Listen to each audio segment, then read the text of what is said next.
Night 4 of matches, the final night of the regular season. Joining me is Egghead Warrior and Stephen Aiken. And we will be discussing, it's probably going to be kind of a short show. We're going to try to get started really close to 6 o'clock. All right, so first thing I got on the list is Caleb McAllister competing tonight? We saw that Matthew Boyles went in for him in the last match of the night. So what's the conclusion, Egghead? What do you think? Well, had a pretty good interview with us after the show last night. Said he had some injuries going even into the ADCC trials. But he said, "Hey, we're all competitors. We're all warriors. We all deal with this." And he's right over there. He's warming up. He's getting ready. And really, I think what we'll talk about a little bit later on, he has to, if he wants to ensure his chance to be at the finale on Saturday. The point spreads, it's just too close. If he wants to make sure he's there, he has to play tonight and win. Yeah, he's down to number 7. All right, so is Gio going to be out of the finale? Let's talk about Gio's schedule for tonight. So, Egghead, what do you think? Is he going to make it? I'll tell you, I'll say 2 of them, actually. I think the 2 highly touted black belts with national level competition, multiple ADCC wins, trial wins, both Gio and Dane Leak, I have them out. Wow. Whoa. That's huge. That's crazy. It's amazing. It's crazy.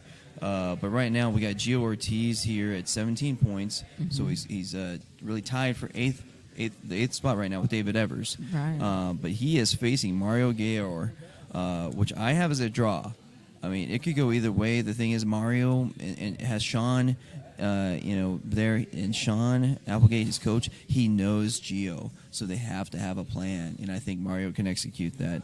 The same thing, Gio's facing Manning Leverett, one of the breakout stars of this season, and again, another, toe hold team member. Sean Applegate's there, gonna have a plan.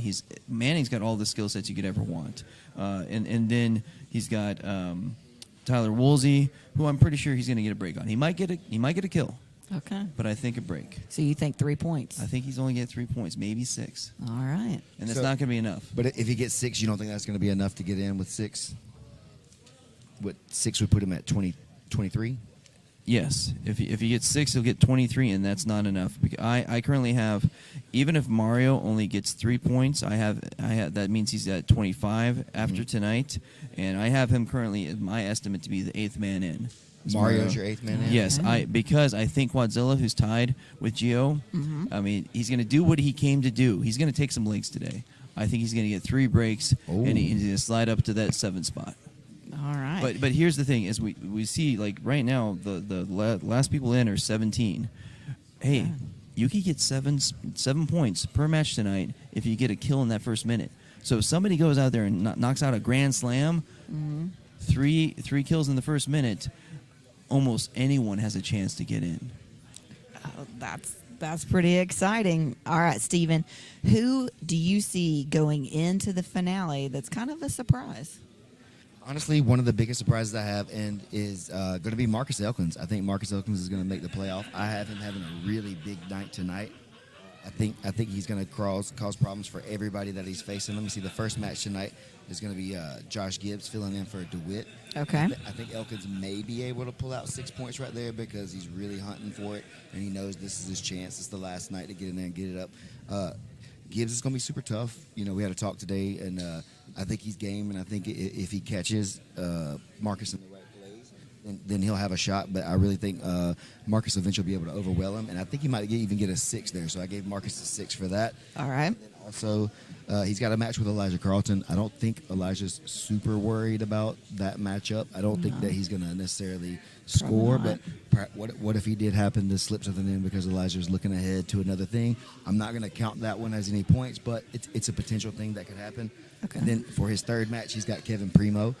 Primo's his last match. I think Kevin is going to have some tough matches leading up to that match at the end of the night, being number 26 on the card overall. And if he's having a tough night, then by that time he might be pretty tired, and maybe Marcus could be able to overwhelm him and score some points too.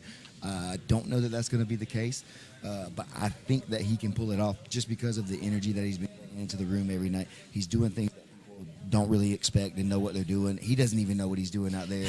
He's choking people completely out with moves he's making up on the fly.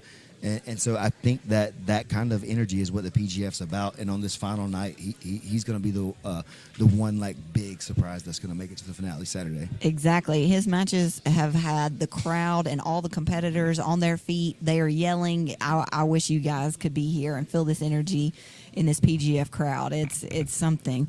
But yes, Marcus is very, very exciting. Do you guys think that Marcus is going to invent a new move tonight? It seems like every match he has a new submission, and all the chat's going crazy. They're like, "What is that? We need to know." Nobody knows. Right. Yeah.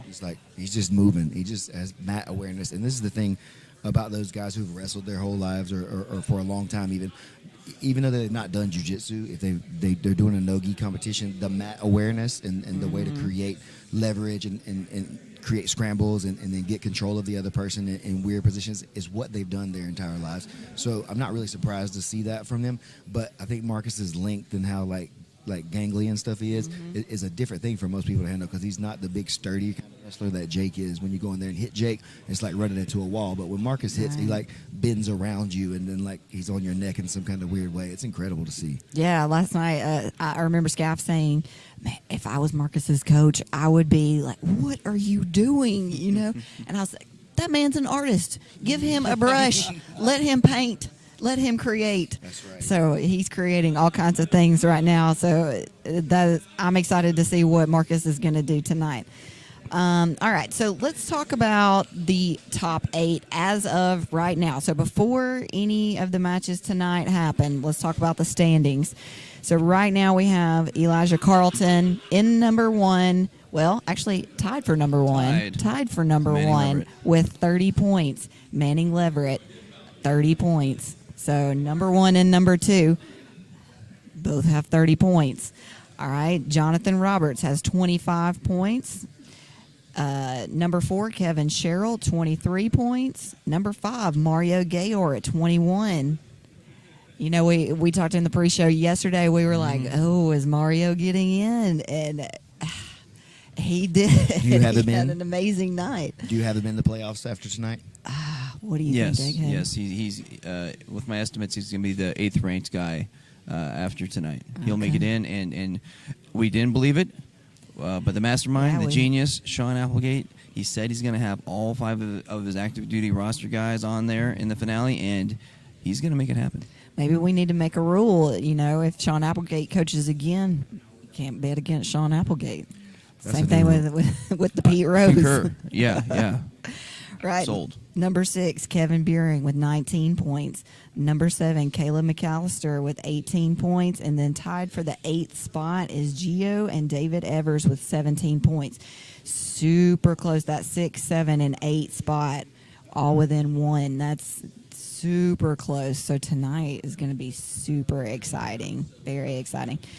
All right, next up topic is, what do you guys think? Is Kevin Buehring injured? We saw that match with Jonathan Roberts, and Kevin Buehring kind of, it looked like he was limping a little bit over to the corner. I heard something tear. Oh. I mean, I heard something very unpleasant. I mean, I'm not an orthopedic surgeon, but something was not right there. But as Matthew Boyles pointed out in his preview, they're both young bucks. He just turned 20, so you know, with the right ice, with the right, you know, magic vitamin M, ibuprofen, the Motrin, Right. You know, he'll be out here, no question. I mean, Okay. we haven't seen him, but I have faith. Okay. Do you concur there, Stephen? Yeah, I'm pretty sure that I think a lot of what that was is he may have gotten a little stretched, but I think after like that match, he had a pretty tough night for the whole day, and I think he was probably a little more tired. And sometimes that stumbling look is the guy just trying to really get his foot in after being in such a tough battle on the ground. Exactly. So I think that's more of what I saw, but I could have been wrong and saw it from a different set of eyes. Yeah, he's young. He should be fine. That's what I think. All right, let's give you guys some details on the such and such battle Rama. It's happening tonight. It's going down. Our tournament, our mini tournament for our alternates. Such and such battle Rama. Now the bracket is going to be a secret. The commish has said he's not releasing that right now, but let's talk about when those matches are going to occur during the night. So right before we have intermission, we're going to do the first round of the tournament. And again, we don't know yet who's matching up.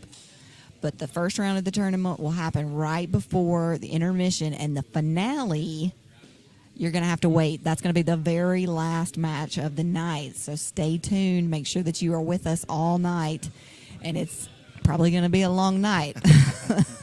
So Kai Johnson, you may be up super Be late. ready. Right. So that's going to happen right before intermission, last match of the night. It's going to be EBI rules, straight EBI rules. 10-minute rounds and then 3 rounds of OT.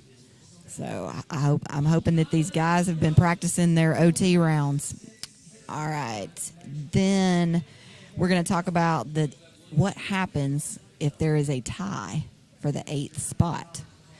All right. So the commish has told me if there is a tie for that 8th spot, we're going to do a no time limit sub only.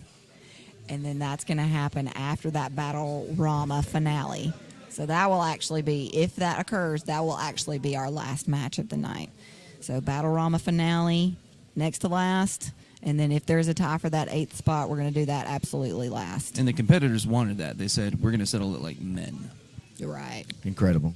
Yes. Do you guys think there's any possibility that we may find a tie at the bottom? It's possible. I mean, we've seen people get completely drawed out for the whole night. So Gio and David Evers could do that. I don't think so, though. But we need to know, just in case. I think it's going to work itself out. Okay, anticipated matches of the night. So, Egghead, what do you think? What are your matches of the night? The match we all have to pay attention to, the anticipated one, the one that's been a decade in the making, is handsome Kevin Sherrill versus Randy the Dump Truck Roden. If you didn't know, they're both D1 wrestlers. One ended up at Duke, one ended up at UN Northern Iowa, UNI. But guess what? They came from the same hometown. They both came from Rome, Georgia. They wrestled the same weight class when they were state champs. They were in the same town. One was from the private school in the town. One went to the public school in the town. They trained 10 minutes away from each other. A 10-minute walk. That's crazy. And so, but they never actually got to know each other, because that's just how wrestlers are. The closest they ever got was on the paper for the town when they both got their state championships. And so there's always been that question: who really was that state champ from that weight class? Who's the man from Rome, Georgia? Ooh. We're going to find out tonight. Okay, that is exciting. I didn't know that. Yeah, Egghead told me that this morning. I thought that was a really interesting thing. Stephen, what's one of your anticipated matches? I have a couple of them, obviously, that I think I'm looking forward to. One of the ones that I have starred is going to be the Dane Leak versus Kevin Buring match. Okay. I think that's a very important one for Dane and for Kevin Buring. Both of those guys kind of need points to stay in the hunt and to stay in the playoffs. Dane for sure didn't expect himself to be down at number 12 after the last night, going into the last night rather, and I think he's really motivated to come out here and try to get some points. But Buring's pretty tough, and it's going to be exciting to see Dane try to close it out against Buring, who's been shown to be really durable and tough, and has a decent fundamental sound fundamental game for a blue belt, at least in this competition for sure. That's pretty surprising that the PGF makes an exciting match between a black belt and a blue belt. That's interesting. No gi, so belts matter a little bit less. But if I could, I think the one match we have to hit that we've been looking forward to all season, ever since PGF Season 1, is the rubber match. Jonathan, the Elbow Genie Roberts versus Caleb McAllister. Just remind all the folks back home, Season 1, both were competitors. Jonathan Roberts, the submission, probably the match of the season, used the Darce to put Caleb McAllister to sleep. But Caleb got his revenge. During the finale, during that tournament, Caleb got the win over him. So now we're going to have the rubber match, and it's happening tonight. That is exciting. Very exciting. All right, Stephen, you had another match that you wanted to talk about. And I mentioned this earlier in my potential surprise playoff run. The Marcus Elkins Kevin Primo match, I think, is one that's going be really exciting. Everybody in the room is going to be on the edge for that one. There's going to be a lot of like coaching back and forth between everybody. Both teams are going to be really excited. I think that one's going to bring like a ton of energy to the room, and so I think that's going to make both guys really want to rise up and like in the middle of it, we're going to see them keep trying to level up on each other. So I really think that one's going to be an impressive battle at the end of the night. All right, and so let's give a few details about Saturday, about the finale. So Saturday, the doors will open at 11 a.m. We're going to start at 11 a.m. This is going to be a lot of jiu-jitsu, guys. If you are in the area, make sure that you are buying a ticket. It's going to be at Epic Church here in Decatur, Alabama. If you're anywhere within driving distance, you should definitely be there. So doors open at 11 a.m. and the matches are going to start at noon. We have 35 matches that are going to happen before the PGF finale even starts. So we're going to have a lot of local people. I'm anticipating the crowd to be huge because all these local people are bringing their friends, bringing their family to come watch. So it's going to be great. The energy is going to be amazing. I'm super excited about this. And again, Epic Church here in Decatur, Alabama. And just to let you guys know, this whole week of content has been free for you guys to watch on YouTube, but the finale is going to be a pay-per-view. So get ready. So either come and buy a ticket or watch on that pay-per-view stream. And that's at summitgrappling.tv. Okay. Summitgrappling.tv. All right, and it's getting close to 6 o'clock, guys. Do you have any closing remarks for us? I just want to say that this season has really been so much fun, and there's been so many things that I didn't expect to happen. I mean, just like last season, I think that's one of the really fun parts of the PGF is that what you expect is definitely not going to be the case a lot of the times. And you mentioned it. Where else are there blue belt versus black belt matches that have so much like on the line where the implications can be so big? Right. I think this is the only place that I've ever seen this kind of stuff happen consistently. So very, very excited. And I just want to thank all the guys that are watching this. Please make sure to share this out to everyone. And being active in the commentary, I mean, I used to be there. Now I'm through the looking glass. This is amazing. Hey, thank you all. Please share it out. Let's get this up to 500 viewers, people. All right. I'm being thrown out of the chair. So we'll see you guys in a minute. The talent is here.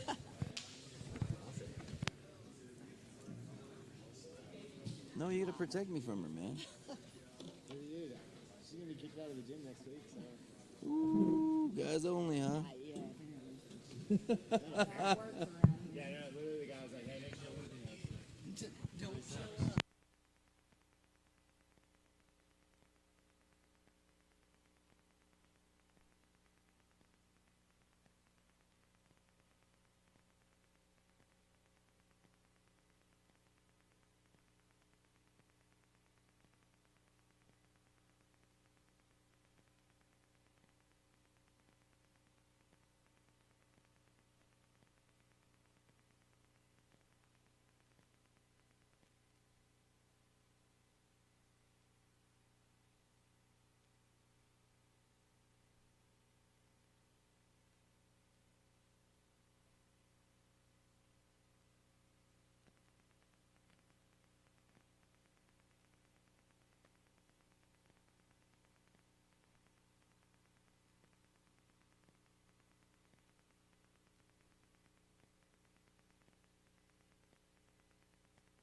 Check. Okay, mic's working. Well, I guess we're live. What's up, guys? We are getting ready to do night 4 of the PGF. We got some exciting stuff going on. I know you just listened to the pregame crew kind of break things down. But getting ready to start. First match of the night. I don't even have a schedule in front of me. Oh, yeah, we got Manning Leverett, Josh Gibbs. That's a really important match for Manning Leverett.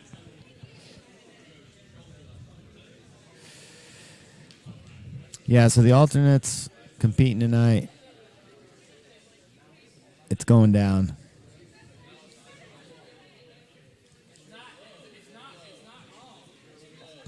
We got, let's see, what do we got? We got Matthew Boyles, Lewis Collins, Josh Gibbs, and Kiahi. I got to be honest, my money's on... oh, Lindsay's with us now. I took her seat. But that's because Egghead said he didn't want to sit next to you. Yeah. I know they both want to sit next to me. They just don't like sitting next to each other. But, yeah, if I had to give a prediction for the Battle Rama going on, I would say... Oh. I would say...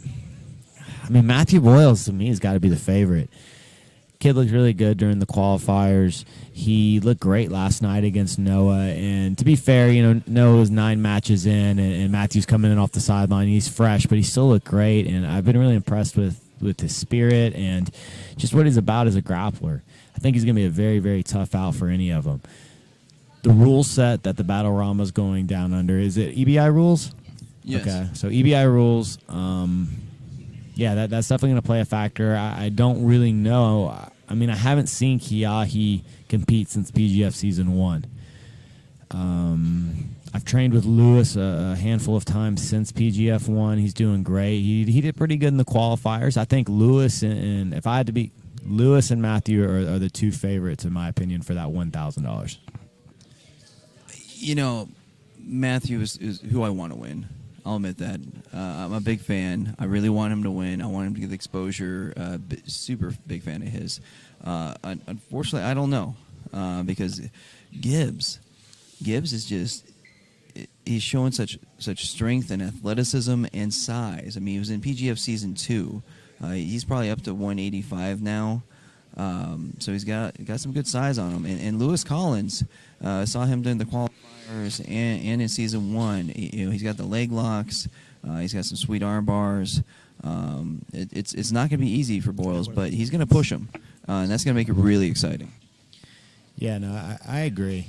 Yeah, we'll see. I'm hoping to see Kiahi versus Matthew first. I mean, that's the match I think everybody wants to see. And then Gibbs versus, Gibbs has been having matches, so I'm really interested in seeing how Gibbs, I mean, he's first match of the night.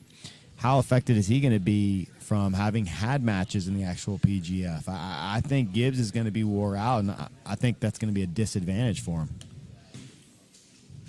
Yeah, I'm checking the schedule right now, trying to see where well, he starts out off, so he's going to have the first match of the night.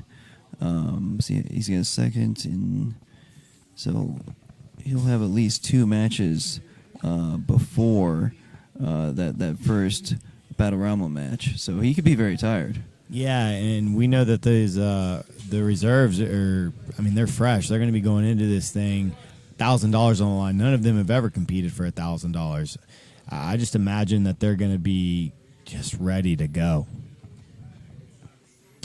Oh wow! And then if Gibbs does make it to the finals of the Battle Rama, he's got a match against Dane Leak, 3 from the final match of regulation. If I'm going to be honest, if I'm Gibbs, I could care less about the regular season. Could care less. If I'm I mean, I know Brian Brown's watching. I'm gonna go ahead and say it. If I'm Gibbs, I might just even let Manning tap me. I mean, I think Manning's going to tap him anyways, right? But Just get it over with. I mean, no, just to conserve energy. Like, he has nothing to play for. He's got $1,000 on the line later. Well, why is he going to go have some war with Manning Leverett? And that's right. So this time, if he gets caught, I don't think he's going to gut through it and just like hold on for a minute, just fighting a choke. You're very right. I think if he's in a choke, if he's in a submission, he just says, "Okay, you got me. I want to fight for my 1,000." Yeah, and I mean, he's got 2 matches, like you said. So he's got Manning Leverett, and I think we're all predicting a choke right there. And then, he's got Marcus Elkins, and that Marcus Elkins match. Just think about how much energy we've seen guys waste on like going against Marcus is a crazy match, and if he goes in there for a war, I mean, he's got, let's say, Matthew Boyle's first round. Imagine having a war with Marcus Elkins, and then 30 minutes later having to come back and have a war with Matthew Boyles. Yeah, that's he needs to conserve energy. And Ellen Leverett, ma'am, concur. Manning's competed for $1,000. We were talking about the Battle Rama for the guys picked in the 6th round. So that's Matthew Boyles, Lewis Collins, Kiahi, and Joshua Gibbs. Yeah, I mean, this is a huge opportunity for them. And to me, it's just made this last night way more exciting. We have a couple of other storylines, but, I mean, everybody in the chat's like, when is this going down? So the first round of that Battle Rama is going to take place before the intermission. So right after that David Evers and Carlos match. But, man, I really feel like Lewis and Matthew are the favorites for that. I just haven't seen enough of Kiahi. I've heard Kiahi's got a really good straight ankle lock. He's been working a lot with Mario on a straight ankle lock technique. He's been tapping a lot of people with it. I just don't have. I don't know. I just wouldn't put any money. I wouldn't back Kiahi just yet. Well, regardless, it's going to be exciting. I mean, they all have something very tangible to fight for, and it again is a testament to you guys here watching us.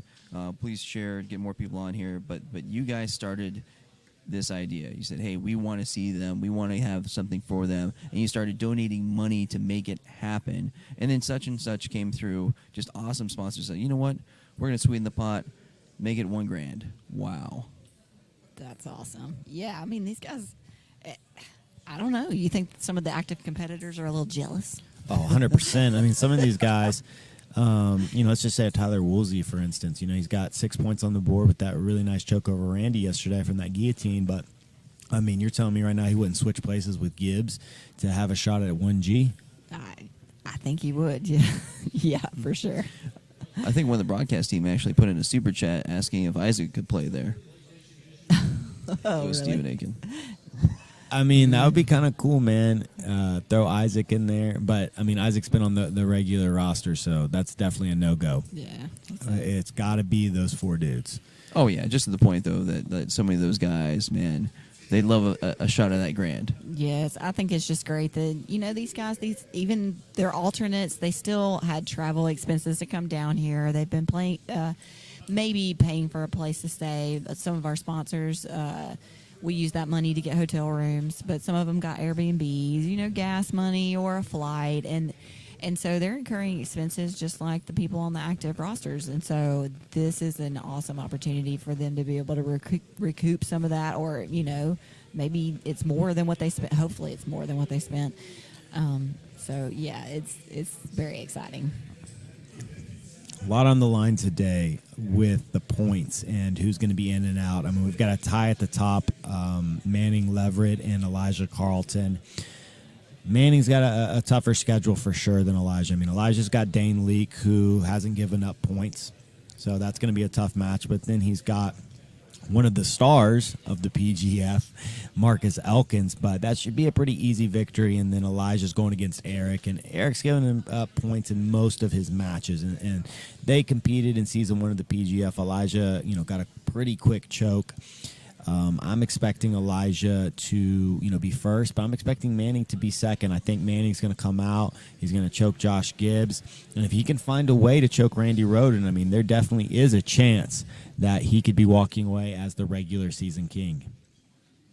And Carolina brings up a good point that these guys have left their family for the whole week. I'm sure they have responsibilities that they're not shirking, but, left to, the wives or significant others to take care of while they're here competing.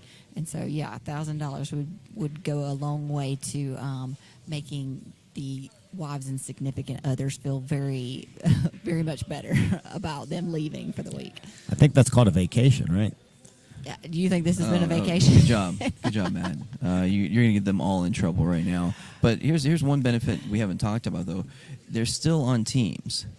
So they've still been exposed and mentored and coached by some very big names in grappling, some very accomplished people.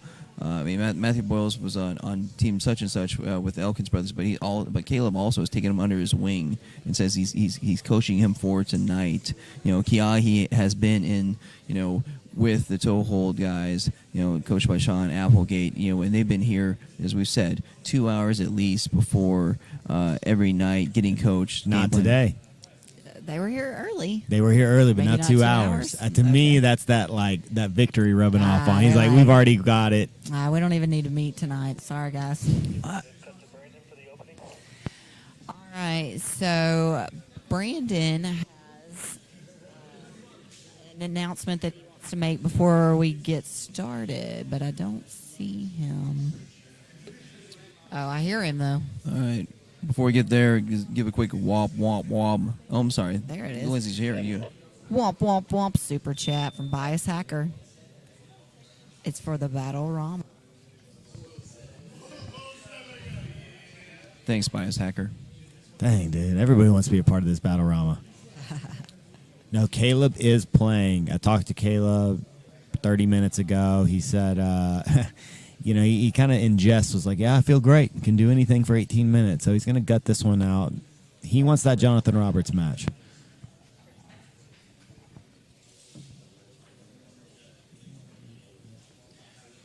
And with the point totals, he has to if he wants to make sure he's here on Saturday.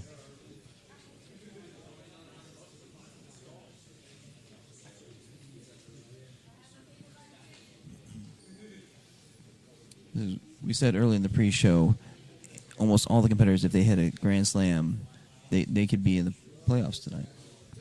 Super close in points. Yeah. But some of these guys have just about as good a chance of making the playoffs as Lindsay does in beating me in fantasy. Okay, yeah, that's not going to happen. You were ready to be offended, though. I was. Dude, but I then, saw yeah, those you're shoulders right. go up.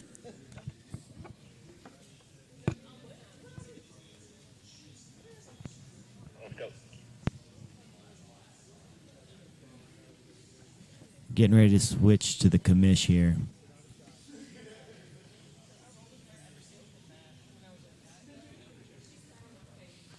All right, welcome everybody to the last night of the PGF. So a couple of orders of business before we get started. I want to take this opportunity, if you're the praying type, if you're the moment of silence type, I want us to spend just a minute thinking about our friend Zach Edwards, who passed away, who was part of season 2. And I think let's just take about 30 seconds right here and turn your phone off. And let's just take some time and reflect.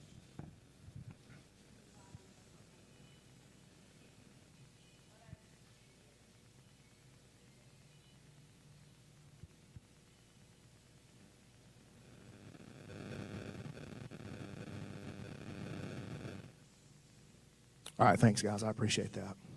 Another thing that I wanted to bring up, and this is particularly for those of you that are on the stream, so pay attention. 2 of my black belts, Fabi and Rob, they live out in Boulder, Colorado. They just recently lost everything that they have in a fire.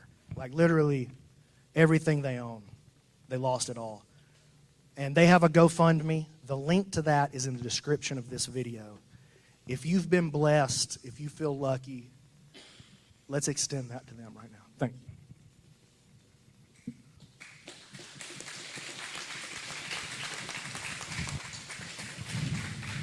Man, you know, just Zach Edwards was a guy in the 10th Planet community that was loved by all. He traveled and had trained with a lot of the guys. I know he had been to a bunch of different schools, and he just was always just such a joy to be around.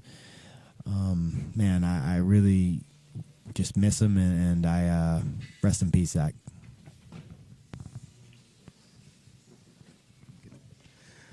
Tonight, Brandon McCatherine and BJJ365 welcome you to 10th Planet Jiu-Jitsu, Decatur, Alabama for the PGF Season 3 finale. Tonight, it's win or go home. Introducing first,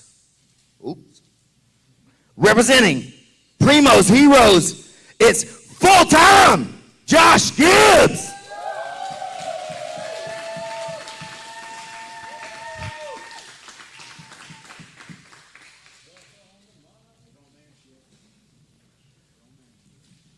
And his opponent, representing Team Toehold, the Manaconda, Manning Leverett.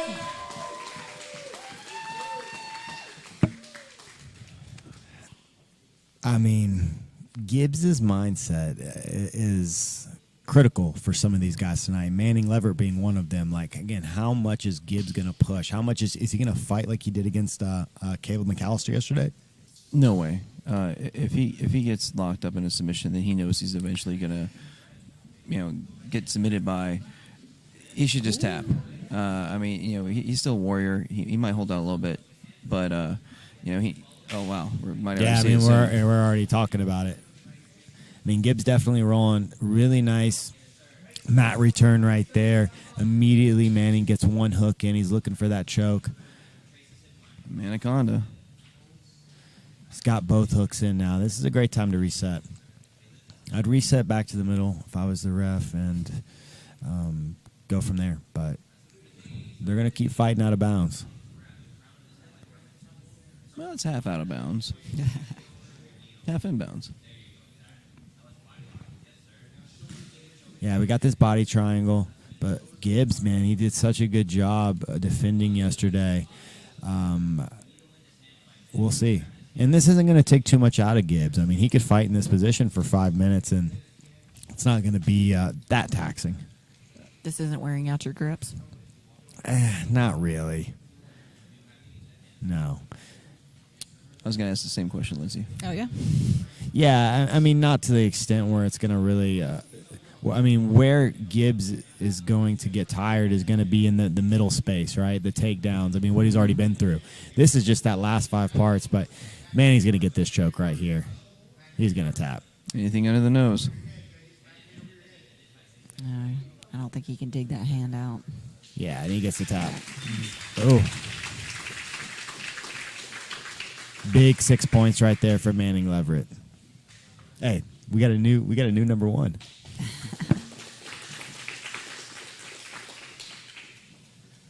Manning, another 6 tonight. You came in tied for first place. How important is it for you to win the regular season? I want to win the whole thing, not just the regular season, but it would be nice. Right on, right on. What's your next match? Randy, What can we expect in that one? fun. A lot of fun, and I agree with that, man. Congratulations. Yeah, that next match against Randy is going to be very difficult. Randy's been very, very tough to get points from all season. I mean, we did see last night, though, he got guillotined by Tyler Woosley, who had previously scored 0 points. So definitely possible to take points from Randy and even points from Randy, but maximizing points is going to be difficult. You have to think that he might have looked past Woolsey. Randy might have. And he's Maybe. definitely not going to look past Manning Leverett. That's a very, very good point, Egghead. Very good point. So right now with that 6, he's currently in the lead. We'll just see how the rest of the night pans out. 36 points. Yeah, unless something crazy happens, he's pretty much guaranteed himself one of the top 2 seeds. It's going to be very difficult for the third place Jonathan Roberts to catch him, especially with Jonathan's game of being primarily joint locks.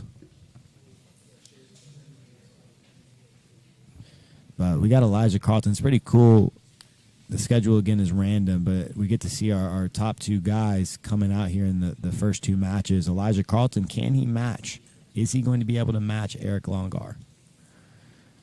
Make sure that you guys are liking the video, and so you pop out of the chat, like the video, and while you're out of the chat, make sure and join the channel. So underneath the video, there should be a button there that says join.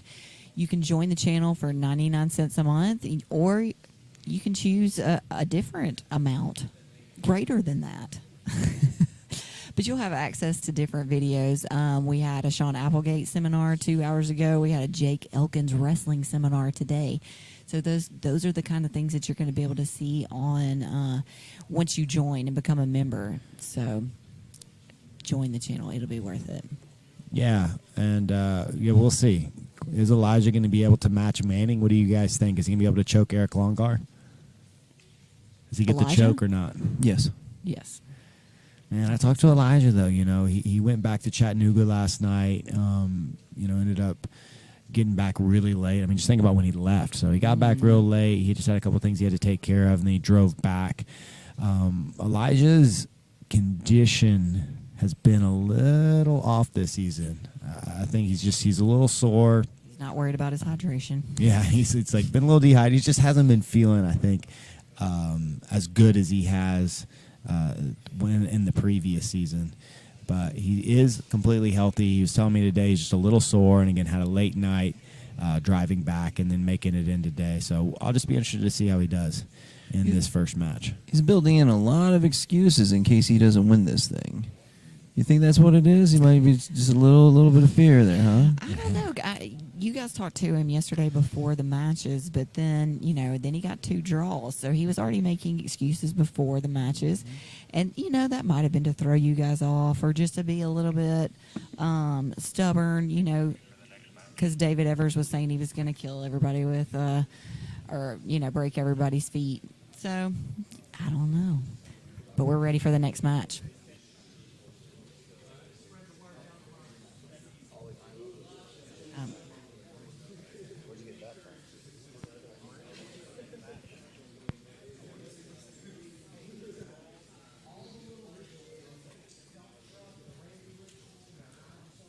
This next man needs no introduction. Representing Team Toehold, it's the bad guy, Elijah Carlton.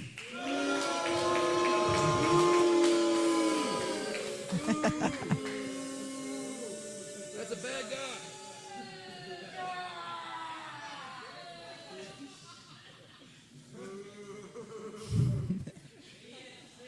And everybody make some noise for the Sultan of Sexy, Eric Longer.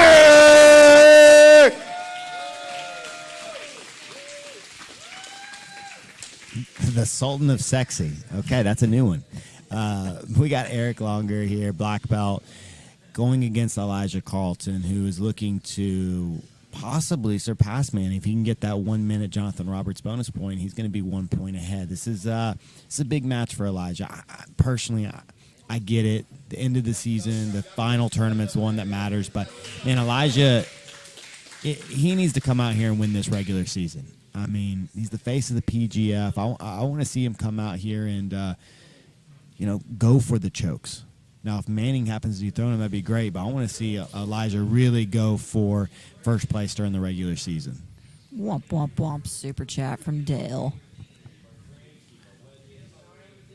I was really surprised because Elijah started on his feet. He normally sits to that guard. Yeah, he's playing a little knee shield right here. He's got 20 seconds to make something happen for that extra bonus point choke. Goes for that patented ankle pick that he loves from the guard. When we talked to Elijah, we said, hey, what do you think about Longer? He's known for his passing. He's like, he's not passing my guard. Yeah, and he was like, Eric's good. He's a tough opponent. I don't think he can really do anything that's going to threaten me. And I think we've seen that Eric's offense has been limited this season. But Elijah has been struggling more this season to choke. And while the competition has been up, the competition this season has been just tough. It's been really brutal. You're just taking points wherever you can. You see these guys wearing some gear from some of our sponsor. Eric Longer is wearing a Toehold rash guard, so that's at shoptoehold.com. And Elijah Carlton's wearing some shorts from Supernatural Survival Gear.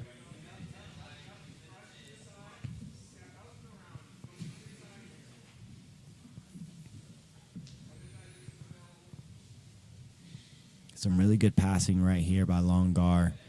He's trying to get past the knees and past that hip line, but Elijah just beautiful guard work.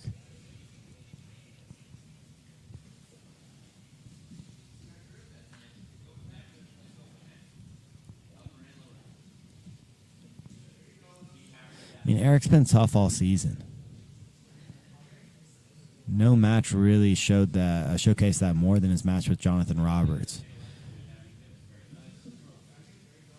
Passed Jonathan a couple of times, but ended up getting caught in one of those inverted arm locks that Jonathan likes. Oh, what a triangle setup. Tap. Oh, my gosh. That was disgusting.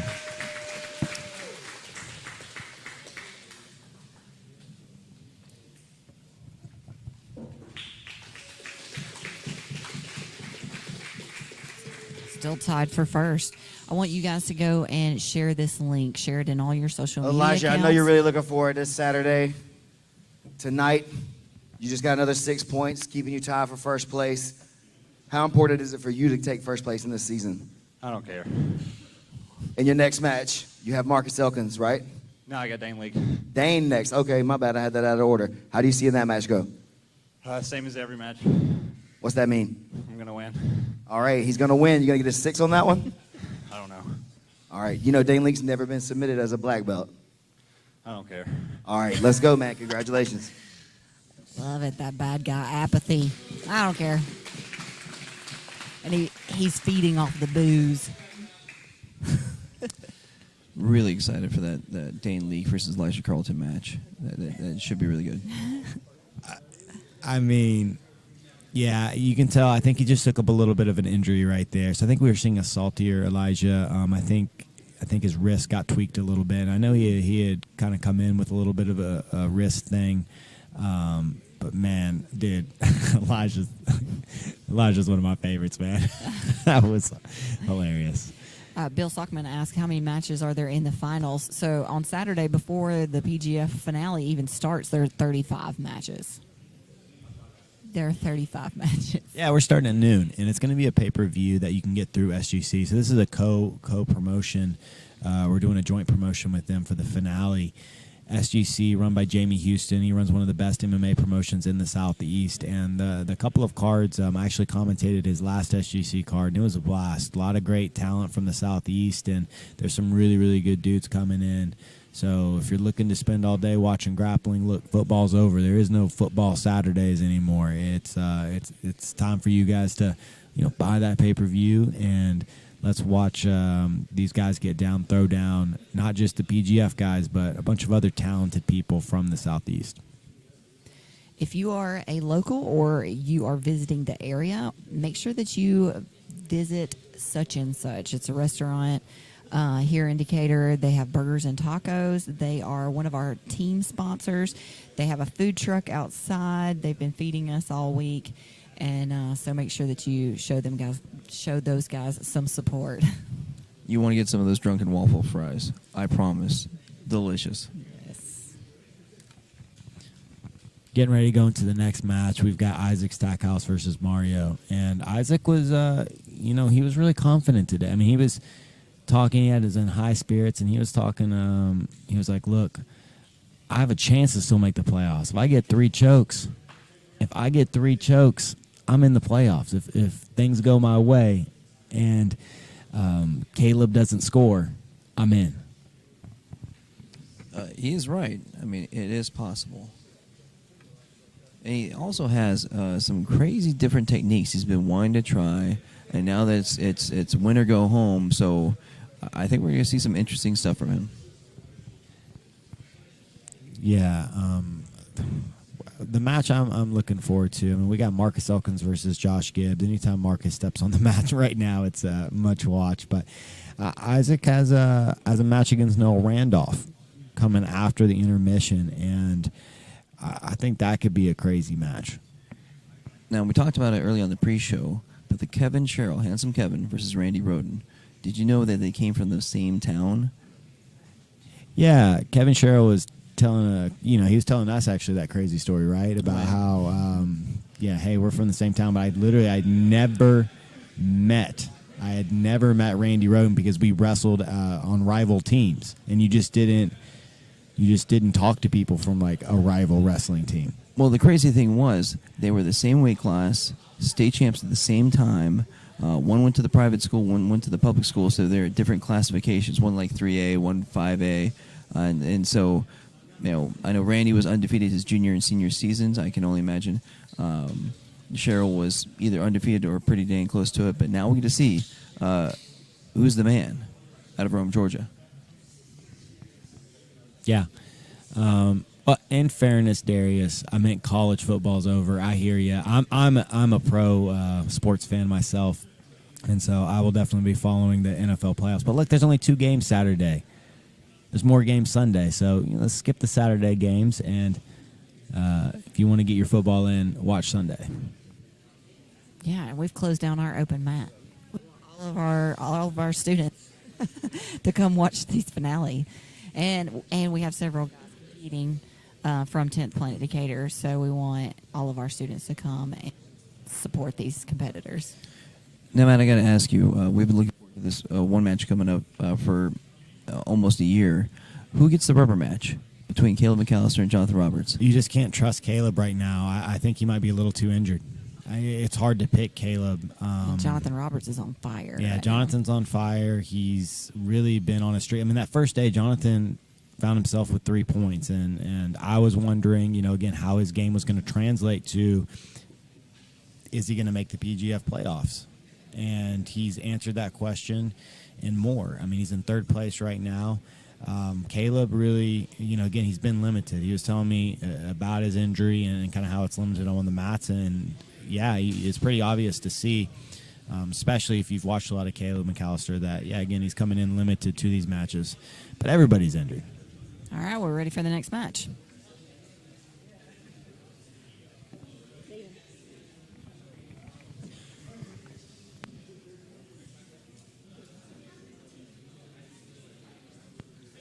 And introducing next, representing Team Supernatural Survival Gear,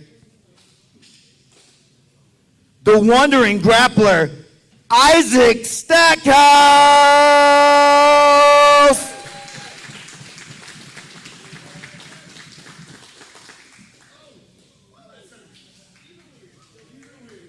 And trying to solidify his spot in the finale Saturday night, representing Team Toehold, Super Mario Geor.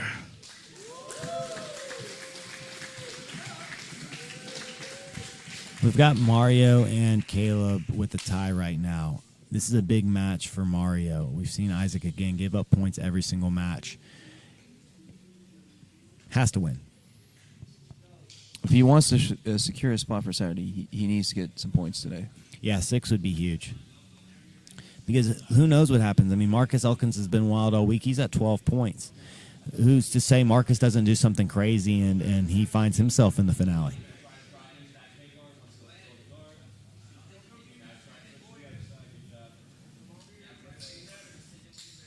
Because if Marcus gets a win, or let's say he chokes Josh Gibbs, he's going to be tied with Mario and Caleb. So, oh yeah, he's starting to work this triangle.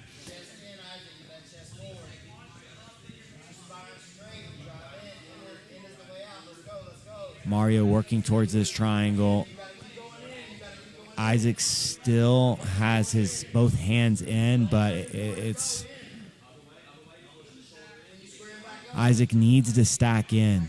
You see how he's on his knees? He needs to find a way to push in and keep Mario compressed, keep that spine compressed.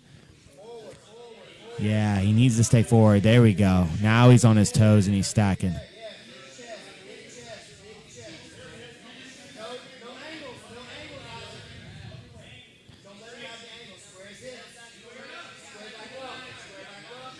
He's trying to square back up. He's trying to get that chest forward. He's on his toes. You see Mario. He's not concerned. He's working his rubber guard.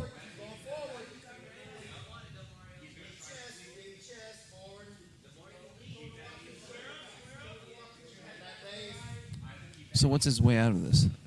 You just got to keep stacking in. If he tries to pull out or if he tries to pull one of his arms out, he could end up in a really, really bad position. Any chance to do the bully pass? No. Especially right now. Mario's getting closer and closer. He's trying to cut that angle. You see, now he's locking up that. This is the Dane leak, right? He's going to go for this bolt cutter. Yeah, so he's in on this wrong side triangle, but we've seen Dane all week have success with this.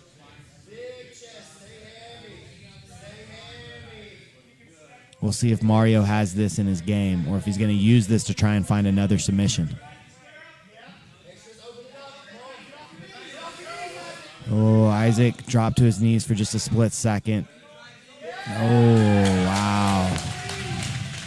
Yeah, you see, you keep stacking in and you just find those inches, and Isaac did a great job right there. That's a lot of grit. Yeah, he needs to be careful of this arm bar. Oh.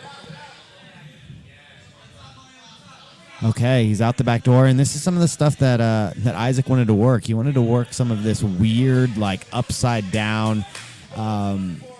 He learned this at a Nathan Orchard seminar, and he said he's been having a lot of success with it, and so I've been hoping to see him get into some of these entries, and he hasn't had an opportunity, but here he is, maybe getting a first look at some Nathan Orchard trickery.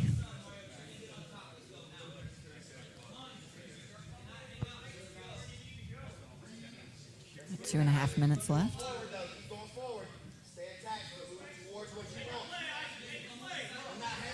Remember that you guys can give into the super chat with for any competitor. So donate in the super chat. Let us know in the comment which competitor you would like for that to go to. And at the end of the week, we will give that money to that competitor. Okay, this is weird. You see, he's got a reverse gut wrench, and he's trying to lock his legs underneath, kind of like a I don't even know what. I don't know what's happening. So who is this more tiring for? Either Mario lifting him or Isaac trying to stay there? I mean, Mario's not even making a facial expression. I don't really think either guy. Probably I'd say Isaac. I think Isaac worked a lot harder in that position because Mario had a strong base right there. Yeah, that's just one of those weird moves. It's like, how do you describe that to somebody? All right, so now we see Mario thinking about a break. Mario now is going to look to take anything he can. Sean Applegate imploring his athlete. He's like, you've got 1 minute. We have to get points.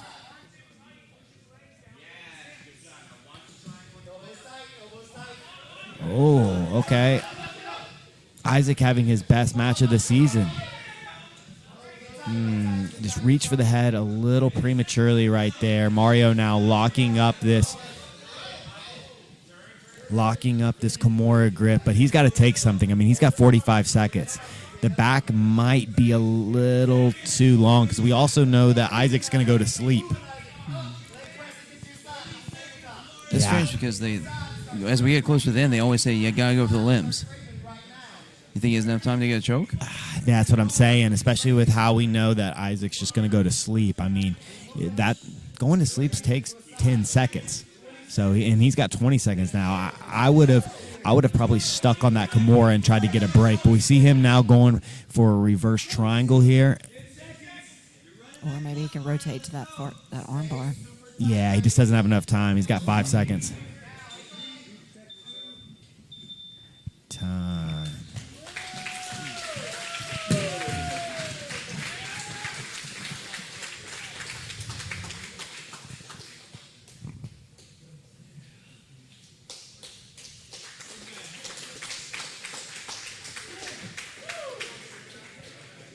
Yeah, that was a bad result for Mario. Had a couple of good looks, but I mean, he had a couple of really good looks. Locked up that reverse triangle. Isaac, though, so tough, just kept stacking in, and I mean, that right there, that triangle interaction that they had. I mean, that was 2.5 minutes of the match. When that went out, then we saw Isaac attempt a crazy something.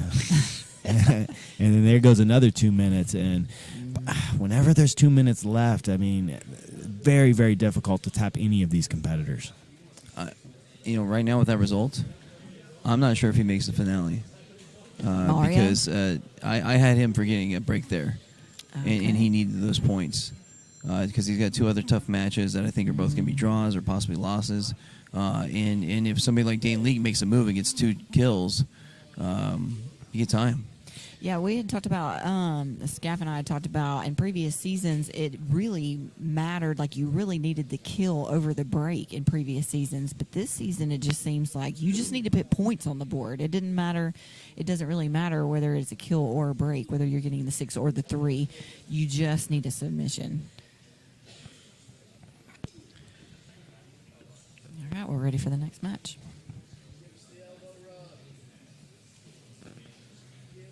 Next up, representing Primo's Heroes, it's the Scarecrow of Doom, Matt Harrison.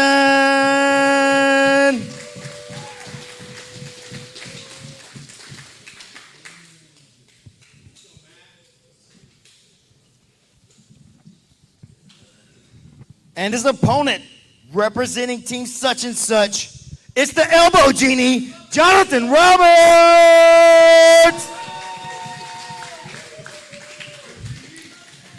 I think we're going to be seeing a very motivated Jonathan Roberts. He's going to be trying to get off of these mats as quick as possible. I agree. I spoke with him yesterday, and he seems like that's, I think he's realized that the submission, he just needs the submission, and then he needs to rest. Yeah, he's already in the playoffs, right? I mean, is there really yeah. a scenario you could imagine Jonathan? I mean, it's going to be pretty much impossible, right? He's got 25 right now. If he doesn't get any points, he'd still be in, I think.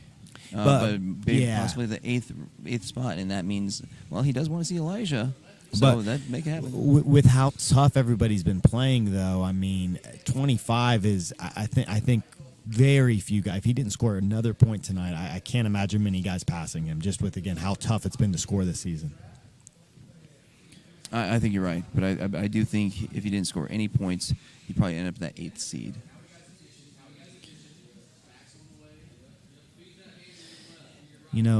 Harrison has been toughest to deal with when you've gotten past his guard and you've taken his back. Finishing Matt from the back position has been, for some of these guys, pretty much impossible. He just does such a good job of creating shoulder rotation, but, oh, man, he's right over the face, though. Oh, and he gets the tap with the face lock. Wow. See, he didn't worry at all about the choke. He just went right across the nose and got the quick tap. And it's funny, he'd been saying he's wanting to show new moves to a different game, and that's different from normal elbow genie. Big Jonathan, that's a choke, man. That's a little out of character. Yeah, man, I got something planned. I might not actually do all my matches tonight. So try to get some points, give me some time to relax. I'm old, these kids are young. I need some rest before that tournament. So we'll see. We'll see. I'm not disclosing anything yet. So it's not important for you to win first place this season? I would rather win the entire tournament because, like I said, Elijah Carlton's the match I want to get those losses back. So that's what's most important right now. We'll see. Hey, as a competitor myself, I totally understand. Congratulations on the big win.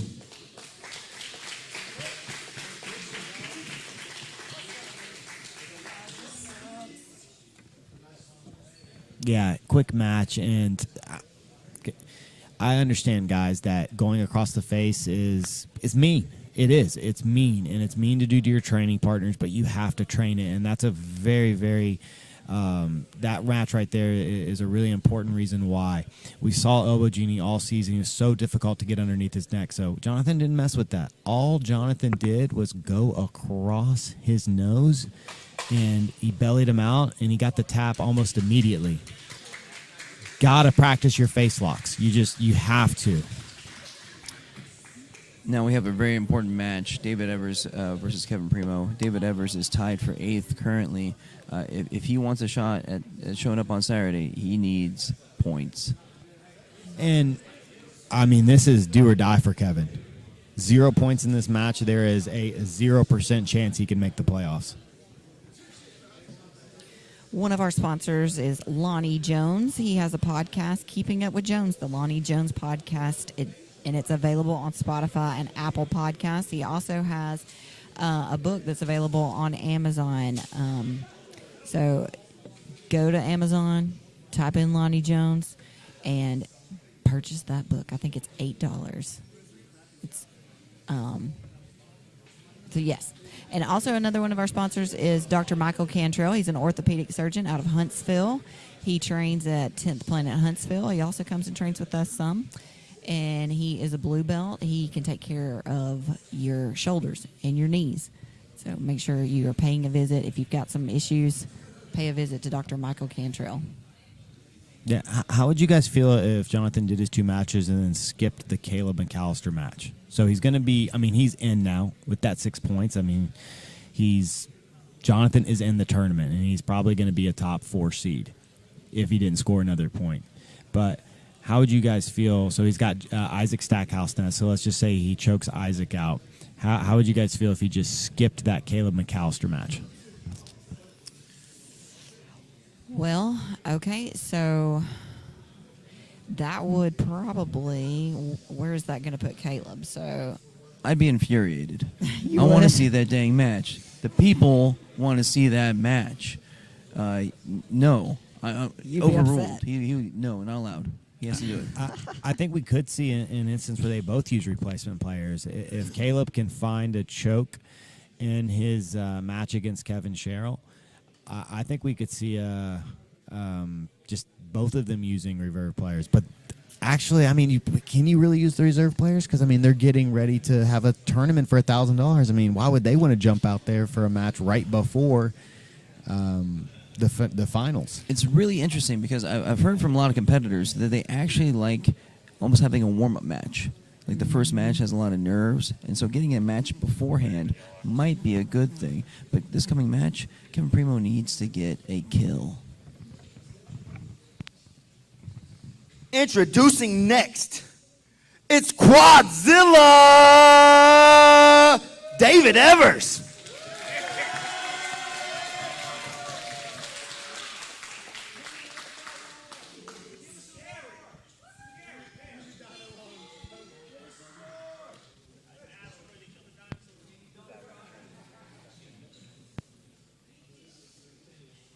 And his opponent, representing Primo's Heroes, it's the Liquid Terminator, Kevin Primo!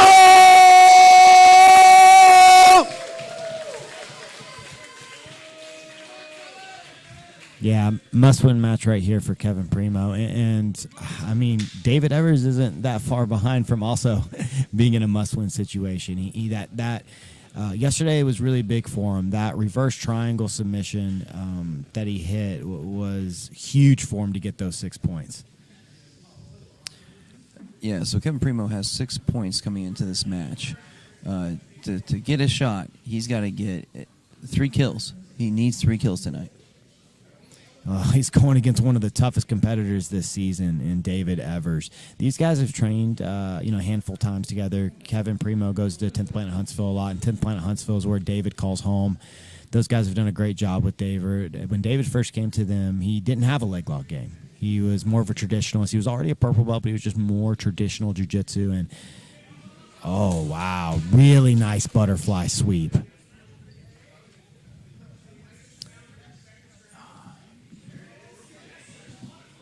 And who expected this game? David Evers did his promo saying he was going to take everyone's legs home with him. He took one leg home. Oh, Kevin's almost out. He's got to be careful of his arm, though. Oh, and he postures out. Oh. Kevin almost cleared his knee line. He's almost safe. David's got to be careful of this counter straight ankle. Oh. Kevin entering into the leg game. He goes for straight ankle. David now going for his own straight ankle lock. Kevin clears the knee line. And there's something so scary about David Evers. Like every time he goes for a leg, I just kind of hold my breath. I think it's those quads, the amount of strength you can generate with them.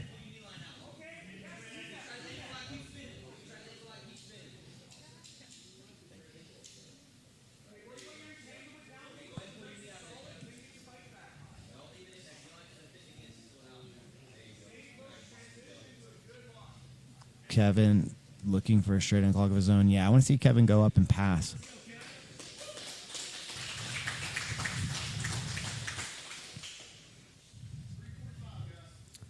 As you said, Evers is really hard to submit. I think we've only seen Dane Leak. He got a bolt cutter triangle on him, but I don't remember any other submissions against him. Yeah, there's nobody else has really come close. We saw Elijah Carlton kind of come in at the end with a couple of heel hooks, but other than that, Dane has been a handful.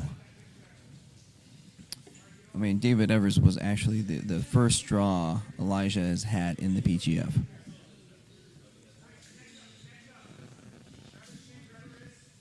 Oh, nice little knee slice right there by Kevin. He's doing a great job going side to side. Oh.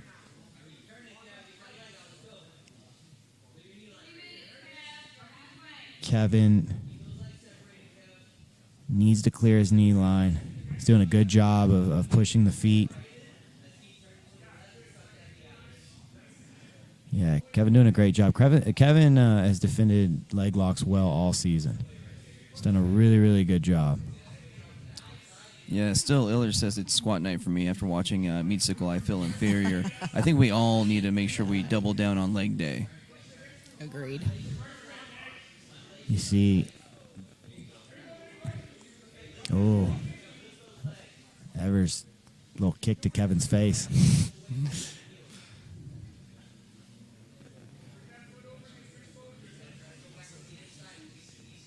So protect yourself at all times. Yeah. I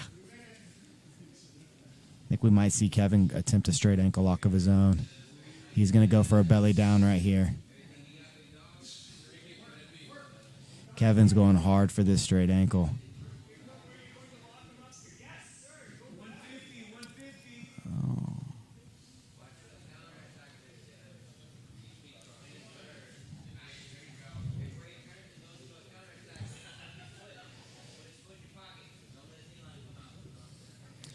So you hear Sean Applegate coaching Kevin Primo. You think it's just random? I don't. I think he knows that Evers could keep Gayor out of the finale, and so that's why he's coaching. Oh, he's going belly down. And he gets the tap on the heel hook. Kevin just a little undisciplined with his leg positioning.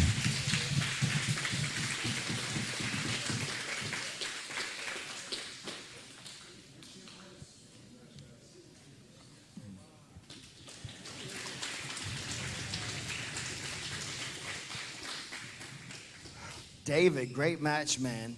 You really needed those points on the board to try to solidify your spot into the playoffs. Did you have a lot of trouble getting there with Kevin Primo?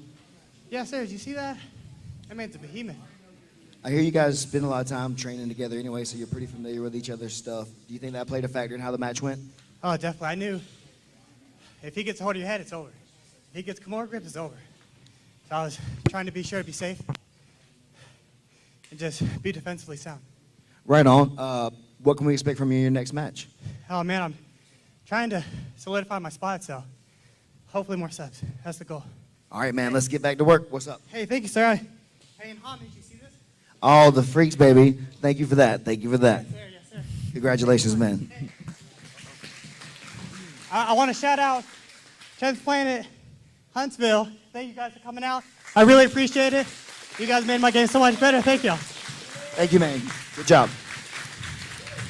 Yeah, 10th Planet Huntsville has come out to support David Evers. They got the squad over there sitting in the bleachers. Yeah. Big win right there for David Evers. Kevin, you just needing points. You just got a little undisciplined right there chasing that straight ankle lock, and he left his leg behind for that outside heel hook. Or, excuse me, that inside heel hook. Big win for Dave, though. David Evers now, where does that put him? He's at 16 points, so he's not quite in the tournament. He needs some things to happen. He's at 20 points now because he came in at 17, tied with Gio. Oh, he did. Yeah. I guess I'm looking at the wrong sheet. Sorry, my points are. Oh. Come on, but stats. Who do you go for stats? Yeah, that's a good point. I should have been looking at your computer. So I got all here. All right, so he's jumped up all the way. way now to sixth. Yep. Okay. So he's at 20. Yeah. Yes. He was tied with Gio for 17 for the 8th Right. spot, and then he just got 3 points, and now he's up to 20. And again, like I said, that's why Sean Applegate was in there coaching against him. He knows that David Evers is a threat to keep Mario out of the finals. And I'm sorry to say it, but I think for the first time, Kevin Primo will not make the postseason tournament. Yeah, it's mathematically impossible now. So, Kevin, he had a good season. He didn't have a great season. He had a pretty good season. He had a couple of really good moments, almost taking Elijah to a draw. Very competitive match, easily the most competitive match he's ever had with Elijah. He had a draw with Dane Leake and a draw with Caleb McAllister. And those were all really good matches. But he definitely missed out on some opportunities to score points. I think maybe the weight cut hurt him early on, especially in the week. Yep. And he just made a few mistakes that guys capitalized on. That Jonathan Roberts armbar on the first night, how much did that affect his performances after that? He definitely, both Jonathan and Kevin said he, took 3 or 4 pops on that one. So Kevin went out there like a warrior. He still got 2 more matches, but it's like you said, mathematically, Kevin Primo has just been eliminated from the postseason. Yeah, great matches all season, always showing the grit, but didn't put the points on the board.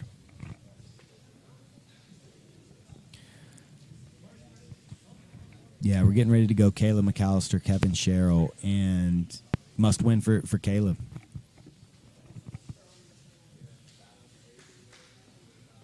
And introducing next, representing Supernatural Survival Gear, it's Caleb McAllister.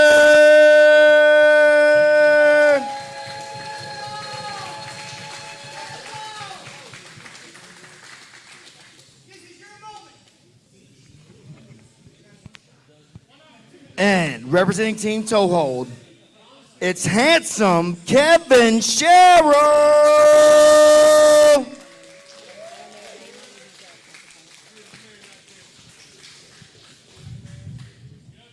Kevin Sherrill, 23 points. He's firmly in the playoffs right now, but he would really like to somehow find a way to beat Caleb McAllister. I have to give the edge to Caleb. Just all that competition experience, both in jiu-jitsu and MMA. Yeah.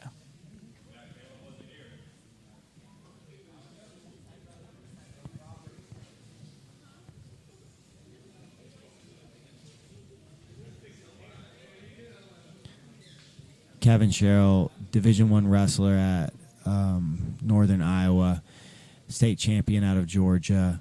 He has looked amazing all season. He's given some guys some really tough matches. One of the best matches of the seasons against Jonathan Roberts. Caleb McAllister's been hit or miss this season, right? We've seen some really, really good performances from him, but we've also seen some performances where he was a little lackluster, and he's coming in with a pretty significant injury. This is a tough match for him, being he's going against a wrestler, and let's just say he takes a really hard fall, or he takes a double leg from Kevin Sherrill. How is that going to affect him the rest of the match? Well, it's interesting because Caleb tries to use cardio as a weapon, and he's moving around a lot. But Kevin Sherrill's is kind of staying still, kind of staying centered, not reacting or overreacting to his movements.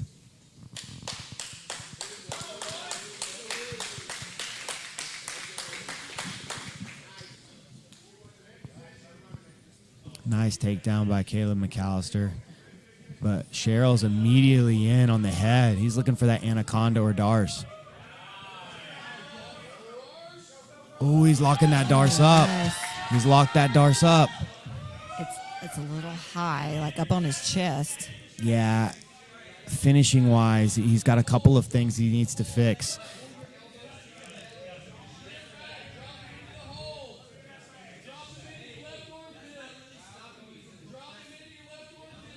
Yeah, Cheryl needs to find a way to compress Caleb. He needs to get his elbow. He needs to pinch his elbows and use his lats to squeeze. See, he's trying to get in a ball right here. He's bringing his knees to his elbows. He's squeezing. It's going to be tough. You see, Caleb is one head height. His head's above Cheryl's, and so it's going to be tough. You would preferably, to get this finish, he'd want Caleb's heads more closer to his ribs, his bottom side ribs. He'd want to pull him into that hole. So this is going to be very, very difficult for him to finish a very tough Caleb McAllister. Yeah, you can kind of see that angle that the shoulder is not going into Caleb's, into his throat there. So he's not compressed on that, on Caleb's right side.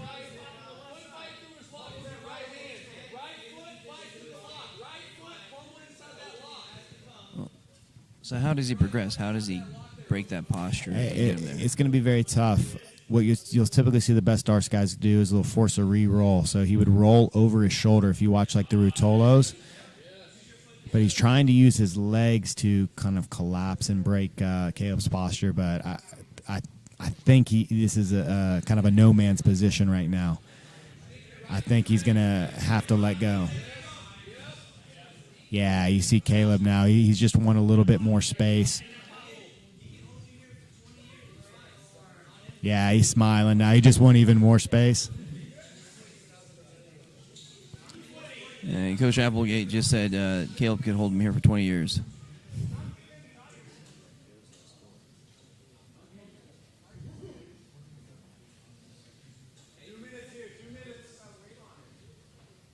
Two minutes. Who's using more energy right here? Oh, definitely Cheryl. Yes. Yeah, Cheryl, you have to wonder how much squeeze he has left. Yeah, you see those hands slipping. So is he possibly burning himself out for his later matches? Possibly. He'll have enough time. He'll definitely have enough time. But yeah, head height is so important. I tell all our guys, that's the number one principle I'm looking for in any of my chokes. I want my head above my opponents. Anytime it's not, it's going to be very difficult to finish. We have over 200 people watching. Go ahead and copy the link and share it in all of your social media accounts, especially your jiu-jitsu chats. Go share the link. So, I mean, he has a nice attacking position. Should he just give it up? How does Cheryl get out of here to try to get some points? Well, when he lets go, he's got his guard passed. So it's a tricky position. It's not one of those you just kind of exit safely. It's not like he can just readjust the position or he can just stay on top. No, once he lets go, his guard's passed. But if he stays here, it's a draw and they both lose. It's very loose. Maybe that's part of the strategy. But they don't want Caleb. Sean's team does not want Caleb in the finals. They know he's going to be a very difficult competitor, in an EBI rule format. They hope he scores 0 points today and that he leaves or he has to go home for this weekend, go back to Virginia and not compete in the finals. 15 seconds remaining.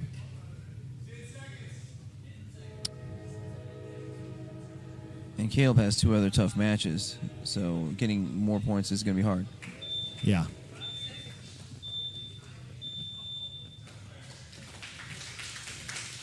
So we got a draw.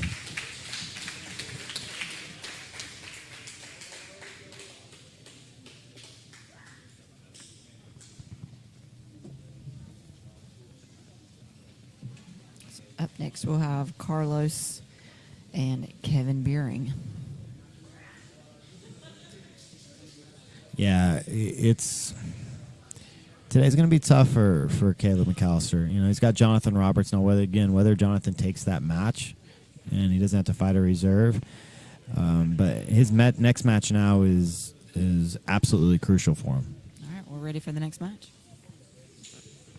And coming out next, representing Team Such and Such, it's Carlos Andres.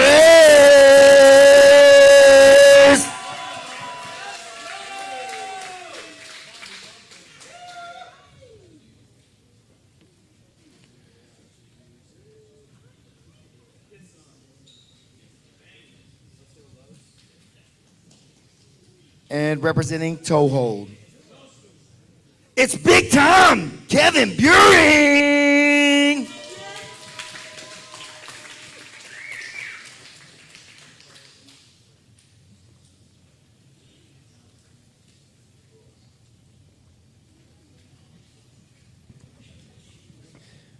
You got Carlos versus Kevin Buring.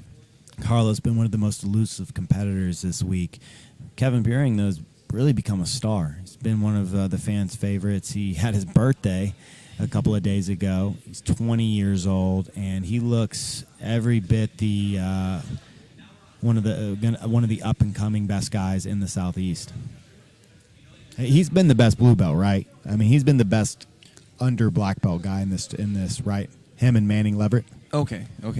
Blue belt, yes, as far as skill, technique, and points. I mean, tips the cap to Marcus Elkins as the most entertaining blue belt, though. Yeah, no, I mean, Marcus is just, his matches have been wild. You hear Applegate saying, like, hey, we got to keep a connection. We can't allow this guy to roam on the outside. We can't allow him to go forward and backwards. We need to find a way to wrangle the unwrangleable Carlos Andres. I mean, you can see, even when he goes for the head, they're excited. They just want a connection. Oh, he's looking for this outside helix is deep, and he gets the tap. Really nice job by Kevin Buring.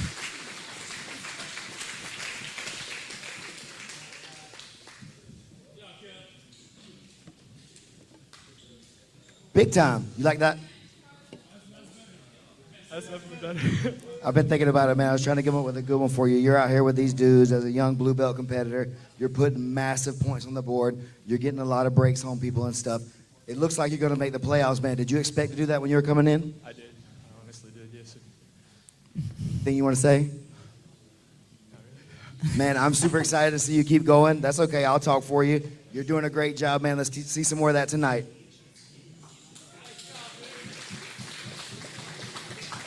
So Kevin Buring's got Eric Longer, so he's got another match against a black belt. And I know those are the matches that he really, really wants. He wants to get as many black belt scalps as he can. Up next is Tyler Woolsey and Gio Ortiz. As we talked before, Gio needs these points. If he wants to make it this Saturday, he's tied for 8th. He needs to score points. Yeah. Kevin Buring also has a match with Dane Leake. Will Dane Leake get submitted tonight? He's got he's got Applegate's crew and Elijah Carlton and Kevin Buring coming up. Do one of those guys catch him? I got that as a kill for Dane. Again, highly experienced black belt. He's seen leg lockers all over the place. He has this weird thing where somebody tries to leg attack him, and he somehow ends up in mount. I've seen it in a handful of matches. Yeah, Dane has been strong all week. He just doesn't have a lot to show for it. He's 12 points. I'm hoping to see Dane in the finals, but he's got some work to do.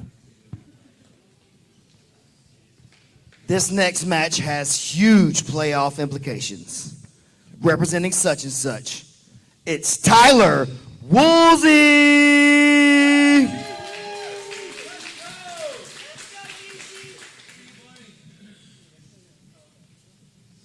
And representing Primo's Heroes, it's Neo Gio Ortiz.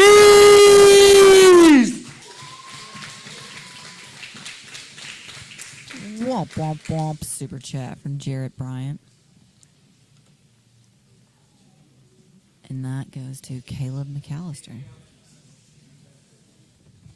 Yeah, Caleb definitely being a warrior this week, and he's definitely a guy that isn't going to let an injury stop him. But we've got Gio Ortiz in a position he didn't expect to find himself. I mean, did you expect to see Gio Lindsay at the bottom as the number 8 seed coming into the Right. final day. Yeah, possibly on the bubble if he doesn't have any submissions, not being a part of the finale. I picked him in the top 3, and I know, Matt, that you had him as number 2. I did. And he's shown that, right? Like, he's had some incredible matches. He took Elijah to a draw in a very good match. He had some amazing techniques. Like, technically, that match and his match with Dane Leak might have been the 2 best, just where both guys looked, just like monsters. But he finds himself at the number 8 spot. And if some crazy things happen, let's say he doesn't score, we could maybe see a world where Marcus Elkins makes it and Gio doesn't. It's true. It's possible, and that is a very wild and weird world which Marcus lives in. But he's in on this outside position right here. He's in the double outside position. He's looking for the heel. Possibly a toe hold on that top leg. You see Tyler looking to control the hands.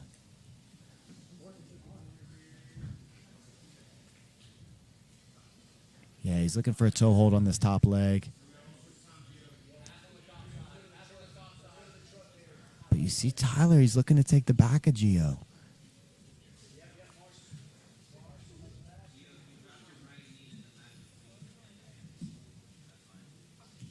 Nice job. Great transition right there into the top side pass.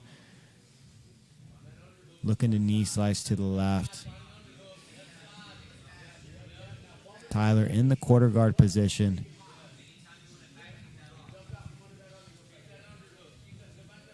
Nice back step.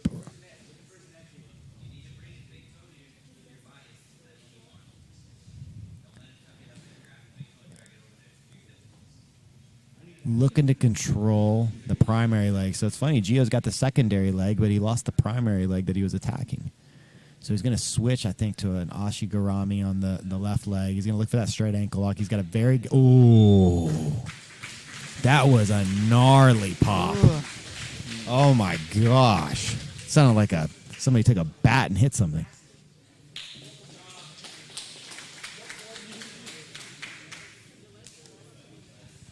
Gio, nice job, man. Can you tell us what that submission was? It's like a short, straight ankle from, I don't know what the fuck to call it. Fair enough. Fair enough. Coming into the night, some of the top analysts were saying that you might be out of the playoffs. You really needed those points. How do you feel? I can't predict anything at all until I get there. But if I don't get a chance to get on the mic again, I just want to say that hopefully I displayed beautiful jiu-jitsu for everybody in the room and for people watching.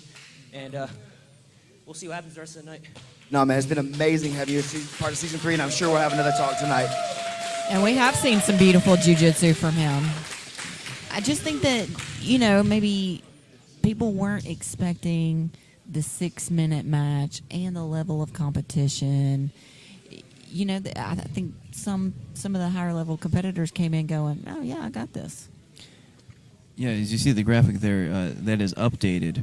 Right now, with David Evers and Gio both getting breaks, they are now in 7th and 8th, and Caleb McAllister is on the outside looking in at 18. Yeah, and depending on, is Jonathan going to play? How injured is Caleb with those ribs? There's a real possibility that our runner-up in Season 1 isn't going to make the playoffs. Well, I'll say this. I have 100% belief that Caleb McAllister's going to play all 3 matches tonight. There's no way he's going to sit out. Oh, he has to. This is where a guy like him shines. He's in this kind of must-win situations, backs against the wall, and it's like the timer's running down on the shot clock, right? And he needs a 3-pointer. Like he needs a 3-pointer. He can't take a 2-pointer. He can't just take a layup. He needs a 3-pointer. Visit Supernatural Survival Gear. They have rash guards, they have shorts, they have hoodies, they have T-shirts, they have traditional gis, but they will also tie-dye a gi for you. So visit supernaturalsurvivalgear.com. Also shoptoehold.com. Custom flip-flops, and they provided with any of the competitors that got a toe hold finish, they were going to give a custom pair of flip-flops to that competitor. So shoptoehold.com. It's a weird match coming up. We got Randy Roden versus Matt Harrison. Just stylistically, D1 wrestler versus black belt guard player. Matt Harrison, the oldest competitor in the field.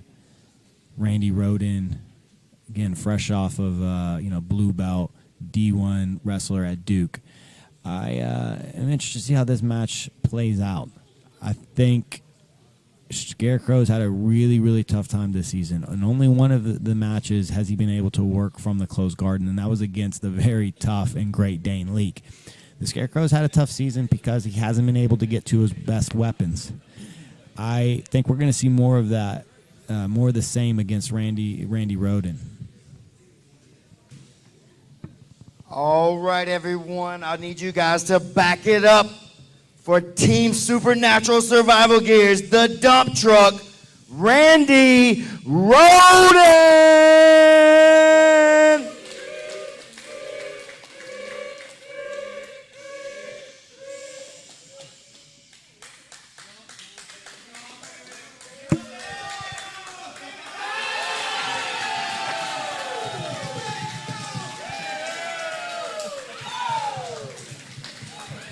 And his opponent representing Primo's Heroes, it's the Scarecrow of Doom, Matt Harrison!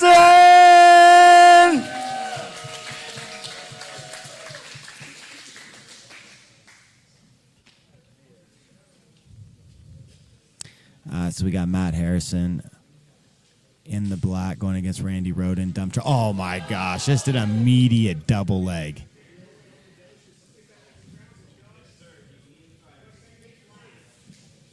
Nice knee slice. I'm telling you, I want to. Buggy? Oh, buggy choke attempt.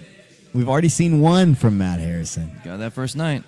How hard is it though, Lindsay, to get two buggy chokes when everybody's they've already seen it happen once? Right, they're preparing. But look at how much larger Randy is than Matt Harrison. Oh, Randy's a thick boy. Or man, I should say. Excuse me. Exactly. Well, just remind people that all the competitors had to weigh in at 170 pounds the Sunday before the matches started, but they only had to weigh in once. So after about 2 days, Randy was already up to 200 pounds. I want to go ahead and just give Randy Roden the most improved award. From all the PGF competitors that I have seen that have returned, Randy has improved the most. I've been very impressed. He went back to the drawing board, knew what he had to work on, and actually did it. Yeah, because in season 2, he was super tough to finish. A lot of guys. I mean, we had Stephen Aiken, one of our expert analysts, who's announcing the competitors and doing the after fight interviews.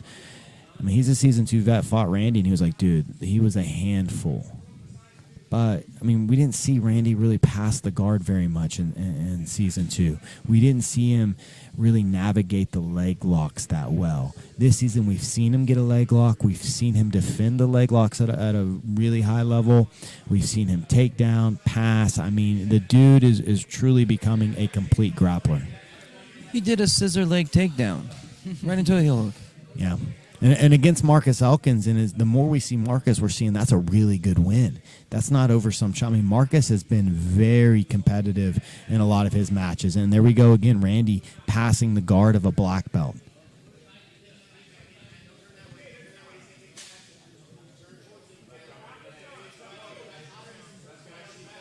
We know that Randy Roden doesn't have a lot of experience in jiu-jitsu, but a lifetime's experience grappling. Again, undefeated junior, senior seasons in high school and wrestling, parlayed that into going to Duke D1 school on a scholarship for wrestling. Did the 4 years there, and then turned to jiu-jitsu. Well, this is the final piece for Randy. Is he's passed the guard. How is he going to submit good dudes? Lindsay, if you could give Randy one submission, just hey Randy, I want you to become a master of one submission, what would it be? Give him a DARS, or he needs to start working on his head and arms. Those sequences, tying them, going back and forth, being able to do anacondas, darces, guillotines. That's the homework I would give for Randy.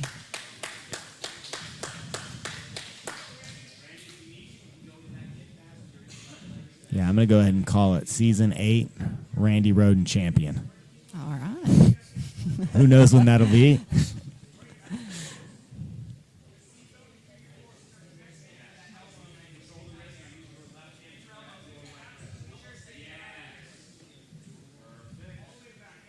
I hope he takes a lesson from Jonathan Roberts. And no offense, sorry, Scarecrow. I hope he goes right across the face. Don't try and get underneath this dude's neck, man. That'd take too long. Scarecrow's got a good hand fight. Really good job right there, clearing the hooks by the Scarecrow of Doom. But he's just got a problem on top of him right now.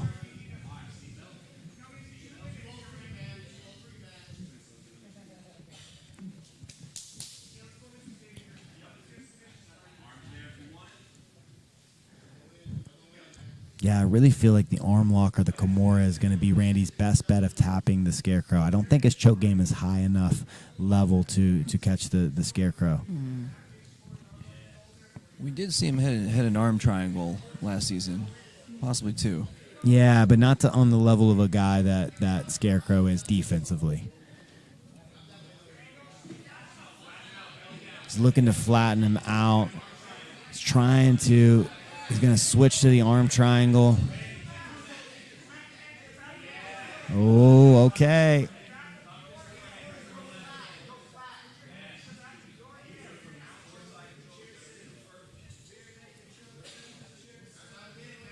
Yeah, the Scarecrow, man, he's just been tough all season. It's pretty wild. I don't really think we've seen the Scarecrow on offense much at all this season. But we've really seen some good defense from him. Yeah, he was always hard to put away in Season 1. People were just trying to get his neck for minutes and minutes and minutes, and he just kept fighting.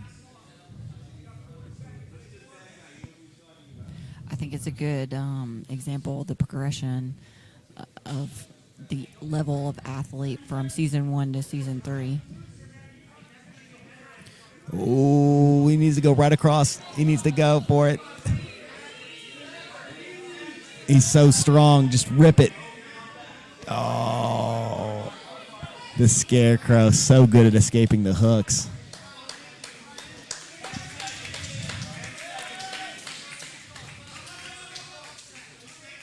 Oh, wrist lock attempts.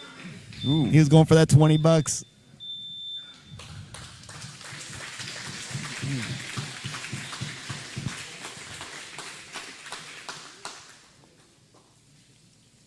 Well, that's the last night. I'll bump it up to 40. First wrist lock, $40. All right. I think Wallow last night gave 20. I don't know if he's willing to match it tonight or not. This is the guy we've all been waiting for. It's hilarious. Every season, it's like, hey, where's that blue belt? When's he competing? Marcus Elkins coming up against Josh Gibbs.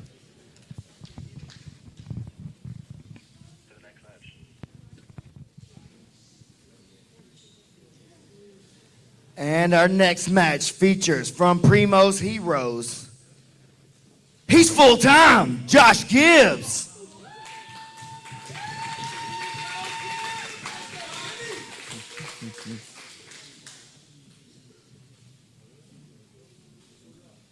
And this season's most exciting grappler representing such and such. It's Marcus Elkins!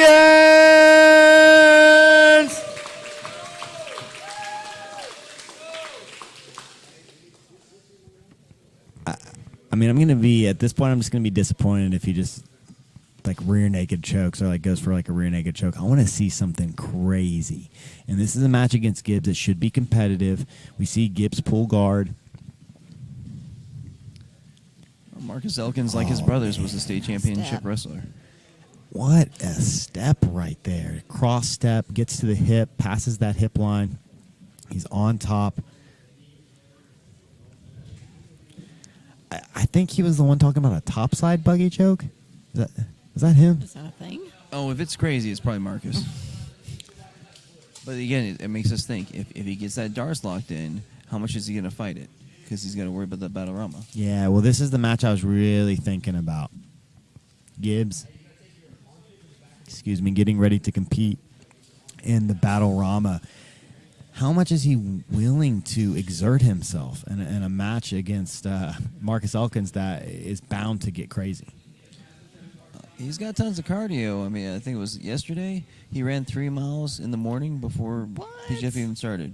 That's crazy. And he did open mat on what, Monday? Oh, yeah. Is he doing 10 rounds that day? He's looking for a guillotine. Oh, he's into the mount. Gibbs fighting the hands. Oh, he's looking for that bridge. He needs to arch, but I think Gibbs has both hands in. Yeah, you can hear Applegate saying, "Don't burn." I agree, because Gibbs has both hands in. It's just going to be very tough to finish him.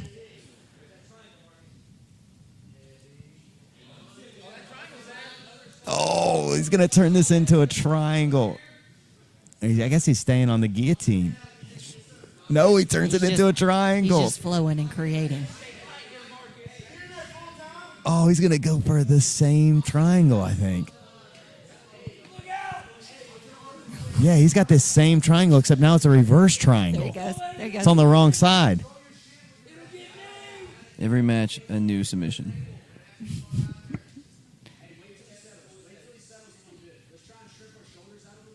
You can still see there's some space right there. You see between Gibbs's shoulder and neck, you can see that there's a little bit of space. Last night he hooked that left arm under his far leg, or no, it would be under Josh's free arm to be able to eliminate that space.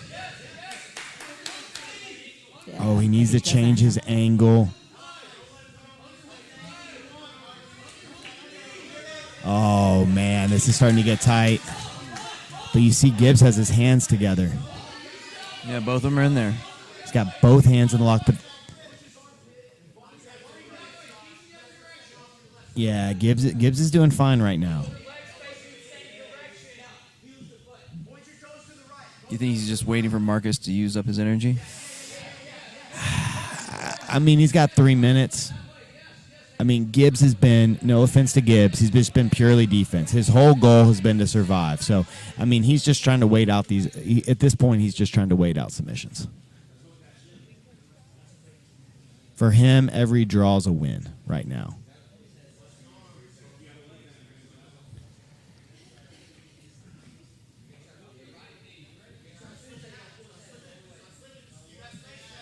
Oh, he's changing that angle. Oh, and he escapes. You got to wonder how much energy Marcus Elkins just used right there.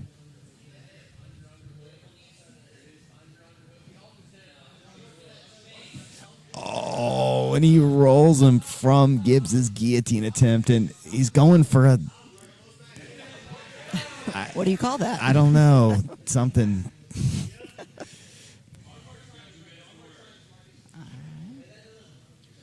Nice. He's going for a Kimura style attack. He's looking for... Oh, my goodness. Oh, Gibbs finds a way out.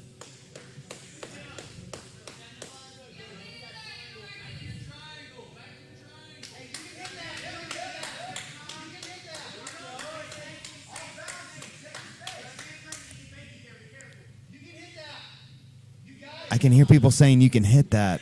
He's got a forearm. Oh.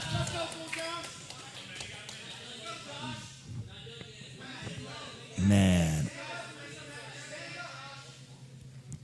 The Elkins are calling for Marcus to stand up and Go, Josh.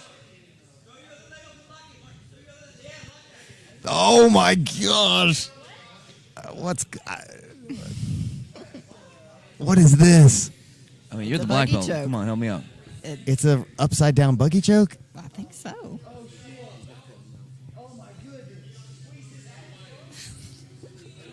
Josh, he looks fine. Yeah, I mean, he's going to be okay.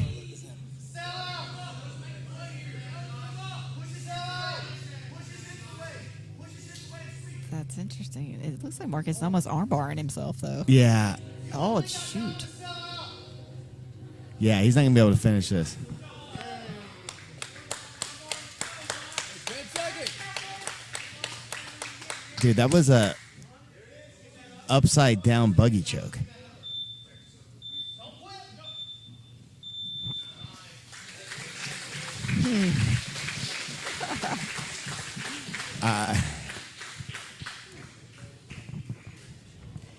Brandon Campbell says we need to name him Marcus.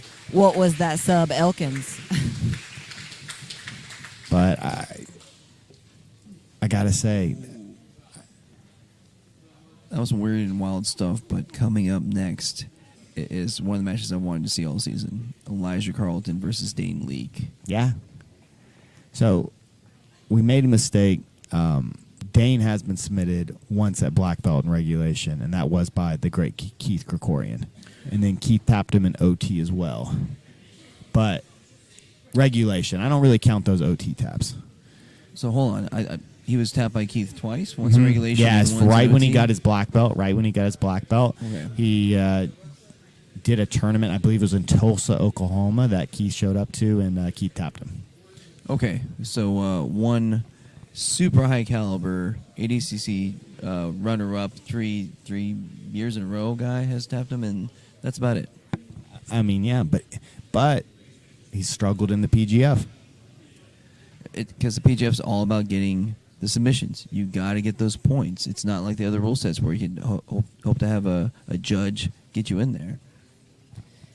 And again, another thing that's different about the PGF is that you have to be good at all three rule sets or three different rule sets to be the champ. Next up, one of the most anticipated matches of the entire season.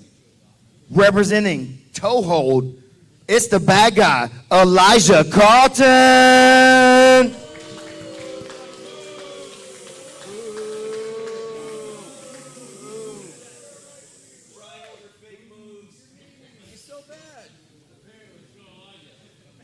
And looking to put himself into the playoffs this Saturday night from such and such. It's the great Dane Leake.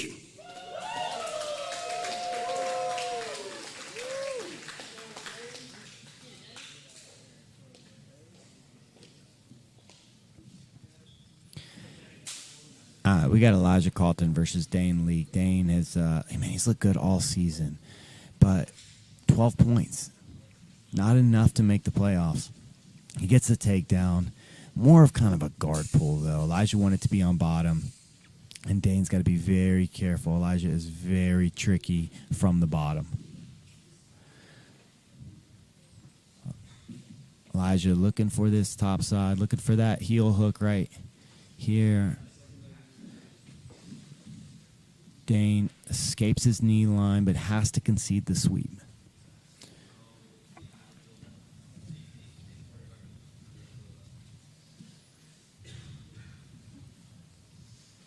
Going back to that quarter guard.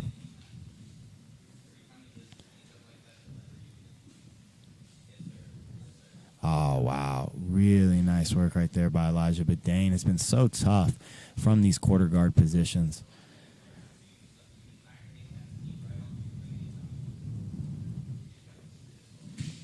Dane, very aware of that back step. Really nice job. He follows the back step into a sweep. I guess that's a sweep. But Elijah's on bottom now. Always have a tough time. I guess it's more of a reversal.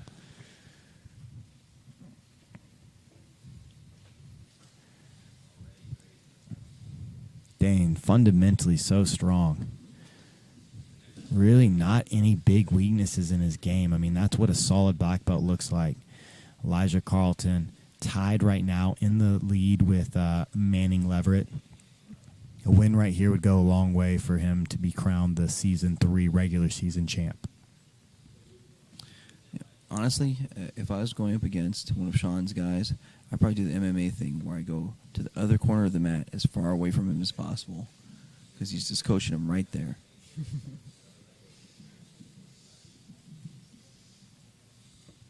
Dane looking to control the ankles. Elijah's really been using that Jackie Chan entry to get into to get into the cross ashi, but he's opting to close the guard now. He's got those super long legs wrapped around Dane, looking to cut an angle here. Dane always has to be careful. Anybody has to be careful of that triangle. Womp womp womp, new member. Welcome, Xander 3600. Dane up to his feet. 3 minutes and 20 seconds left. Using that muffler. Well, he picks him up, moves him closer to the center. Ooh, Elijah's starting to lock this triangle up. Oh, climbing. This is not good. He's coming up into the mount position. He's going to stay on that triangle, though. Oh, he's locking this up. This is getting deep. Yeah, he's going to get this. Dane, though, has his hands locked, but... Oh, Elijah's going into the top position. All Elijah has to do is unlock those hands. Oh, he's going to punch the fist in the throat. That's brutal. Yeah, and that gets the hands out. Now this is getting deep. He's going to get the tap. Oh, Elijah Carlton.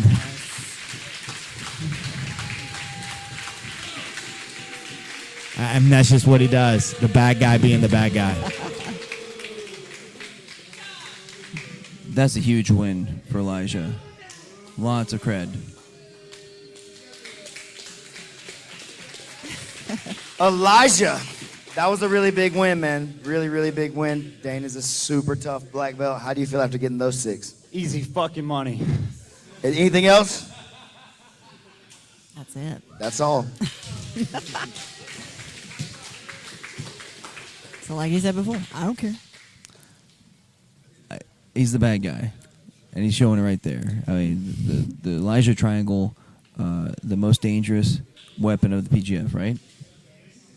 I mean, how many times does he have to hit it? You know, I think the argument, while Hunter's, Kimura, I know Tripp's probably somewhere listening, but while Hunter's Kimura, was devastating, most of the time he used that to hit arm bars and, or turn it into back takes. I mean, I think Hunter hit way more RNCs than he did Kimura's during season 2. Elijah has finished... how many people with triangles in the PGF history? I mean, it's in the double digits. It's got to Easily. be. Yeah, for sure.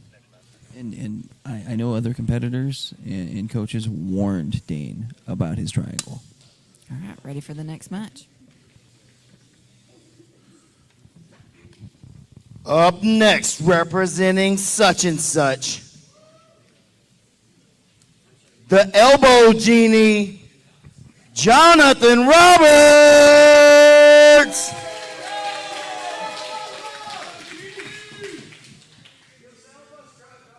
And representing Supernatural Survival Gear, the Wandering Grappler, Isaac Stackhouse.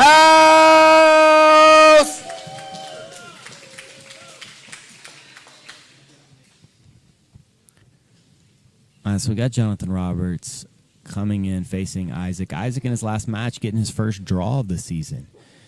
This is going to be a tall test for anybody, though, asking them to get a draw against Jonathan Roberts. Oh, he's going to look immediately for that inverted arm bar. Yeah, you're hearing Isaac's coach saying, keep those hands off the floor. So you got to be worried about the darts when Jonathan's on top and arm bars from everywhere.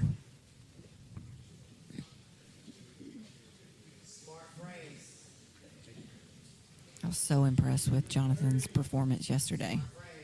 I mean, he did all right. He just, went 3 for 3 sub-wise? No biggie. No biggie. I mean, the guy's amazing. And if you're a Manning fan, you're hoping for a break right here. You do not want to see a choke. It looks like he's got a Kimura grip. He's got a scoop grip. He's going to look for that arm bar. He's going to look for that inverted arm bar.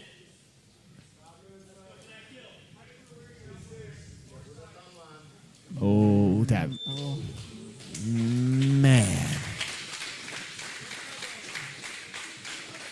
Just back to back. Elbow genie, rubbing the elbow.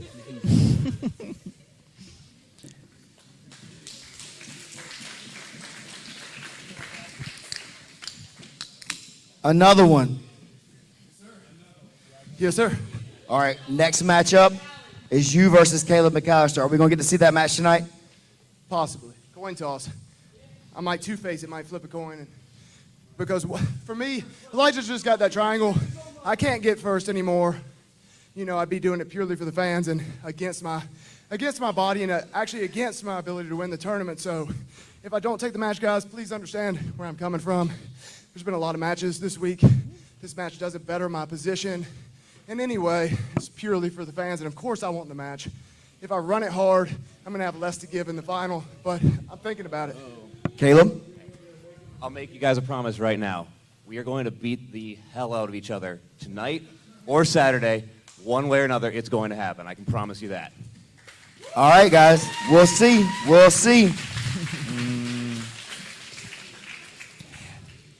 Oh, Egghead's upset. Yeah, I'm upset. I've been waiting for a year. And just, you're not going to be actually at the final. You'll be able to watch Hey, it. but- hey, rub it in, Lindsay. I'm Rub it in. just Tell him saying again. I'm just saying that it makes it worse because he won't be able to be there. Wait, why does that make it worse, Lindsay?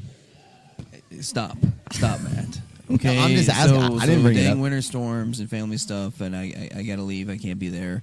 Hey, by the way, I do have a front row seat that I already bought, seat 16. I need to give that to somebody, so we got to figure out some way for me to give that to someone. We'll think of something interesting. Yeah.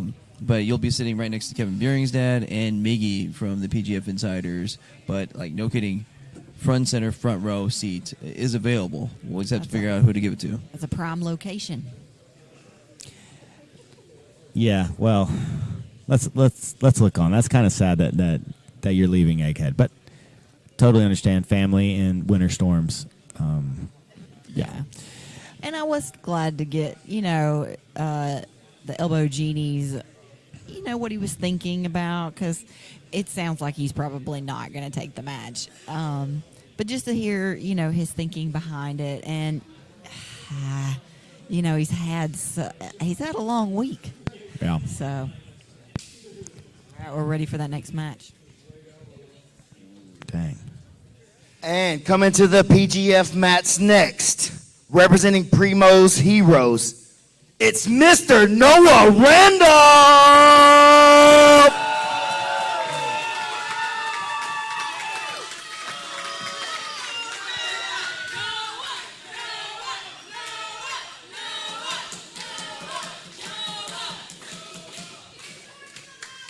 And his opponent, representing Toehold, it's handsome Kevin Sherrill!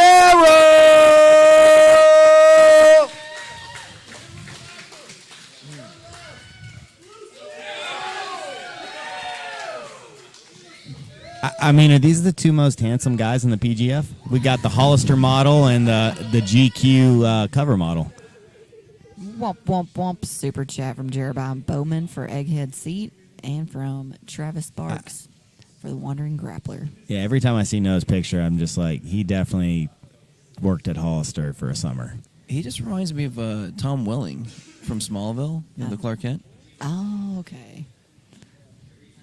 So he's Superman. He may be. Noah Randolph looking to take down the D1 wrestler.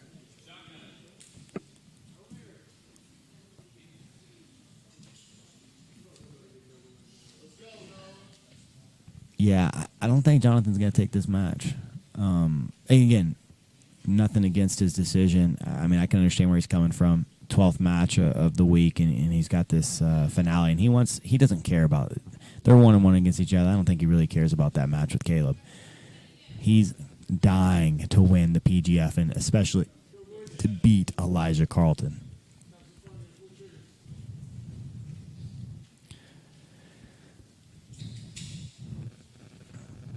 Thanks, Kai. He agrees with me. He looks like, Clark Kent for Smallville. Who, Noah? Yeah, Noah. Oh, yeah. I'll pull it up for you.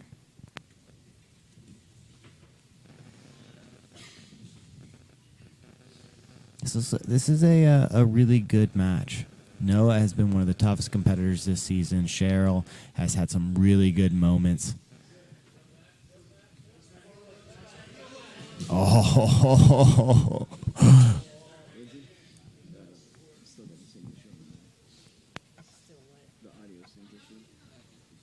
oh man, that was kind of like a Big Brother takedown right there. Just like Cheryl just kind of Big Brother Noah right there. Like, look, kid, I get it. You're tough. You're looking to maybe get into MMA in the future. You've been grappling for a bit, but I'm gonna hit you with the slickness real quick. That was beautiful. He's on top,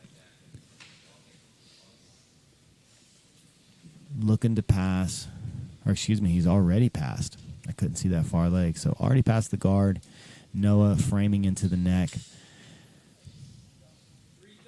But he's in a poor framing position. You see his left arm's already crushed, so that frame's useless. And yeah, now he's given up the Kimura grip.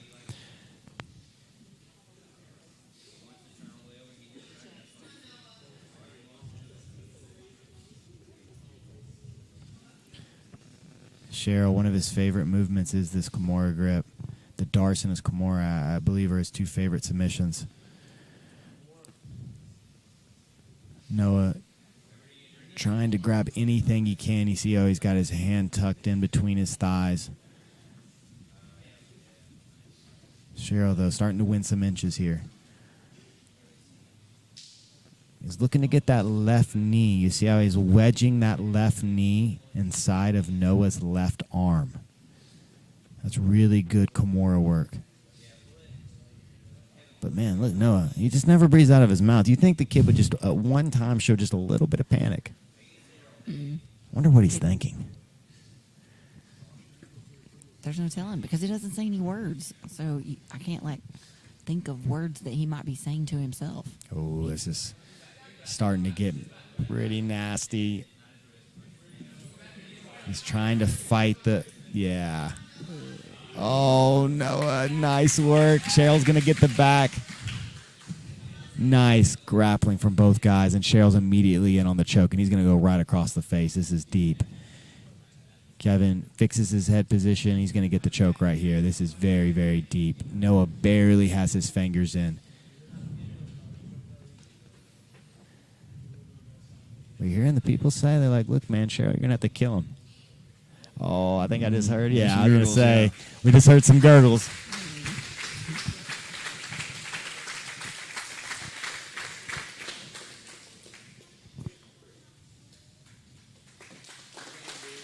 Kevin.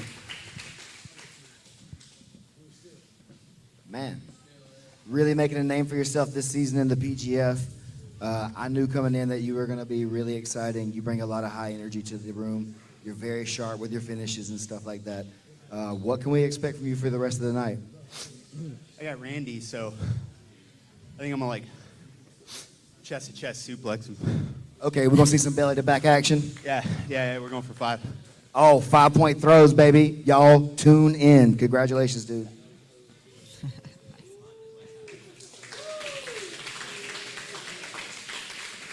All right, up next is going to be Manning Leverett and Randy Roden.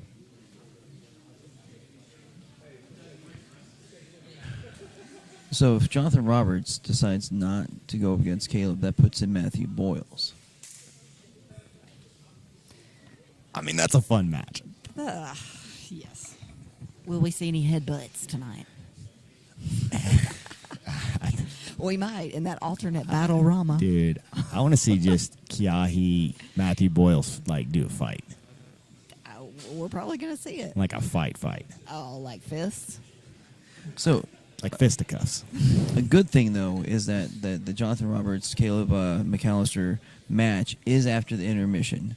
So Matthew Boyles would have his first match of the Battle Rama beforehand. So he wouldn't be tired from that Caleb McAllister match. And he'd have plenty of time before the end because it's the first match after intermission. Maybe Jonathan took that into account. Yeah. I know. I think of all the competitors, we've heard the strain of this week. I think he's talked about it in every single one of his matches. He's talked about how he's old. He's like, I'm stiff.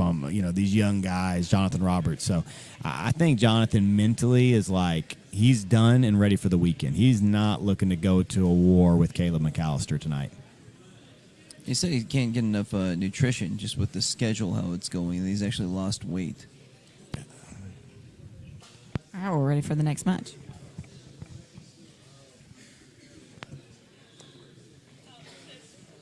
This next athlete is currently tied for first place.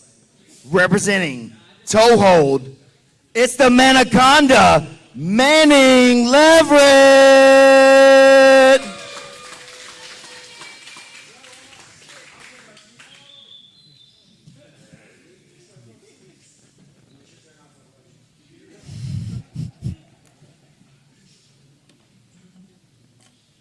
And his opponent,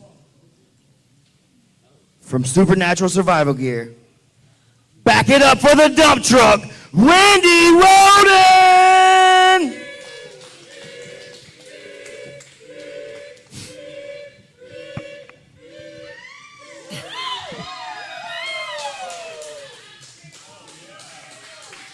Now, is this not entertaining? Let's get this super chat going. So we have the most improved player in the PGF, Randy Roden, going against this year's MVP. Manning Leverett is the MVP of the league this year. 4th pick, and he is in 2nd place right now. That's how you win. That's how, as a coach, you win the week-long event is with picks like that, and Manning Leverett has well outperformed a 4th pick. I mean, he's the number 2 guy in the league, but he's got his guard passed by Randy. Randy easily 30 pounds bigger, easily. That's a very good point. You could say Manning Leverett was the steal of the draft in that 4th round. Yeah, he's the MVP of the league.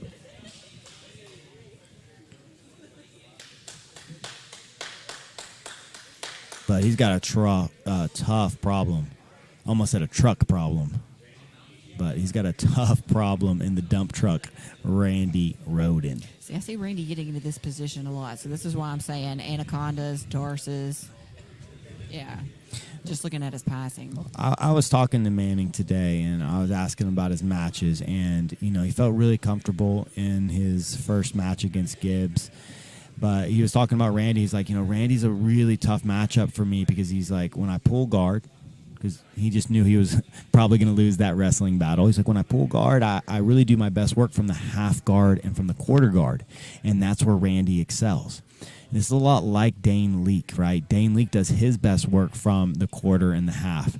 And Randy was a problem for him. And I think we're seeing a little bit of the same right now from Manning, and that Randy's kind of dominating that quarter guard battle.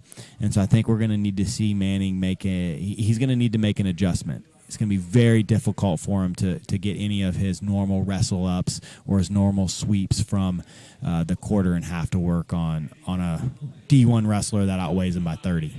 Womp, womp, womp. Super chat from Jeremiah Bowman Yes. for Big Daddy Dumpy. This is exactly what I'm talking about. Really nice leg entry, but again, Randy showing he's aware. Womp, womp, womp. Super chat from Dale. Love hearing that dump trunk in reverse.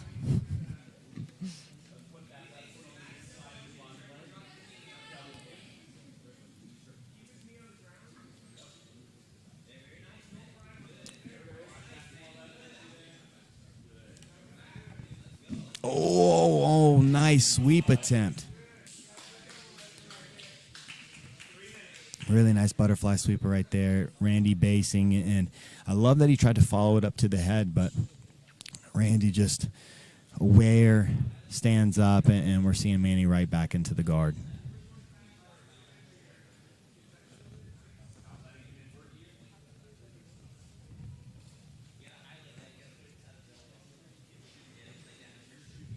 Oh, yeah, that same entry. Really nice. He's going to need to turn this into a calf slicer.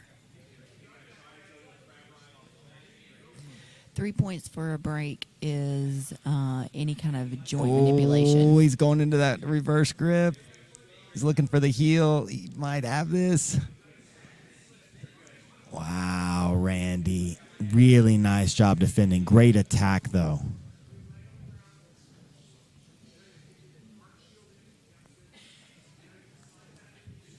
So impressive from both these guys. Beautiful leg entries from Manning, and man, Randy showing why he's the most improved.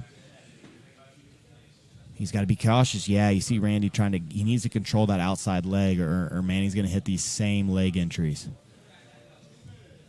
2 minutes. Randy using a scoop grip. Tries to back step out. He's got to watch that far leg pummeling. A little lens lock attempt right there. Oh, and he's now trying for a knee bar.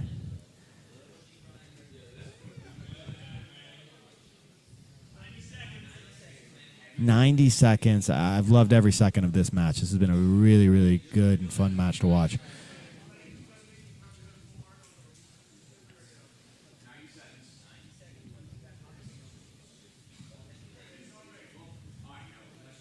Randy past the guard. This is where the weight really is felt. I mean, we're talking the last, 70 seconds. Knee on belly.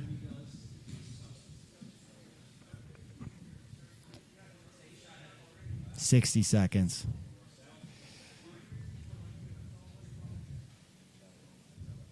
Randy looking to grab the head. 50 seconds.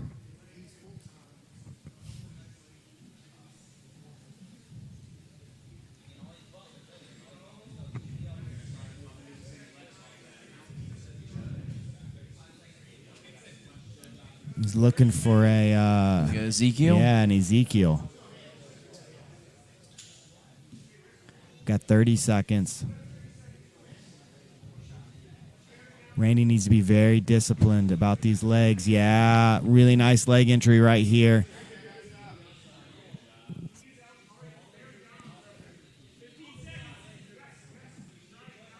Nice work by Manning. Man, Randy, nice job pummeling, and now he's attacking. Wow. Great match by both guys. Okay, take this opportunity to exit out of the chat and go join the channel. For 99 cents, you could become a bread eater and have some exclusive videos that you have access to. So you'll notice in the chat that some people have an emoji or some kind of like icon by their name. You'll know that those are going to be members of the channel. You'll also have some emojis that you have access to that other people don't. So you guys that are members of the channel, let's see those bread emojis. Hey, we got just over 350 people watching right now. Please, hey, share it to your jiu-jitsu groups. You know, shout out to Cherry Point Grappling Club. I shared it there. Whatever your group is, share it with them. Hey, this is free, awesome, action-packed jiu-jitsu. Hey, let's get everyone's eyes on it. So you see Kai Johnson right there just showed you some emojis that you'll have access to. Womp, womp, womp. New member from Jeremiah Bowman. Welcome to Bread Eater. Saw at the end of that match, both guys just ripping on straight ankle locks. Randy, nice job repummeling into the inside position against Manning, but Manning is such a good leg locker. I definitely would not want to be in a leg battle against Manning Leverett.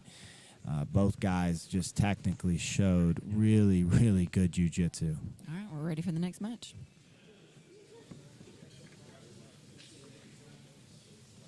Next up, coming to the PGF mats, representing Supernatural Survival Gear. It's the Sultan of Sexy, Eric Longer!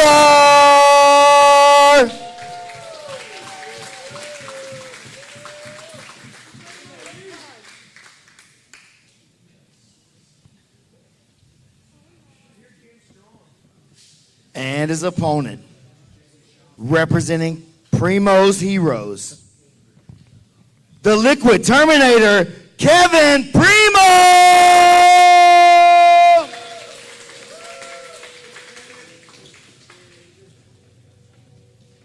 Yeah, it's funny. Manning's one of the guys, like, me and him walk around the same weight. I'm like 163 right now. And but he looks like my size. I watch him look at most of these guys at 170, and I'm like, dude, again, Randy, Gio Ortiz, Kevin Primo, like, get out of here. Manning's a true 170er. But both these guys, they're out, right? I mean, there's They no are possible way. statistically eliminated. Both season 1 vets. Now it's just about pride. Yeah, neither guy having the season they wanted, but I'm sure finishing this season on a win streak would be huge. So we have this match and 2 more matches, then we start the such and such battle Rama. See Eric pass. He's looking for this arm triangle. Kevin trying to keep that elbow open so he can keep that space between his neck and shoulder. Really nice job taking the back, but we've seen Kevin is so difficult to finish, even if you get his back. And Longar needs to be careful. I mean, he's aware of what Kevin's good at. These guys very familiar with each other. He knows he needs to be disciplined with his arms. McCracken Bear, the commish told Steven that he wanted him to be like the pride lady. So he's just following instructions. You guys have heard that announcer lady from Pride. Oh, she's the best. People are like, dude, Bruce is the best. I'm like, no, she's the best. Yeah. Okay, Bruce is. He's pretty He's good. the best. But we got Eric on the back. Which buffer's the best? Oh man, you can't. I mean, that's.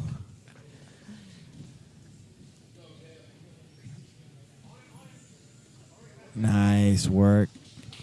Yeah, you can see this is turning into a much more playful match, especially from Kevin. You see Eric give up top position. This week's been grueling. And these guys both know they're out. So I'm pretty sure the most important thing to them is that they don't walk out with any further injuries. So if they have any, let's not get injured any further. And, you know, let's try and get a win if we can, but let's protect the hardware, or the software, I should say. Got to protect the body.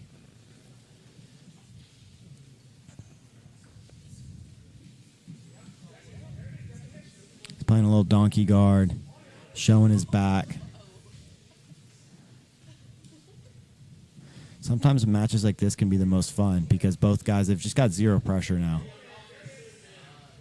Nice takedown. Eric coming in on a guillotine, looking to switch that into a Dars. Kevin's going to be so hard to Dars, so he's just so much bigger than Eric. Oh, he might have that locked in, though.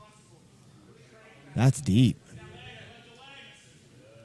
You see his head's above Kevin's. He's hanging on by fingers, though. Yeah. I mean, yeah, it just doesn't quite have the arm length. If his arms were just 5 inches longer, he would have had that, I think. But great job by Kevin, just using the size and the posture to open up Eric longer. Yeah, you hear. I guarantee Eric was like, "You big son of a gun."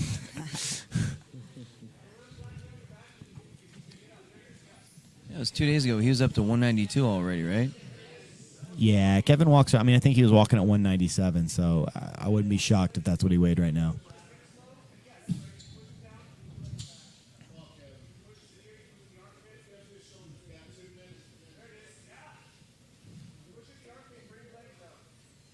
Jeremiah Bowman says that South Dakota Chris needs to grow out his mustache like Mike Beltran. That'd be pretty awesome. I think it'd take quite a while.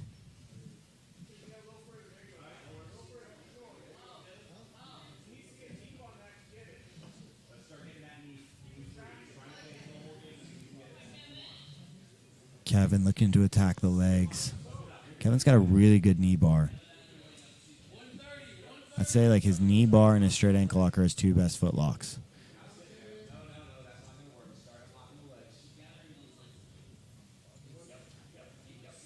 Oh, you know, a toe hold would be a nice consolation prize, though.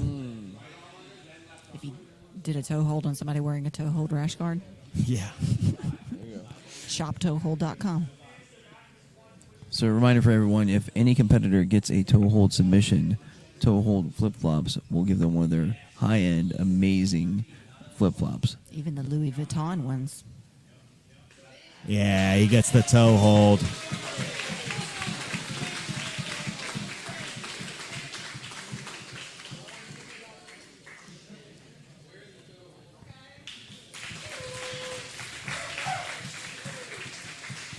Kevin, hey, you want to go talk about those flip-flops you just won? Just got yourself a nice custom pair of toe hold sandals. How does that make you feel? Makes me feel real good. Yeah. That's what I was aiming for. So we're good. Well, what's your next match tonight? Marcus Elkins is who I got. Freaking exciting match right there. That's for sure. That dude don't mess around. Are you going to kill him? I'm going to do my best. He's going to kill him, everybody. Congratulations, Kevin.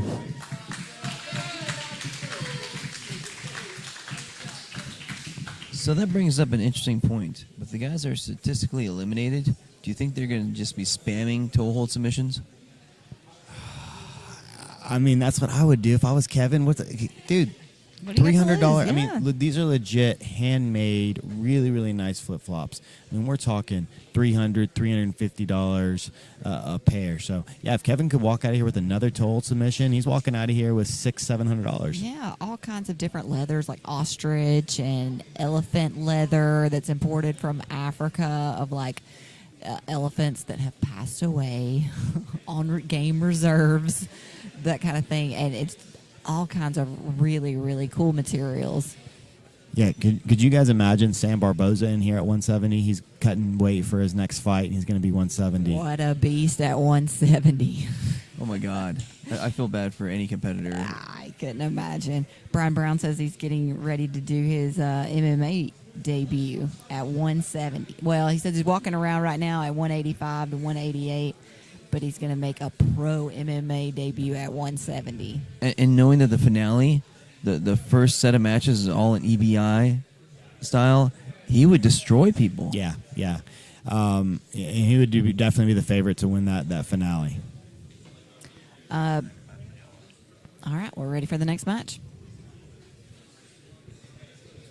Yeah, that EBI. Oh.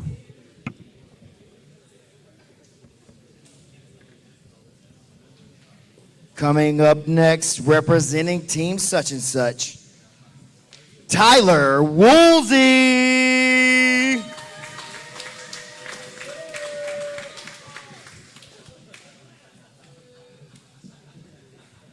And his opponent representing Primo's Heroes, the Scarecrow of Doom, Matt Harrison.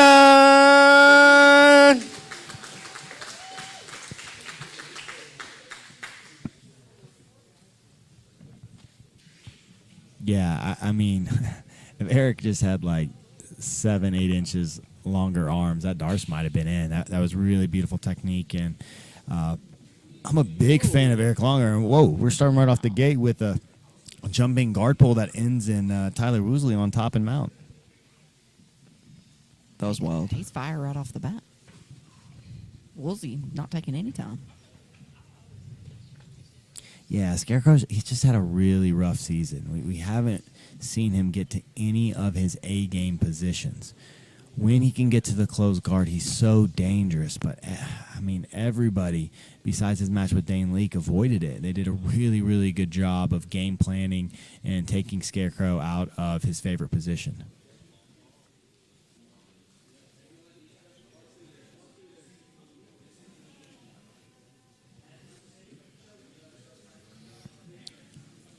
And so is this was the one that Woolsey probably had to circle, match-wise for tonight. This is one where he could get a submission. Yeah, and what's crazy is he took 6 points off Randy Roden. And we've seen a lot of guys struggle with Randy or just get a draw. I mean, that Manning-Randy match was super entertaining. But Manning walked away with 0 points, and he had some really good looks at leg locks, but scored 0. Tyler walked away with 6, but that's the only points of the season. Tyler's definitely underperformed. I think he would say that. He was a third-round draft pick, and I think he was really expecting to at least be in contention for the playoffs at this point in the season. He's got beautiful jiu-jitsu. Just look at him, though. He is a little undersized for the 170s that are in here. 100%. I mean, again, we're talking about like the possibility of Sam Barboza being 170. So, yeah, Tyler Woosley's more of a 55er for sure. Him, Manning Leverett, Noah Randolph. Dane Leak. Mario. Dane Leak. Yeah, Dane Leak. Oh, he's got this arm bar. This is deep. Really nice arm lock by Tyler Woosley.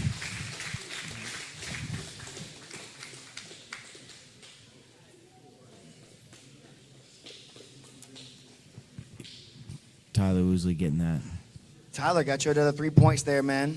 Yes, sir. Did you expect that coming into the night? I was going for 7. I was looking for 21. I knew Gio would be a tough match. I knew I could still get up in the top 8 if I were hit 2 7s. That might have me out of the running, but happy to put on an exciting show. Happy to keep having some fun. I got one more tonight. Let's give him a show, Mario. Let's do this. All right, man. Congratulations. Nice work.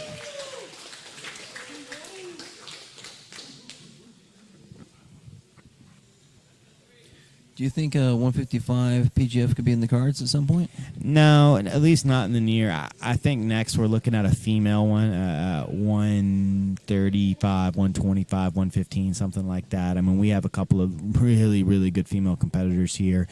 Nakia Jackson, she just she got invited back to the Medusa, the big show from Eddie Bravo. So she's one of our top competitors here, and we'd love to have like a 16 female person PGF. Now, whether or not that's next, I've got no clue. I know that's what's been in discussion, but I imagine we'd probably go a little bit bigger. The more you give, like 185, 195, you can have guys that are like 160 jump in, but when you limit it, like the lower you go, it just takes away a lot of options. So if you wanted to do like a 155, especially like 135 PGF for males, you're just taking out so many options. That could be very, very difficult to fill. That's fair. A lot of these guys that we say are even undersized for 170 were Season 1 vets. That was a much higher weight class. That's fair. Ladies and gentlemen, after this match, we will move to the first round of the Battle Rama. But now, representing Supernatural Survival Gear, Quadzilla, David Evers!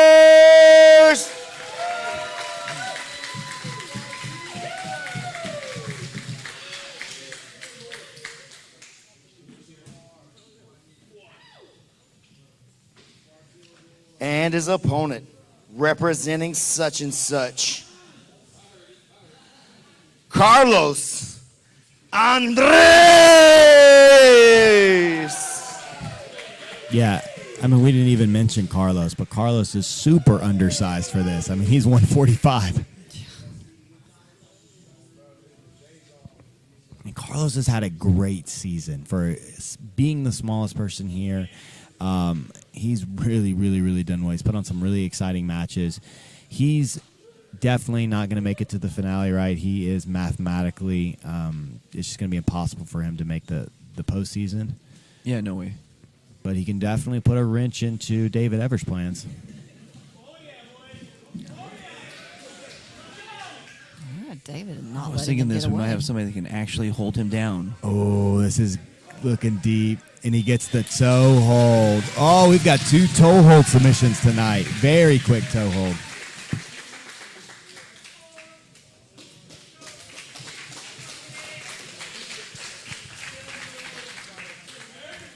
David, another 3 points, another toe hold. AG's going to have his work cut out for him over here making all these custom sandals. How you feeling after that one? I feel pretty good. I thought it was going to be a lot more scrambly and play his range a little bit better, but I got a hold of him. Thank goodness. Right on, man. Who's your last matchup for the night? I got Noah. How you think that one's going to go? Oh, man. Tough. It's going to be tough. Prediction? No prediction. We'll see how it goes. All right, man. We'll see you up in a little while. Congratulations. So do we have a total of 3 flip-flops that have been awarded? Isn't that right? Yes. Yep. So that with that break, that takes David Quadzilla Evers to 23 points, putting him in 5th place. Oh, he got the extra point. He because got it was 4. within a minute. Pardon me. Would all 4 contestants for the such and such Battle Rama please make their way to the back? Yeah, who cares what just happened, right? All these other matches didn't matter. We're at the Battle Rama, the first round of the Battle Rama. This is what the people came for. This is why I'm here. Yes. So one of our sponsors, Such and Such, is going to make sure that the super chat donations, thank you guys for your super chat donations. Such and Such is going to make sure that whatever you guys gave, they're going to give an additional amount to make sure that the winner of this Such and Such Battle Rama is going to get $1,000. So you guys have made this possible. You guys asked for this. So here it is. We are very excited. It's just awesome to see like how reactive and interactive the PGF is. You know, the chat say, "Hey, let's do this." Enough of them got together, start throwing some money together, and boom, it's happening right now. Right. And so, first season, that was an awesome benefit of having you guys in the chat. And I really missed it. Second season, though, we didn't get to interact with you guys, so we made sure and made that possible for this season. Yeah, so payout is it's pretty substantial. It's going to be $1,000 or $1,100. I'm not sure where it's at, but they're getting it.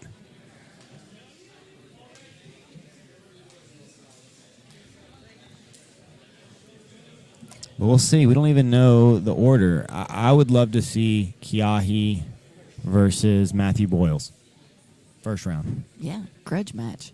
Or Kiai called out Matthew Boyles. He wanted to make sure that match happened. He's got something about people with unicycles. He just doesn't like them. The commish said, This is boogaboo. give him 2 minutes. He's like, 2 minutes, we're going to make this happen. So no clue. Brandon's going outside. I don't know if he's getting Jason Such, the owner of Such and Such, in here. Or Let's take this opportunity, and I want to mention a couple other of our sponsors while Brandon's working on whatever he's working on.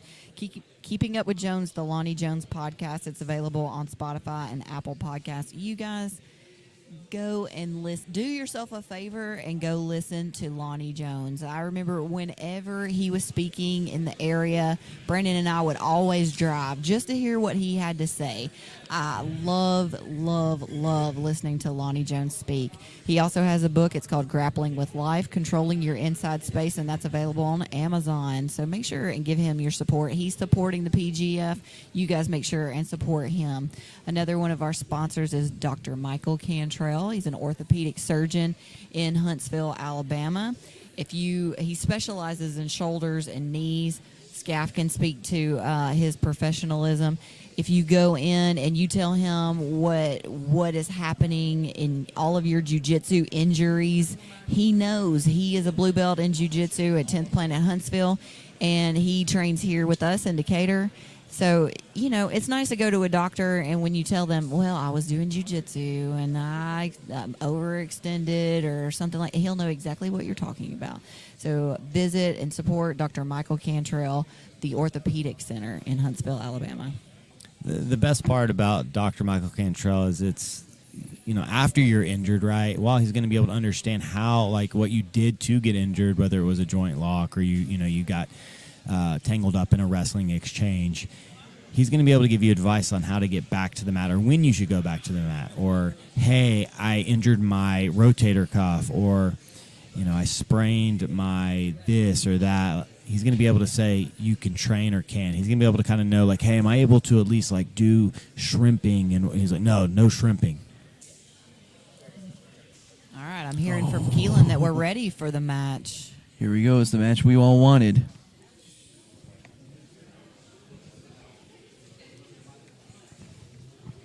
All right, now it is time for the Such and Such and Super Chat. What do we call this? Battle Rama. Let's go! Coming up first, representing Toehold, the Hawaiian Superman, Kiahi Makeko.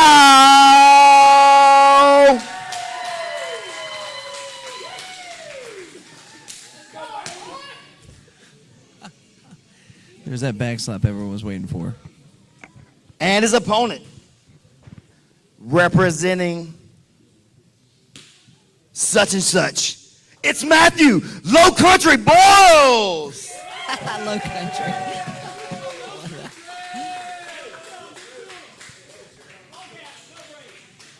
All right, here we go. A little bit of a grudge match here.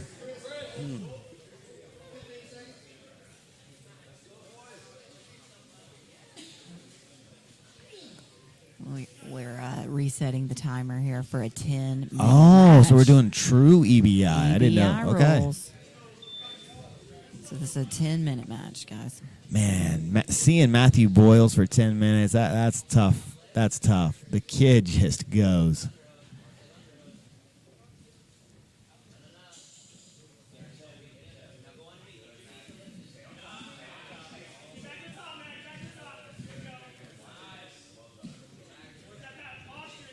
Ooh, nice. Nice passing right here from Matthew Boyles. Kiahi.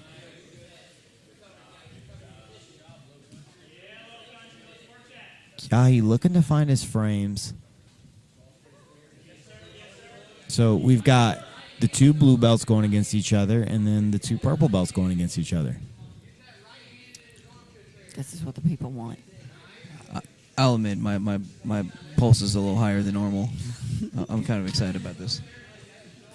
Yeah, I mean, I have Matthew Boyles as the favorite going into this, especially now knowing it's 10 minutes. I just think he's 19 years old, endless cardio. It's going to be tough for these guys to keep up with him for 10 minutes. And we see Kiahi now. He's had his guard passed. Nice little bump right there. But we see Matthew Boyles looking for the Dars. He has that locked up. He's looking to go to the mount to finish this. Oh, this is tight.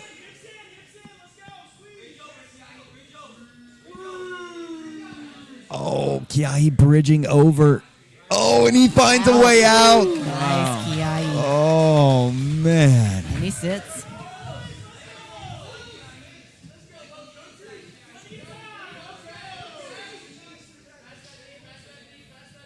I hope you guys can hear the crowd. They're going crazy. Oh, now he's into an arm triangle. And he turns that into a triangle. Oh, and he's going to go to an arm lock. Kiahi trying to fight it.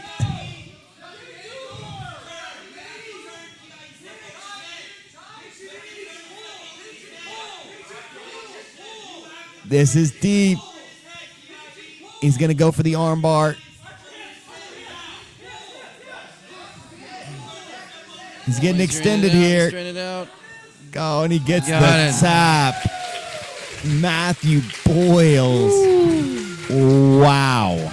That's the excitement we all knew was going to happen. You let him on that mat.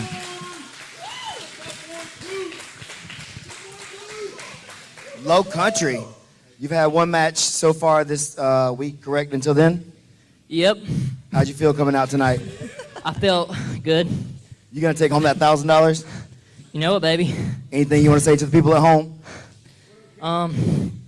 What up, Kara? Hey, my dude. Congratulations.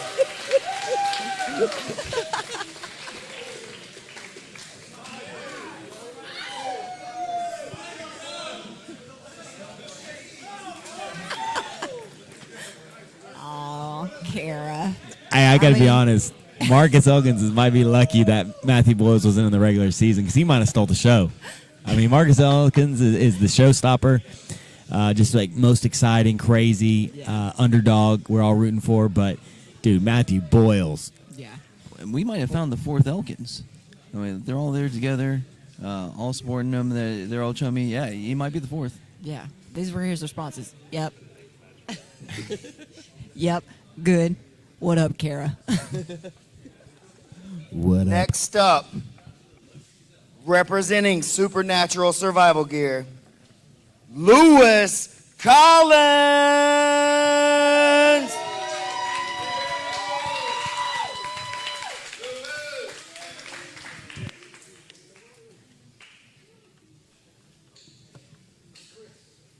And his opponent. Tonight he's working double time, but you know him as full time Josh Gibbs. Okay, here's the thing. Josh Gibbs is way bigger than the other three, right? I mean, just look. Lewis, Matthew, and I mean, Lewis and Matthew are both like in the 155s. Kiahi was 161, but Gibbs cut. I mean, He's back up to 185. Yeah, Gibbs is big, man. And an athletic 185. I mean, he's pretty cut at that. Oh, he's ripped. Yeah, he took his shirt off after one of the open mats, and he was just, I mean, ripped. Pulls guard. He's got to be feeling. Oh, that was a great Ashigarami. He's on the outside heel hook. So Oh, No, go ahead. I was going to say, we know Lewis is also a ball of energy, and he is tough as nails. That's what I was thinking. Lewis Chaos Collins. I mean, Lewis-Matthew Boyles match, right? I mean, I think that's what the people want. Oh, I'd love to see it. I'm a big Josh Gibbs fan, though. I mean, obviously, both these competitors, Lewis Collins, a Season 1 vet, showed us how tough he was there. And Josh Gibbs went all up to the 220-pound Season 2. So lots of fans for both these competitors. Oh, man. That was just purely Josh Gibbs using his size and strength right there to flip the position. I mean, he just kind of threw Lewis Collins. I mean, some people don't like to say it, but size does matter. Yeah. Definitely. Again, both these guys purple belts. Lewis out of 10th Planet Muscle Shoals. And Josh is in Virginia. What school's Josh out of? You know, right? Nomad. Yeah, BJJ. Nomad BJJ. Season 1 versus Season 2 vet.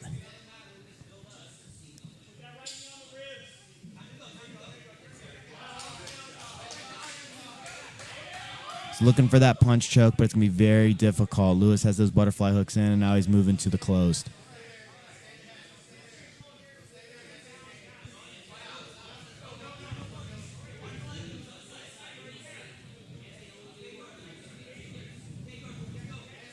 Jumping over, looking for a rolling guillotine. Oh, man, nice work by Lewis. He's going for that straight ankle lock. Here in Applegate, call for the feet on the hips.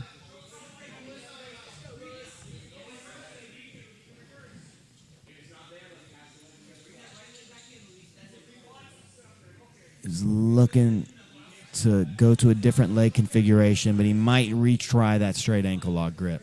Gibbs doing a great job defending. Trying to pummel his leg into the inside. Oh, Lewis, nice. And he switches, and he's going to get this heel hook. Oh, I don't know how he didn't finish. He had such a good bite. Don't think he had control of the hip.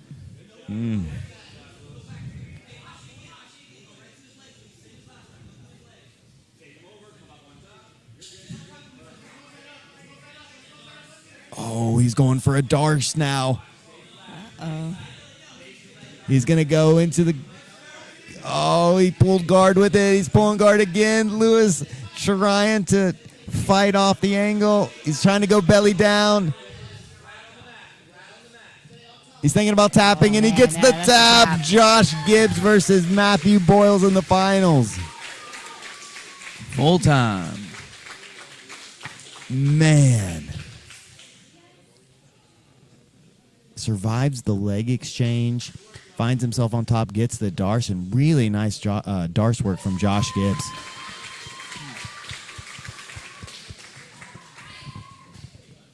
Josh, man, great work, dude. Great work. At the start of the week, it may not have looked so promising to have many matches and many opportunities, but now you're finding yourself one win away from $1,000. How's that feel? It feels good. I'm glad to get in there and just keep mixing it up.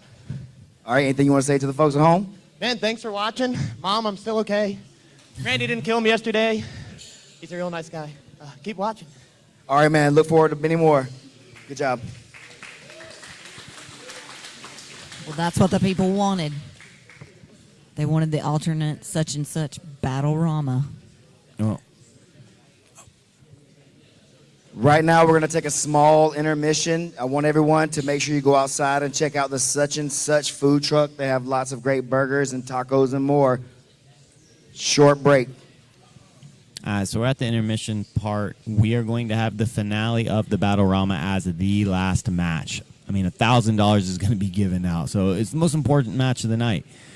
And it's going to be the finale of the regular season. And you know, with those two competitors, with Boyles and Gibbs, no lack of cardio. There should be a lot of action. Yeah, I mean, Gibbs, there's been a couple of these guys. Manning Leverett, Gibbs, Eric Longer, Mario. I mean, they've been like rolling every day, too. I don't know how they're doing it. I have no idea. I watch them at open mat, and I'm like, what are you doing?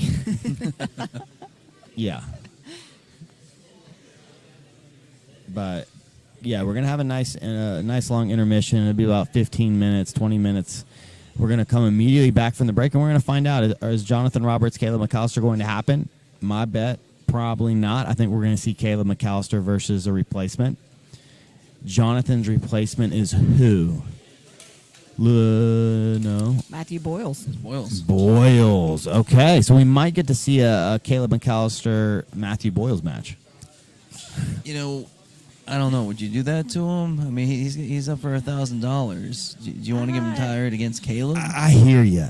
But, you know, I think Brian Brown pointed this out earlier. It's just like that's what these guys' jobs was to be the replacement players. And when they're called upon, they should go. Yeah, and if you think about, I mean, if Matthew Boyles would have made it to the regular season, you know, I mean, he would have had that many matches anyway. So, well, here's the interesting thing. As you see, looking right over there, Caleb McAllister, guy who's taken on the role of coaching Matthew Boyles, he's really taken him under his wing, and now they might face each other. Yeah, he's doing that just so he can get the big brother, and so then he can kill him in about 20 minutes. It's going to distract him with some. Be sure to do this, and then reverse. Yeah. Yeah.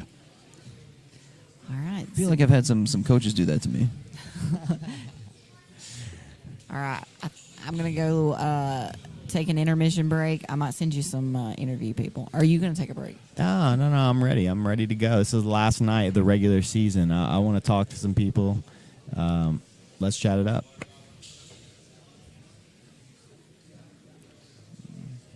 So, anything interesting coming up on the Grappling Discourse podcast? Man, honestly, I haven't thought about it because I've been doing this for the past 5 days. But, man, there's been a couple of interviews that have meant to go down. A couple of overseas guys. It's just so hard to coordinate with people from overseas. The time difference and, yeah, so always trying to get the best interviews possible. I really just want to get people that have interesting stories, not even necessarily just, hey, you're one of the best guys in jiu-jitsu, let's talk. I want to talk to people that have something unique to say. I've been trying to get Ashley Williams on. Me and him have chatted a bunch, but we'll see. But here we go. We've got the dump truck, Randy Roden. No, you get, yep. Randy, what's up, dude? Not a whole lot. How are you guys doing? Randy, you've been the most improved player this season. From all the guys that have been in past seasons, you've improved the most. You've really had a strong season. I know you haven't scored the points you've wanted to, but your improvements as a grappler have been astounding. What have you been doing like this past year? How have you been improving as a grappler, especially in the legs? How have you gotten so much better at defending leg locks? For the most part, my coaches just told me, stop doing the things you're already good at. I've been playing mostly bottom for the past half year or so. So just focusing on like sitting. Bring it a little bit close to my mouth, like I'm eating it. Yeah, just focusing on like trying my own leg entries. Just taking wrestling out of the equation for my training for the most part, unless I'm getting ready for a competition where I plan on using it. You've got a really interesting match against Kevin Sherrill coming up. You guys come from the same hometown, Rome, Georgia. Yes. Both state champions. He was in, I believe, 1A, and you were in 3A. I think I was 4A when I was.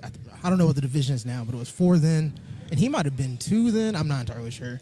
But you guys didn't know each other, right? Like No. It wasn't like, but you guys are from the same hometown. Is there Which going is to be crazy. Yeah. Is there going to be any extra added pressure to bring one home for the Rome? See who the Rome, Georgia champion is. I don't think so. I'm a has been, so no one in my town even knows who I am right now. Well, I think what really shocked us, right, was that Marcus Elkins match. You go for the scissor leg takedown and you hit a beautiful heel hook.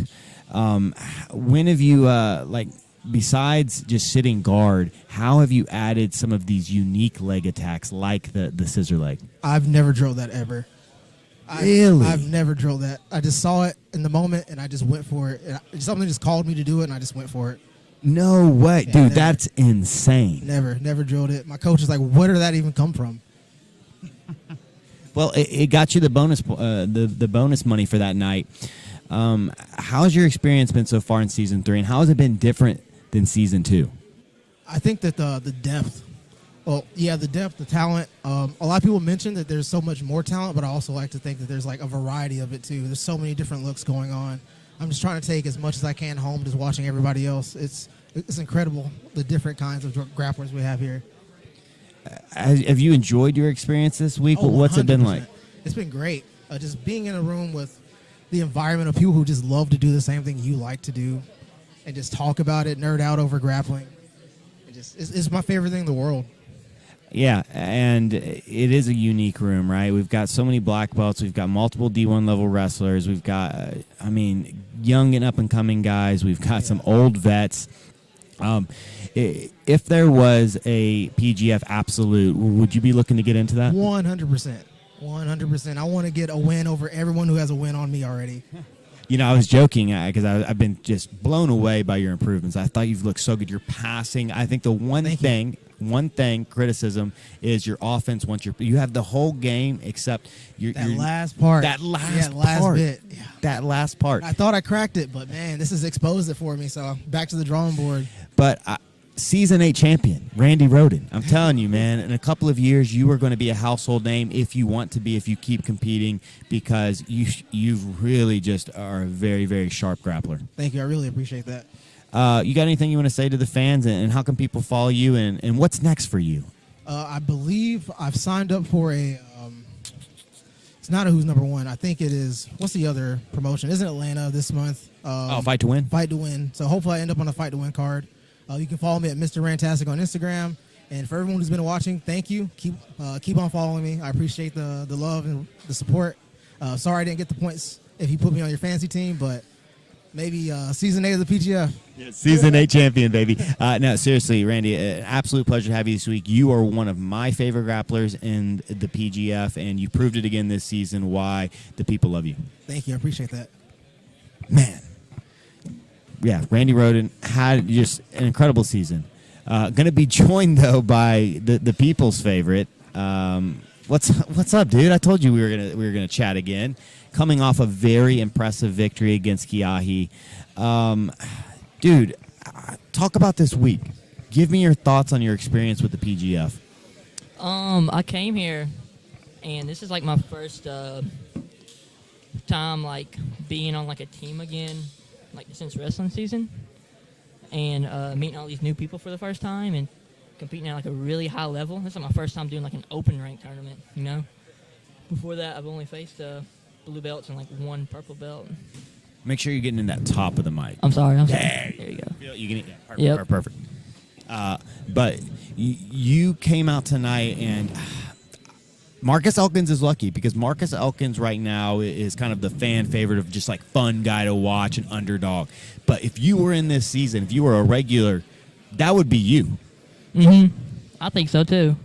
Not taking nothing away from Marcus, because Marcus is really fun to watch too, and he's also really good. But a you and Marcus Elkins match, I mean, I can't even imagine what that would look like. It would be crazy. I rode with him once at their gym, and it went really good. It was a super fun roll. Dude, I can only imagine. What can we expect in the final? You take out Kiahi in the first round, and you're going against the tough Josh Gibbs. Josh, one of the bigger guys here in Season 3, but I know you're not scared of anybody. I'm not scared of him. I don't think he's scared of me either, because he's faced tougher opponents than me, like Elijah and whatnot, So, but I'm going to go out there, push the pace, be physical, stay away from guillotines, and put him on his back, pass, and... How many guys can keep up with you for 10 minutes? Not a lot. Randy can. Randy's like one of the training partners that can do it with me. And I'm kind of known at the gym for like having like a insane cardio.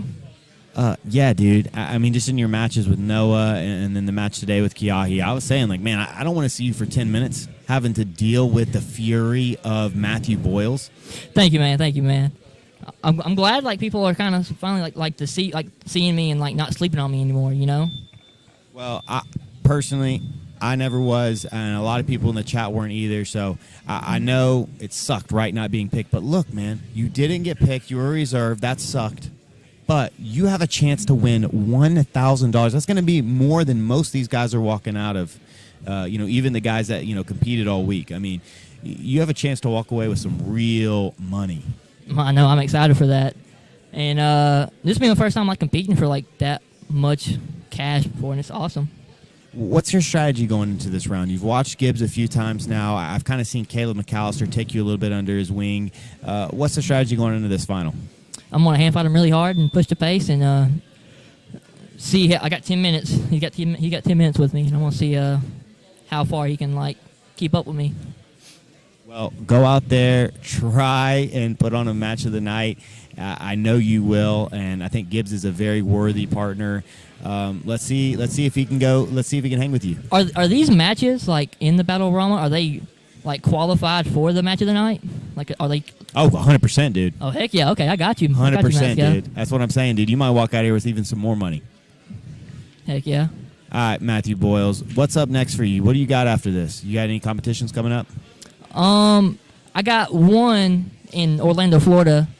It's called a combat sports coverage, and I'm also competing for $1,000. I know exactly what you're talking about. Mm-hmm. Okay. I'm in a blue and white belt, no-gi bracket, and a gi bracket, both for $1K on the line. Well, I will 100% be watching and rooting for you. Dude, pleasure having you here this week. I love everything about you. I love the What's Up Kara. That's everybody's favorite thing. Yeah, I'm glad they like it. Yeah. Shout out to Kara. She's the best. All right. Well, get ready for your next match. Are you going to possibly pop in for Jonathan Roberts? Or? Yep, I think so. Okay, so you're going to go against Caleb. Yep, I'm glad. I've never faced a black belt before, so this would be awesome. Hey, well, let's go get 2 matches of the night. I got you, fam. All right, there we go, man. So it's official. He's jumping in. He's going to be facing Caleb McAllister. And, I think we all expected that. But how can he not like this kid? 19 years old, just happy to be here. I love the new guys, right? Sometimes the black belts, the ego gets in the way. They get a little jaded. And I love sometimes the guys just, I shouldn't say sometimes. I'm a big fan of these guys that are just looking for any opportunity. And that's what Matthew Boyles is. He was just looking for any opportunity to make a name for himself. And he has the potential to, just tonight, face a really, really good black belt and win $1,000. Oh yeah, I remember. I think it was Trip Durden when PGF Insider said we're gonna sponsor some guys to some qualifiers. Within an hour, 2 hours, he's already in there blowing us up.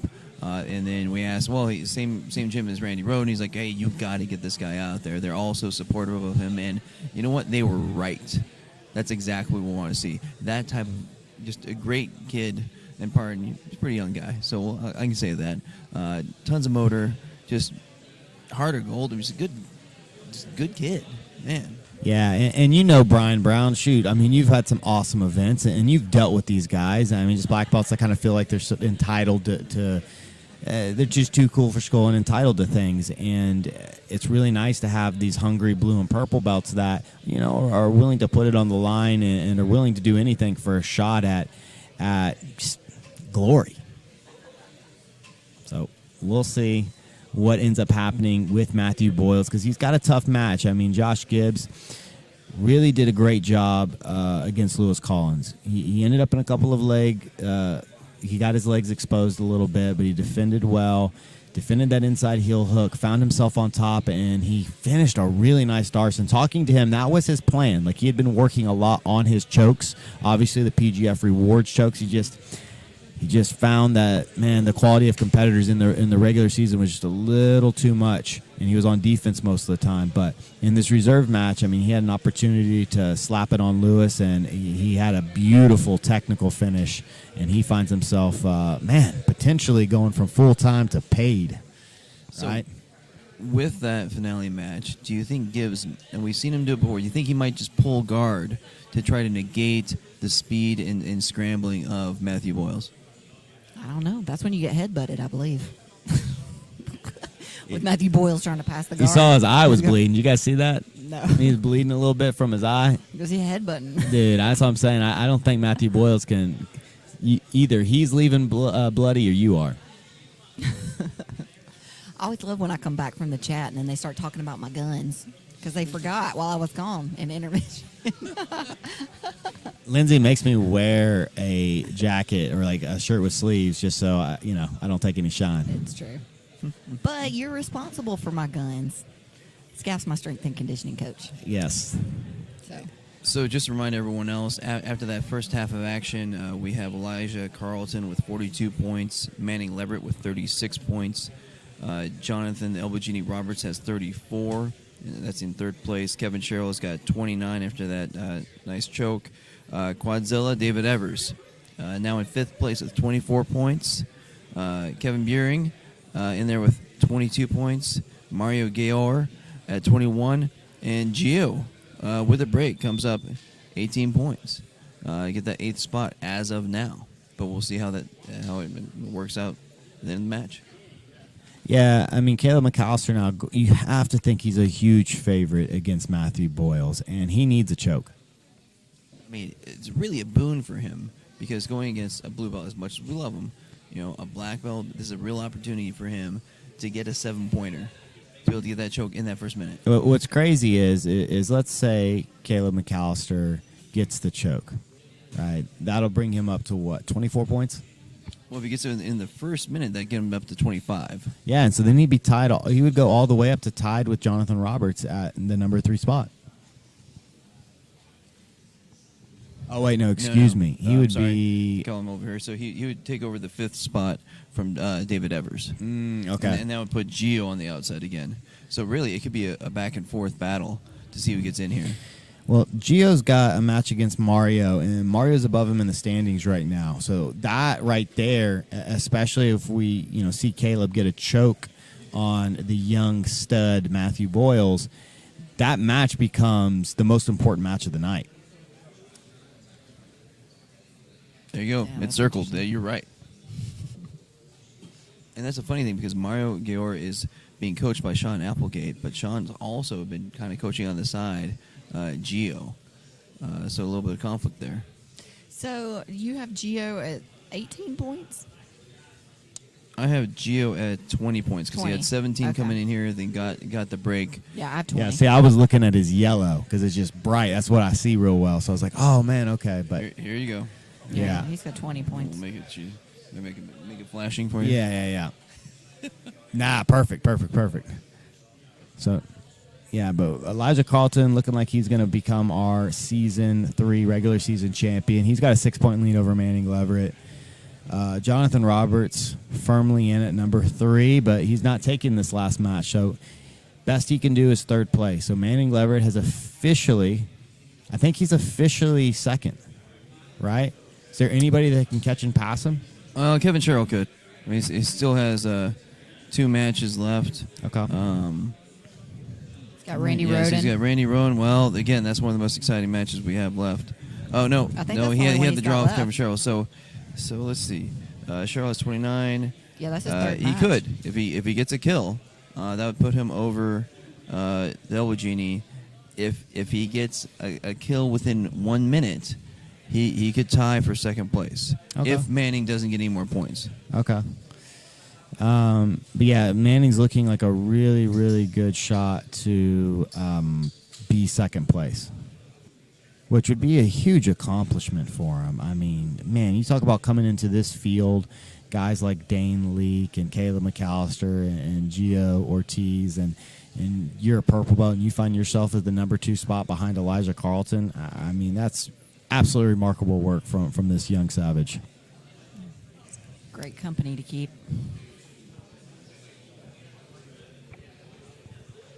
Somebody readjusted my headphones. Somebody has a big noggin. and Dane Leake really needs two kills in his next 2 matches to get in there. Let's see. So he's And got that's not gonna Kevin be easy. Buehring and Josh Gibbs. Yeah, Gibbs should be attainable. Yeah. Buehring is very problematic. He sits to the side, going for those leg attacks. We'll see. Oh man, I mean, technically Buehring has been incredible. He's been one of the best guys this week. He's a true threat to find himself in the semifinals or even finals of our finale. 20 years old. I love just the young 20-year-old blue belts that just come out and beat black belts. I love it.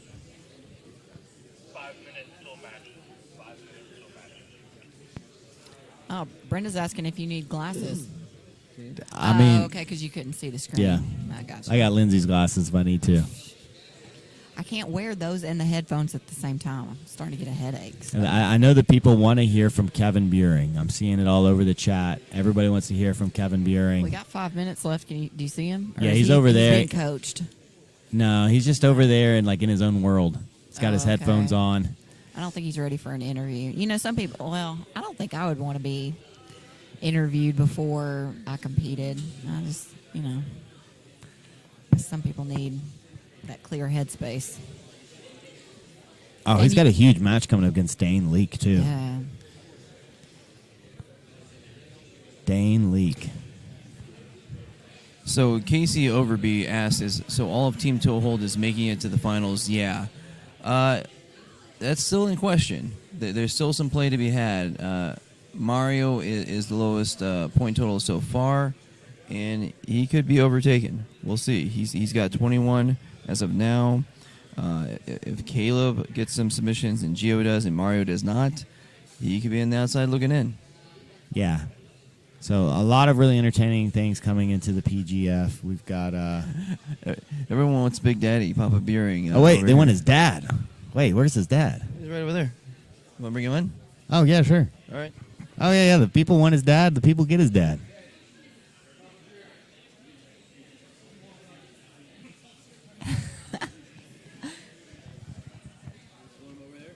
Yeah, just sit right there.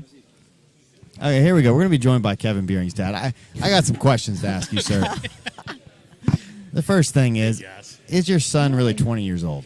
I know, right? And can you believe it is a birthday? There's no other place you would rather be right now. And in all honesty, I have a suspicion he just turned 30 and he's been training 10 years. Yeah, he's impressing me. It's amazing. What have you thought about this PGF experience? What's it been like for him, and have you enjoyed it? You know, kind of a quick. Make sure you talk like into Oh, it. yeah. Right on the top. Mm-hmm. So yeah, it's kind of a funny story. I mean, we were watching the PGF last year. Like these guys were superstars, and we were like, Kevin, this is where Kevin wanted to go, and I was like, okay, I didn't know anything about it. Now we're here. Now we're here. And he's not just here. He's done incredible. He's been one of the people's favorite guys to watch. Technically, he's just been putting on a show. He's been submitted one time. He had that match against Jonathan Roberts where he got submitted. But Jonathan's been training 14 years. Yeah. In a couple of years, I mean, you got to feel like your son has real potential to become a star in this sport. I'm just proud of him. I mean, this is his focus. I mean, this is his passion. So I'm you know, people don't really get a chance to kind of get those two things to meet up with what you want to do very often. So he's young. He's got opportunities now to go after his dreams, and I'm going to try to support that as much as I can. How often is he in the gym? Wow. Yeah, he is. He's there. I mean, he's committed. I mean, when you think about, you know, kind of the 0 to 60 mentality, right? There's about 4 different components that kind of go into that, and Kevin's really kind of been able to kind of have all of those in his life. So he's just super committed. He's there twice a day. He goes to open mats. You know, even in the days where he's not feeling well, he's out there trying to get it done. What's your favorite thing about Sean Applegate and your least favorite thing about Sean Applegate?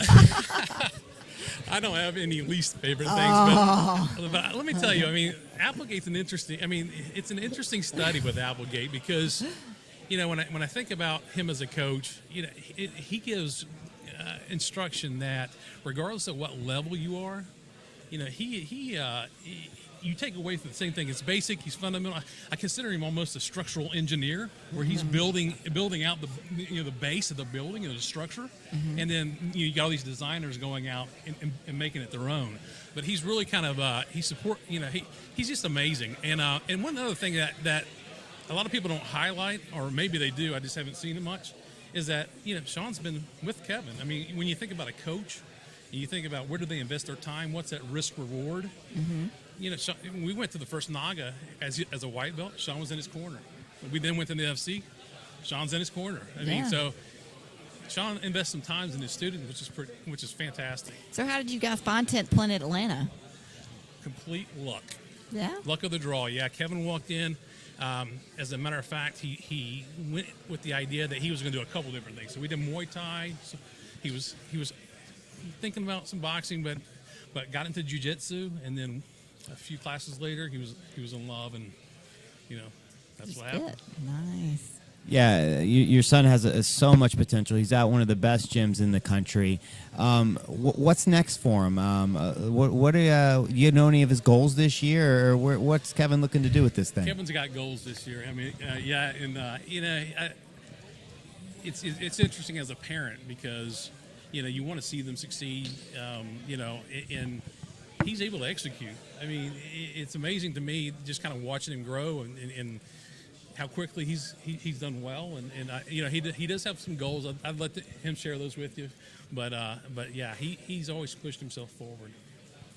Well, it's been a pleasure watching your son this week. I'm glad you guys have had fun. We're hopefully, almost positively going to see him in the finale, and we're always rooting for the blue belts. Yeah, I appreciate that. Great commentary here. I mean, this has been a great experience for him.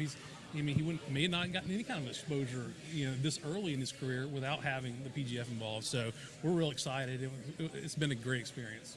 Yeah, well, again, the people love him, and thank you so much for joining us, and enjoy the rest of the show, man. Thank you, guys. Appreciate it. There we go.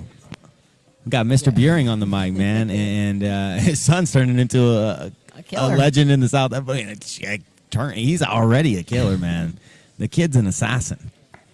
Yes, definitely. I would love to see a Jonathan Roberts Kevin Buehring rematch in the finale. That was one of my favorite matches of the season. One of those matches I'm holding my breath the whole time. Stressed. I would love to see a rematch. Maybe. We'll see. Yeah, we shall see. Dang, dude. What if one of his goals was like overthrow Sean and take over? His dad didn't want to tell him that. That's He's like, nah, right. I'm gonna let Kevin. I'll let Kevin tell you guys after the fight. It's a takeover. Yeah. But in all seriousness, man, how impressive has this team toehold been? I mean, they've absolutely. We knew it was going to be pretty bad, but did you think it was going to be this one-sided with how bad Team Toehold has won? No. I mean, we knew they were stacked. Top to bottom, a whole bunch of killers, no holes in it. But good Lord, like again, the coaching, the involvement with Applegate, and just how they've shown out, it's phenomenal. It's amazing. Hey, and if I could, Kevin Sherrill just hit me up. Apparently, somebody told him I didn't have a ticket and I need to get a ticket. I'm like, no, guys. I already, before I became part of the commentary team, which I really appreciate. This is such an amazing opportunity and lots of fun. Now, I bought my ticket a long time ago. It was like Big Daddy bought the one ticket, I bought the next one. Mm-hmm. So I just found the person I'm going to give it to. I'm giving my ticket to the Darce Knight, Drew, because he's also another guy that's kind of coming through the looking glass. Been on the other side of the keyboard, and now he's here. So hey, he can have the spot. Awesome. I'm good. Everything's fine. We just have that crazy winter storm coming, and the town and city where I live, lots of people were without power the last time the winter storm came through just a couple weeks ago for a number of days. So I need to be there with my family, with my wife, kids, all that stuff. Absolutely. Womp, womp, womp, super chat from Aunt Brenda. She wants that to go to Kevin's dad. All right, and I think we are ready for the next match, guys. Well, maybe not. I don't see Steven over there in place.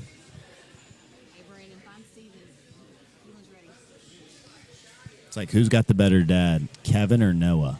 Oh, I don't know. Well, I mean, we get to see Mike Randolph, every day. He's Super fight.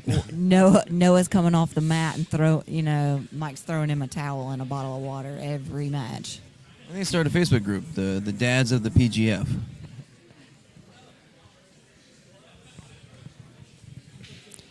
So, next match. All right, we are back for the second half of the evening. Coming up, representing such and such, it's Matthew Low Country Boyles. Oh, Matthew Boyle's first opportunity against a black belt. Let's go. And his opponent, representing Supernatural Survival Gear, it's Caleb McAllister.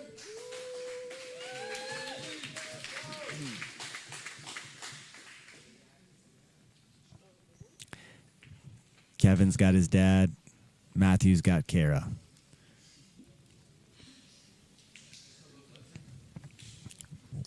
What's up, Kara? That's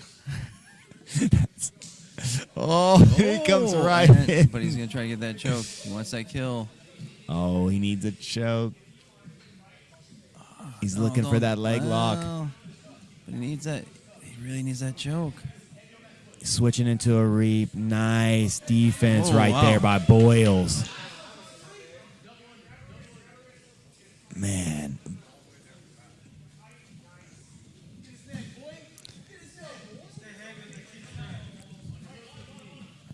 All right, here we go. He needs to be careful about this snap down. Caleb's got really, really good guillotines.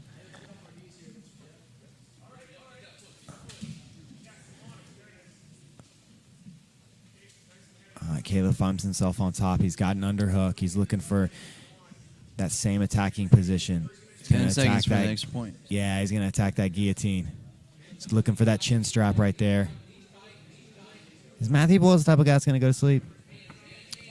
I don't think so. Nah. Not with $1,000 on the line later on. Oh, he's got this arming guillotine. He's using it to pass.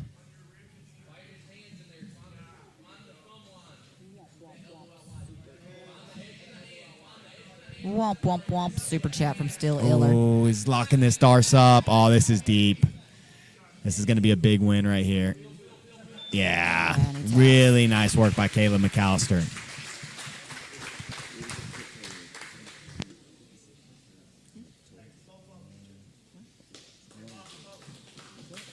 Hey, let's get both guys over here for a quick interview if we can. Let's get with you first, Matthew, if we can.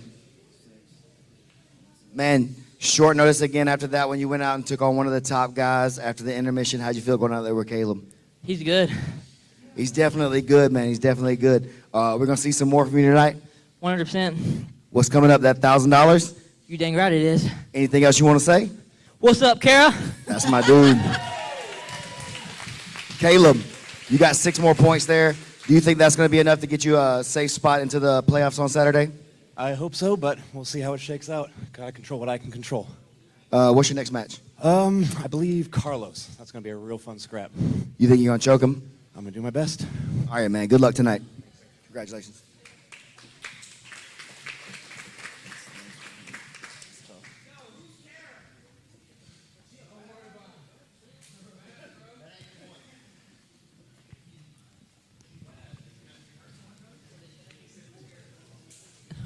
So, entertaining so match. Right now, next should be Marcus versus Elijah, but Elijah's sitting over there on the side. Is he going to have a sub? Oh. Womp, womp, womp. New member. Welcome, No Skill. Oh, no. Elijah's going out. I think he just forgot. Elijah's spacing out over there. A win right here secures Elijah the season. So as you can see, that takes up Caleb to 6th place at 24. Actually tied with David Evers for 5th. Of course, the bad guy, anytime a competitor brings up a woman, he's got to know who she is. And you just hear Matthew Boyles, he's like, hey, don't worry about it, homie. Don't worry. Yeah. It doesn't matter who she is. Well, I mean, pretty sure you said it's like his second mom. That could be code for girlfriend. Let's hope not. Hey, low country's low country. That's low country. Hey guys, folks in glass houses, I'm just gonna throw it out there. Visit Supernatural Survival Gear for any jiu-jitsu gear that you need. T-shirts, hoodies, rash guards, gis. Supernatural Survival Gear. We're ready for that next match. Coming out next, representing team such and such, Marcus Elkins!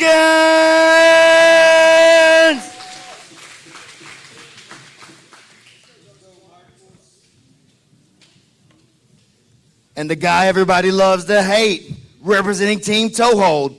He's the bad guy, Elijah Carlton!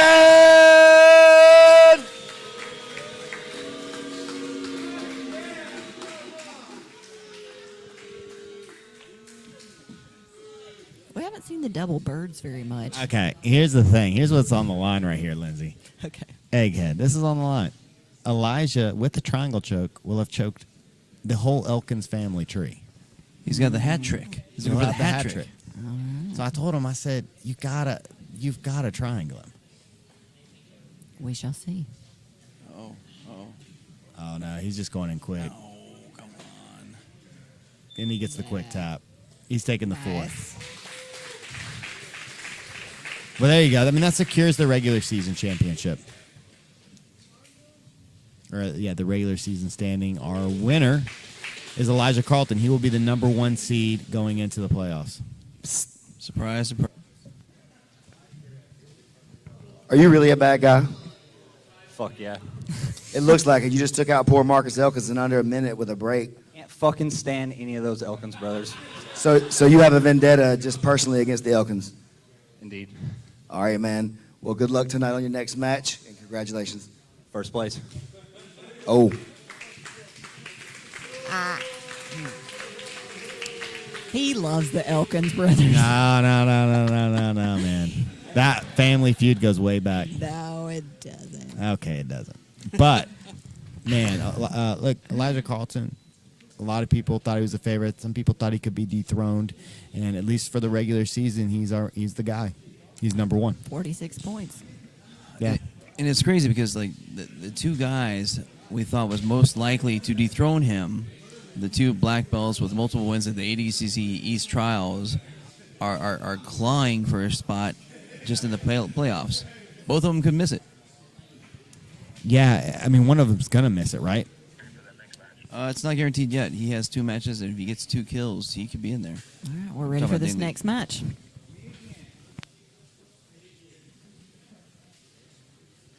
Next up, representing Team Toehold, it's Super Mario Gaor!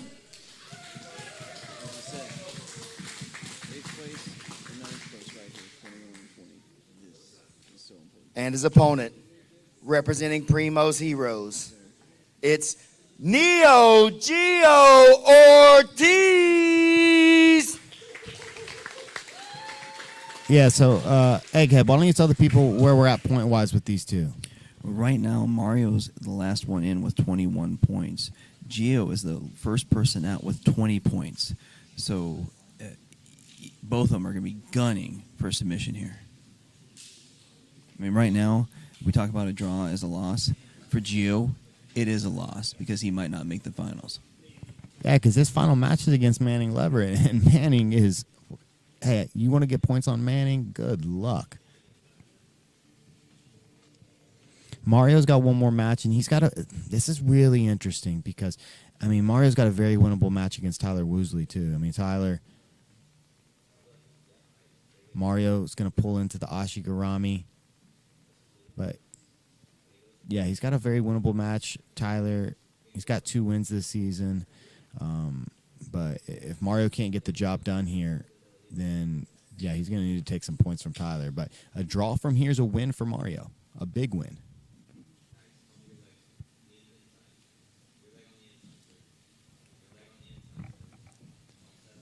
See Gio looking really relaxed. I don't know. Do you think he needs to put some more intensity on this? Well, he knows Mario's not gonna. In a match like if he's got like Carlos, you got to come out with full intensity. Oh, nice little entry into the cross ashi. He's into the honey hole. Mario slips though. Beautiful, beautiful defense.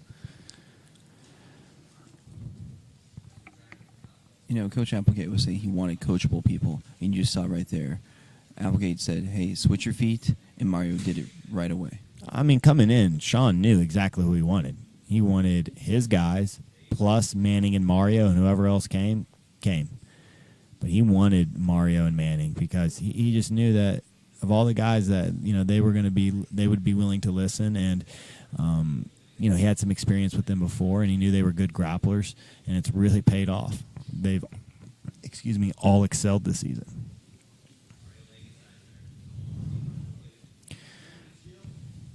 Four minutes. Sean's telling him to stay in the pocket.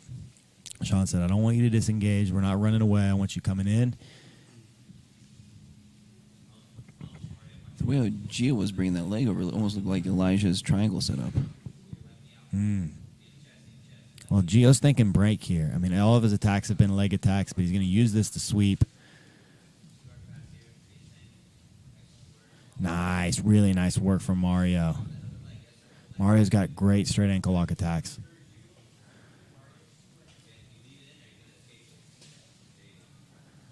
Nice little adjustment right there. Great coaching by Sean Applegate.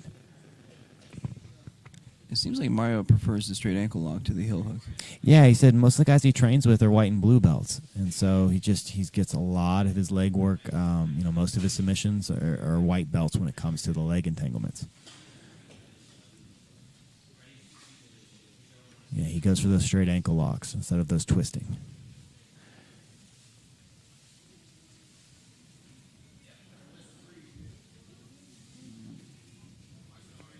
Less than 3. Neither guy really showing any advantages. Nice little ankle pick. He uses that ankle pick to try and get into the legs. But man, Mario's going to be really tough to catch in the legs. He's pummeling really well, and he's got Sean in his corner, who's just so aware of all the intricacies of the leg entanglements.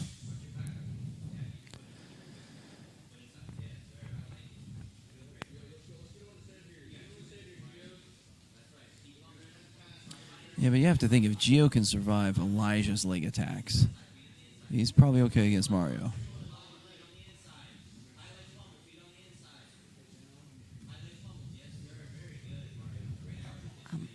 Oh, he's looking for that Estima lock. Nice, really nice counter to the Estima lock. He's using it to get to the cross ashi. Gio's pummeled his outside foot in.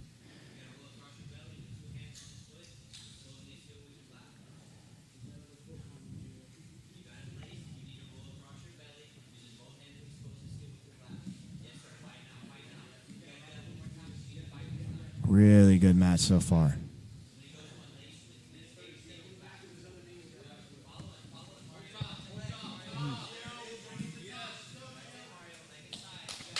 Gio has a minute and 15 seconds to create a submission.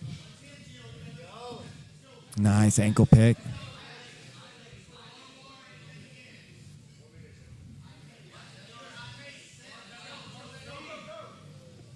With only 90 seconds left, reminder that Mario essentially gets a win with the draw. Yeah.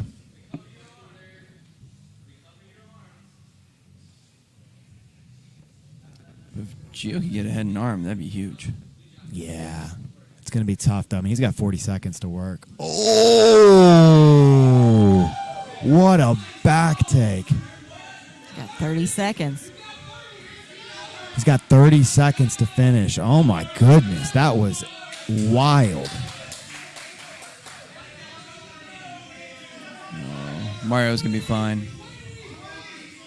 Yeah, it's just not enough time, and we're talking 15 seconds. He's going for the smother. He's looking to trap. Oh, he's got the hand trapped. Oh, this is bad. 5 seconds. He's got 5. Oh, but 3 set 2. 1. 10 more seconds. He might have had that. Wow. Dude, that back take was disgusting.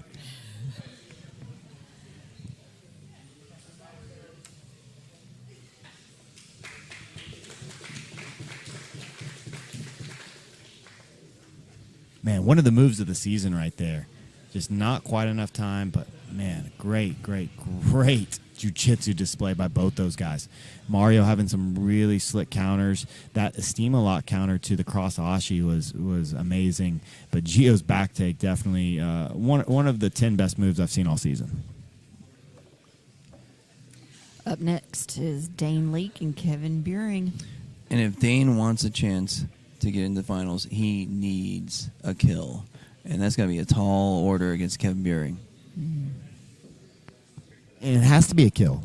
All right, we're ready for the next match. Yeah.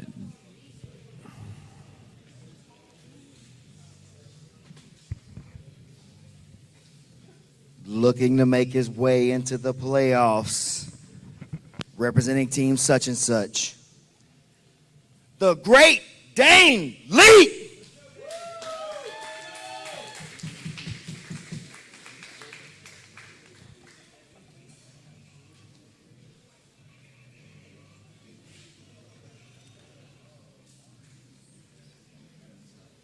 And his opponent, representing Toehold, it's big time Kevin Buring.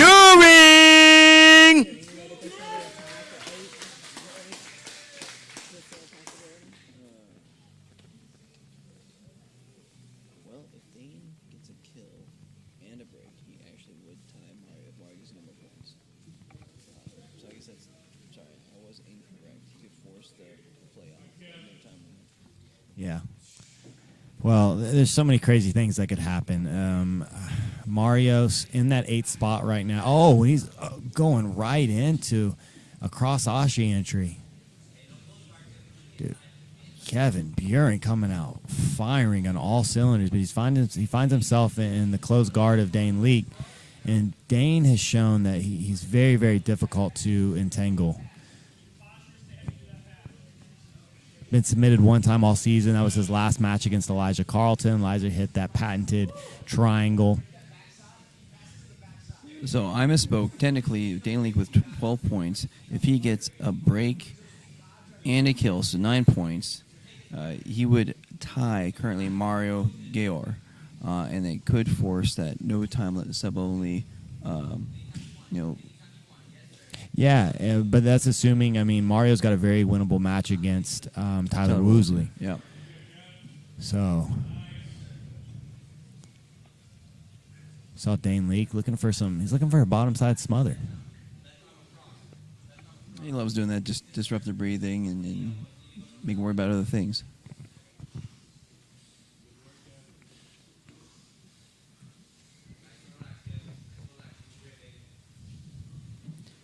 All right, let's get this super chat going. I think we got 11 more matches, including the Battle Rama finale.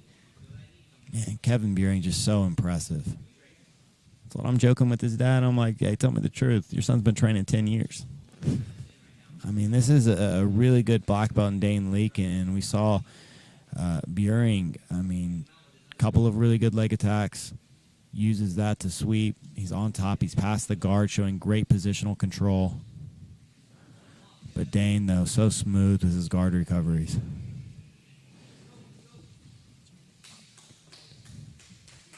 Dane back on top.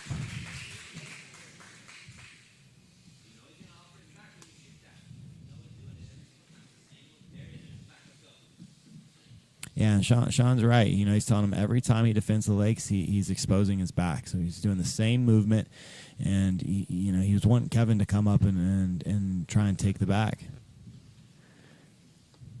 So the commission's calling for a collection for best match of the night. You guys want to get these players paid? Oh, beautiful entry, but beautiful entry. He's looking nice. Nice job defending. Heel tucked. Really nice work by Dane Leak. Beautiful leg defense. But Kevin uses that to take and pass the guard of Dane Leak. But really nice work. I mean, Dane, beautiful job pointing the toes, rolling, and escaping that knee line.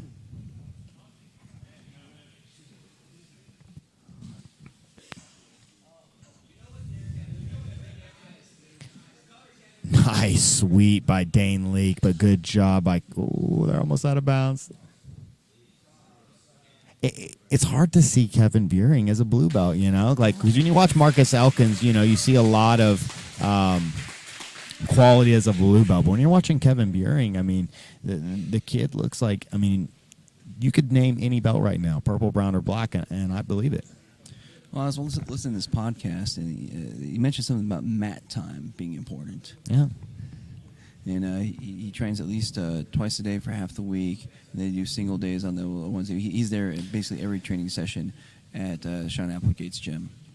Womp, womp, womp, super chat. Brandon Gimbel's given $10 for the best match. And womp, womp, womp, super chat. BJ's giving $4.99 to Dane Leak. Yeah, you hear Sean saying, hey, let's fix the legs first. We got to worry about the entanglement before we get the bite.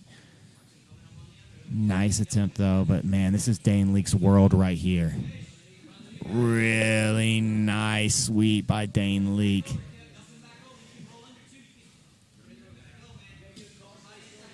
You see Kevin trying to frame on the face of Dane. Nice work by Dane Leak. Beautiful, man. Some of his quarter guard plays are just so underrated.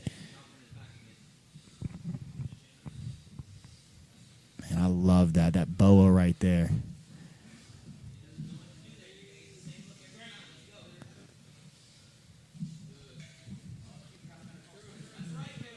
We got 1 minute left. Oh, nice sit-up sweep, but nice counter to a back take. Wow, Dane Leak, incredible counter to the sit-up sweep. Beautiful back take. He's got a minute to work. He needs to find a choke.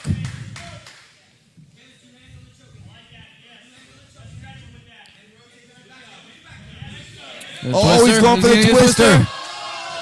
Oh. Oh, he's going for the twister. Oh, my gosh. No. And Buehring survives.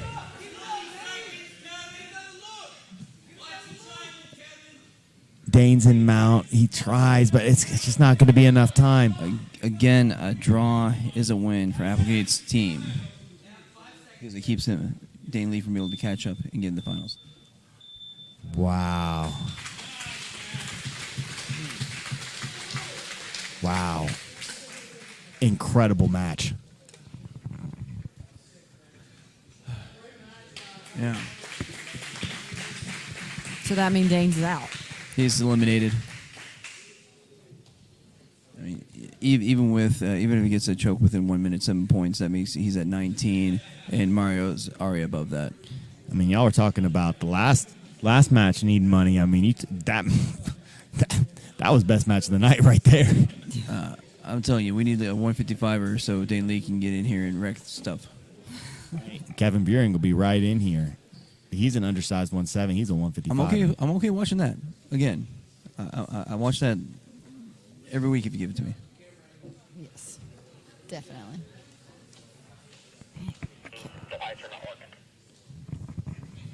Kevin Buehring makes for some exciting matches. Yeah, the kid's special.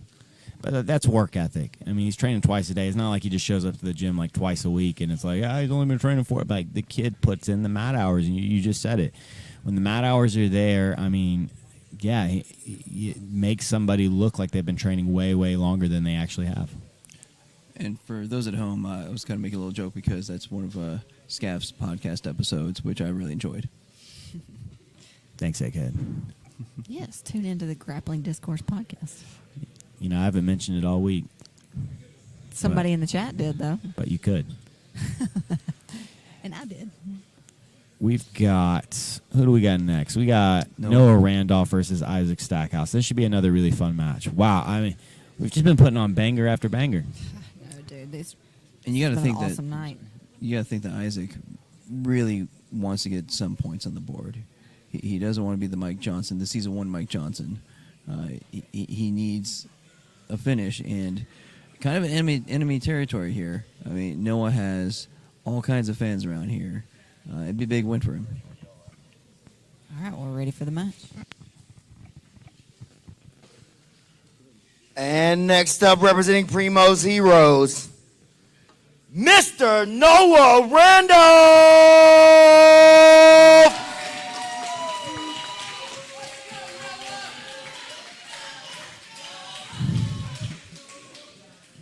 And representing Supernatural Survival Gear, the Wandering Grappler, Isaac Stackhouse!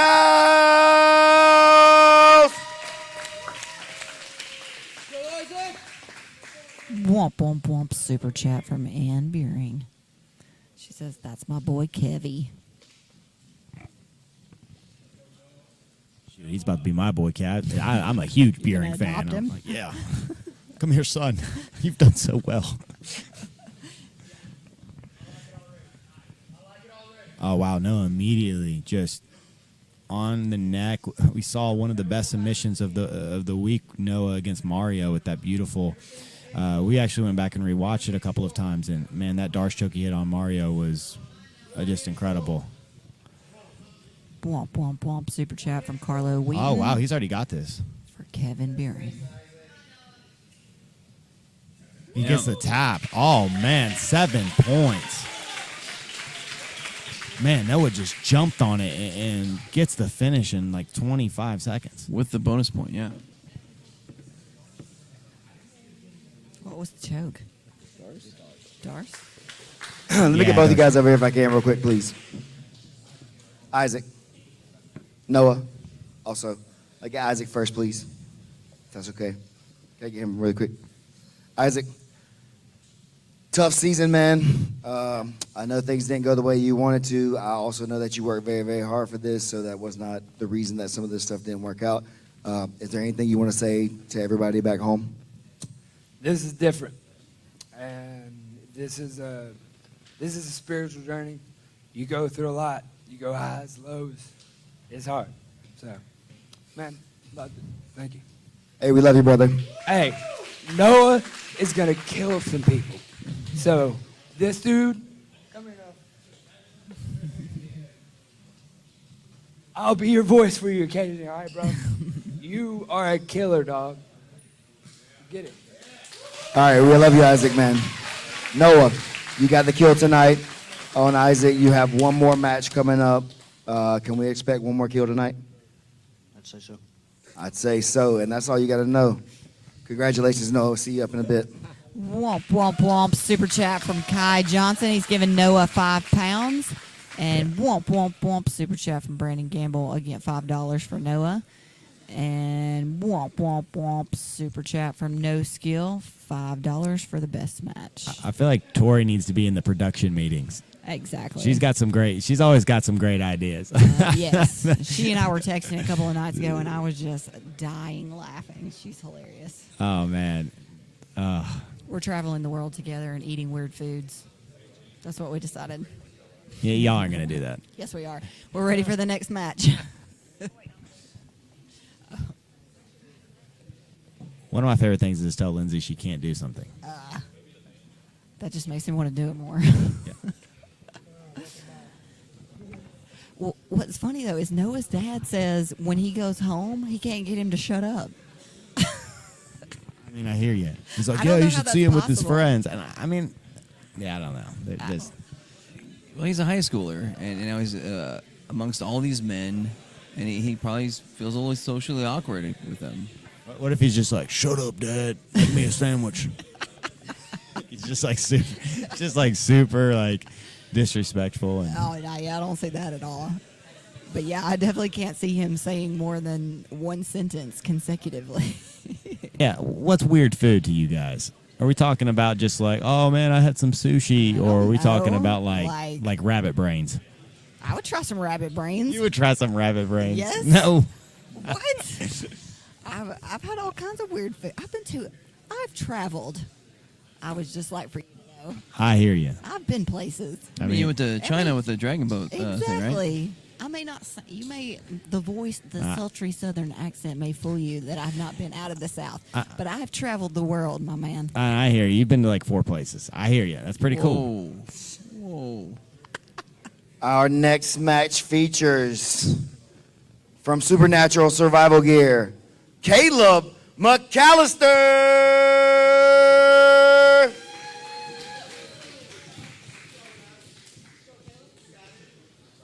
And representing team such and such, Carlos Andres.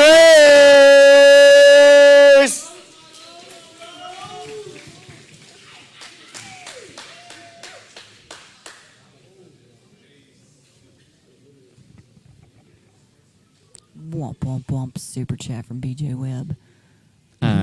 We have a super important match. I mean, Caleb McAllister with the choke right here. I mean, he moves all the way up into 30 points in the 4th place, and he'd be looking at a match with Quadzilla it'd be Quadzilla because they're tied right now. Oh no, excuse me, it'd be Kevin Sherrill.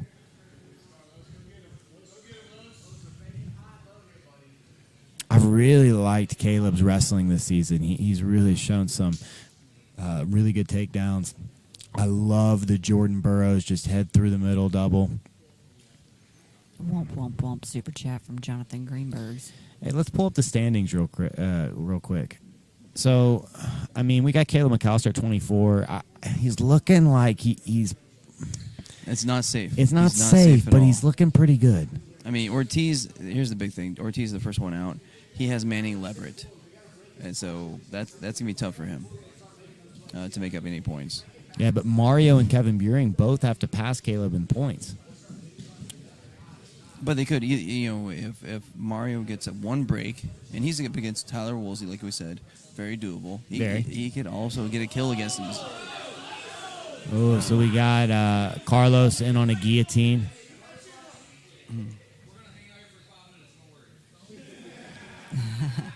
Thanks for the support, my man Keat.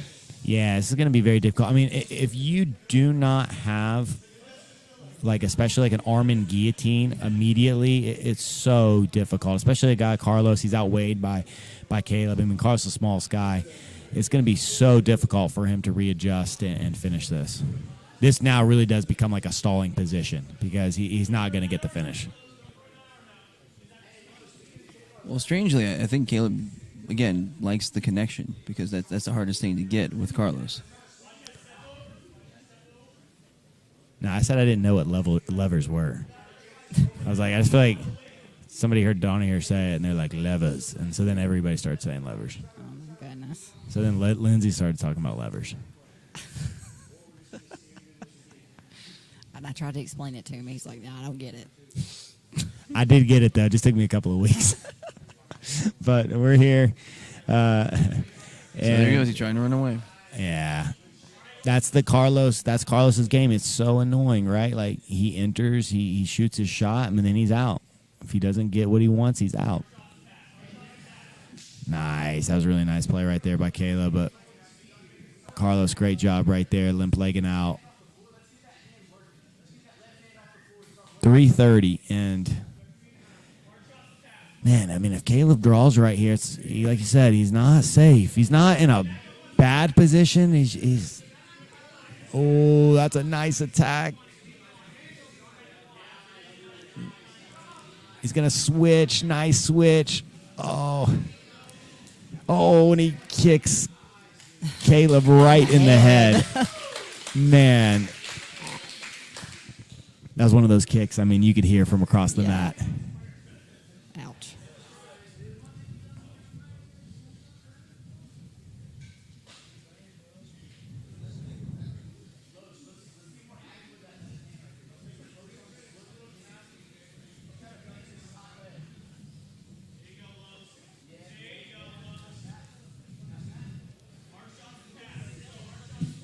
Oh, man. He's in on that guillotine. Nice attack by Carlos, man. We've seen that so many times from Carlos. It's just, it's hard to stop that. It just happens in a split second. He's over your guard and on your head. Spider-Man. Just flies and jumps.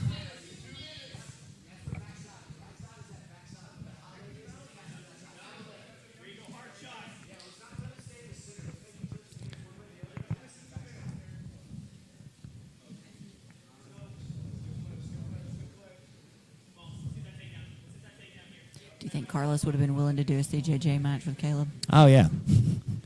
There's a couple of guys here I think that would have. Manning Leverett was one. Manning was saying he would do it. Okay. But the commission was, I mean, we can't do that. No, we can't. Got a couple people in the chat saying they've hit Caleb in the head before, and he should be fine. Yeah, but they're not Tasmanian devils. That's true.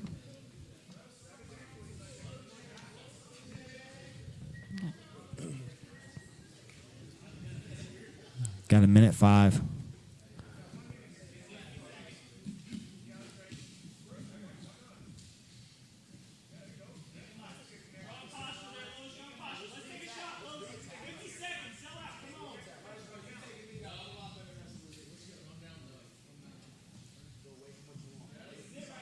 $45 seconds. Yeah, 40 seconds. You see an Imanari roll. Nice high step by Caleb.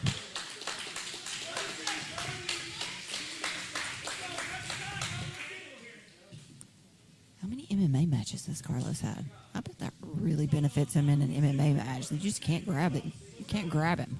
Yeah, and he's probably fighting at what? 35, 45? Maybe.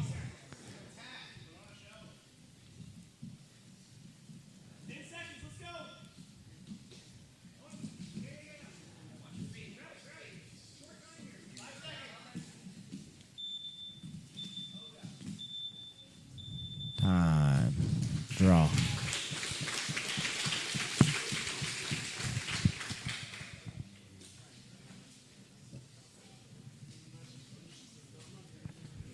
Hey, Carlos.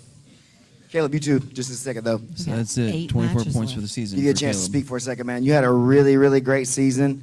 You brought a ton of intensity to every match that you had.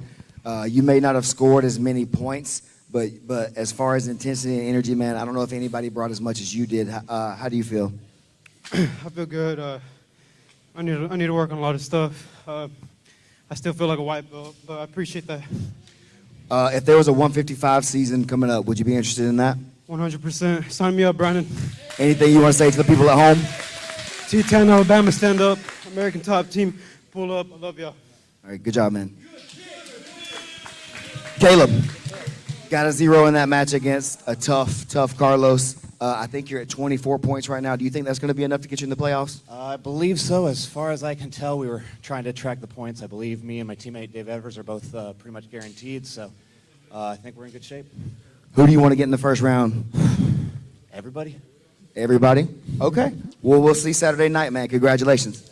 So again, this actually could work out in his favor. If Caleb is the 8th place, his first match in EBI rules It's Elijah. was Elijah. Yeah. So you've been saying that the entire time. That might have been his strategy, is to go last place into the finale. Last couple of days, hey, that's a very sneaky thing. I like sneaky things. Yeah. If you got hurt ribs, the last thing you want to do, though, is go to EBIOT and have anybody put a body triangle on you. I mean, I just can't even imagine. Well, but the alternative is trying to pass Elijah's guard.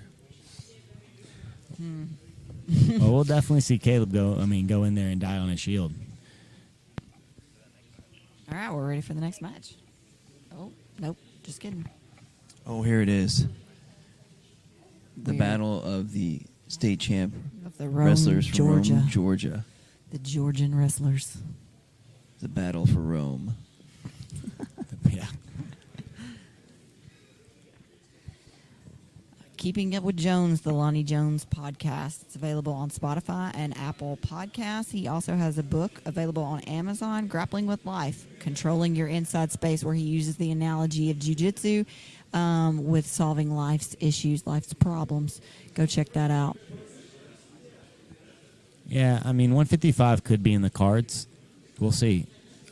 I mean, there's definitely a lot of, guys within 10 hours I think would be pretty interested, but we'll just, again, have to see what the commission wants to do. This next match has been years in the making. Representing Team Toehold, handsome Kevin Sherrill!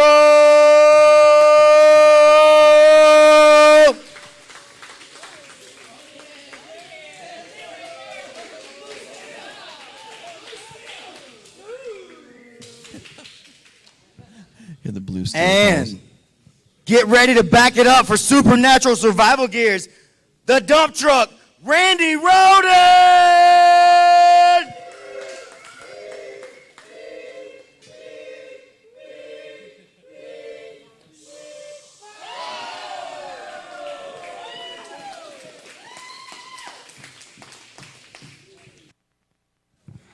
Yeah, this is a really fun matchup. Really, really fun matchup. Kevin sits. Oh, and Rand, hey, double butt scoot. From wrestlers? All right, we see some pummeling going on here.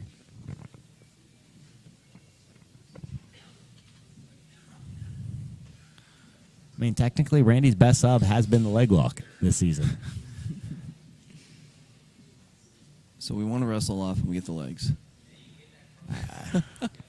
Yeah. But Kevin Sherrill said we were going to see a what? A suplex, right? Yeah, but I mean that. Look, wrestling's hard. I know. Wrestling against Randy's really hard. No, I'm just a little sad. But they were both state champs, same weight class. Come on. That's so 170, right? I could see. I don't know, Kevin Sherrill. It's hard for me to see Randy at 170. Well, people were saying, 155 we wouldn't see Elijah Carlton. I mean, Elijah Carlton's made 155 before. Phew, that'd be a lot of weight. I mean, Elijah said he would do 155.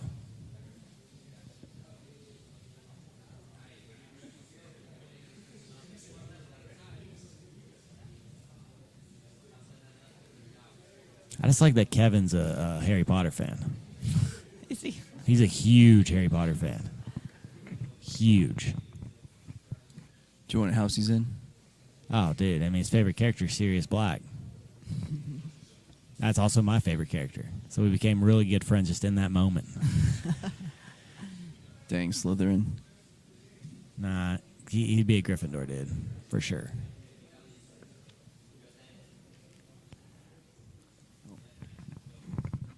My sister would be mad at me right now. Yeah, dude, you can't mix up the houses, bro.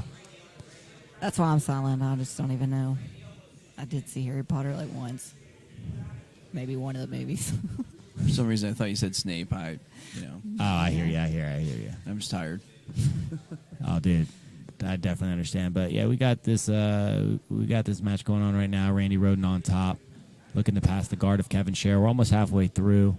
Neither guy really taking any advantages. Saw a little bit of double butt scooting. Somewhere their wrestling coaches could feel that. There was a tear shed. Yeah. Disturbance with the force. Yeah. Randy looks to get a scoop grip and pull into the Ashi.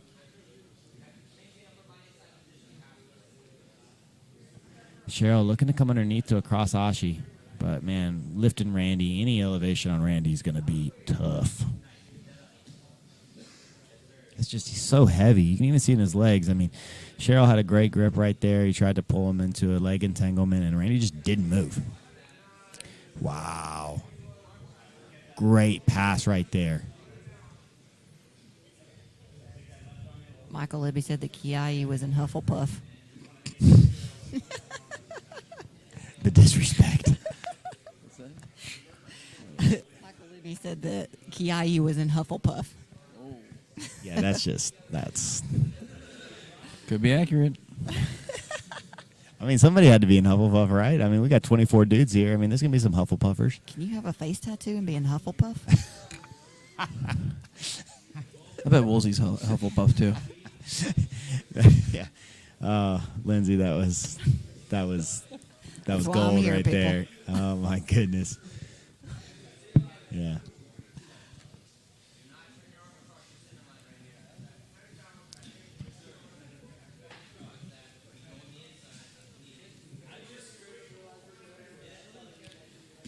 Nice.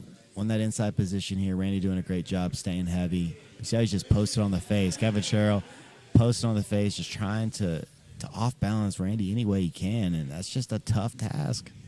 So who did we see tap Randy? I mean, we saw Tyler, we saw Elijah. Was there anybody else? I think that was it, right? I think that's it. Gio couldn't tap him.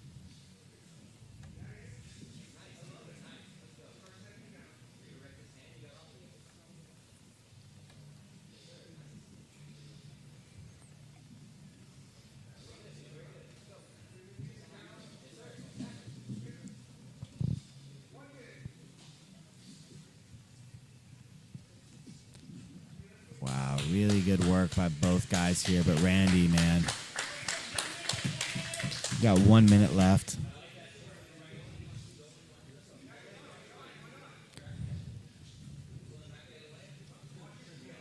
Ooh, Cheryl getting close to the really nice Aussie position. Randy, oh, that was a great switch right there by Cheryl, but Randy very aware. Nice work, very technical match.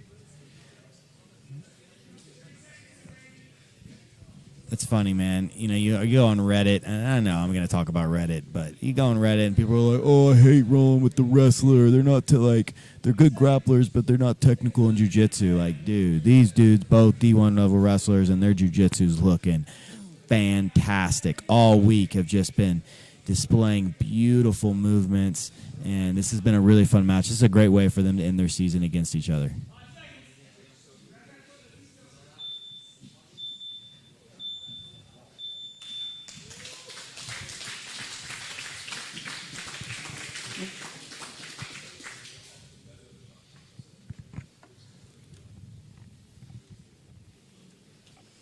All right, up next is Kevin Get both of you guys Buehring over here.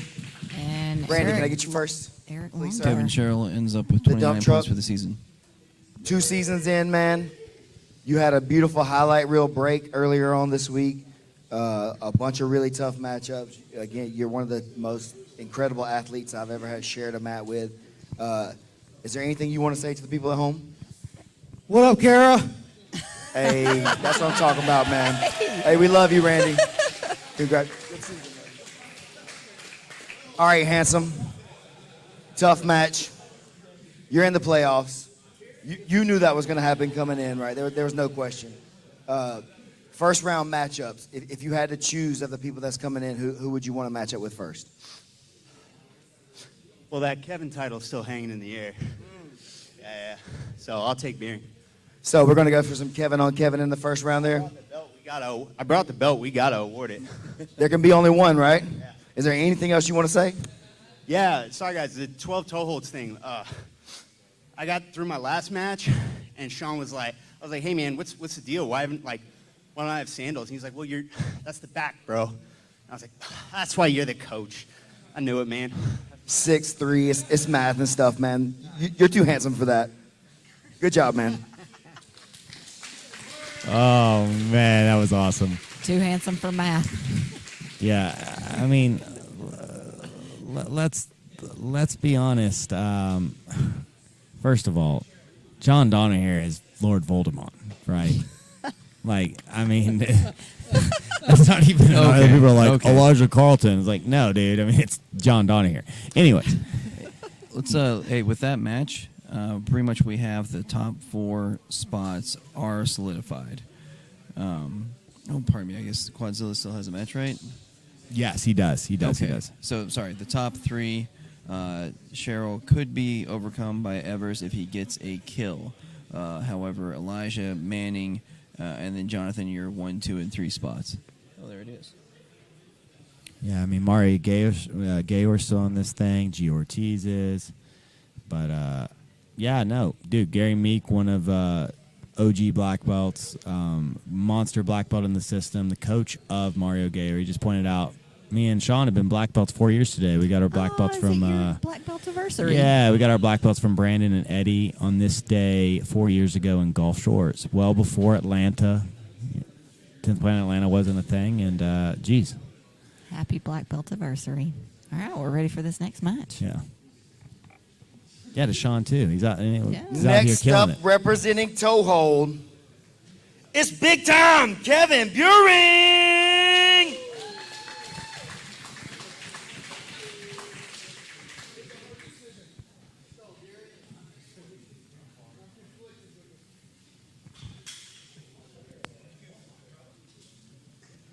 And stepping in for supernatural survival gear, it's Lewis Collins.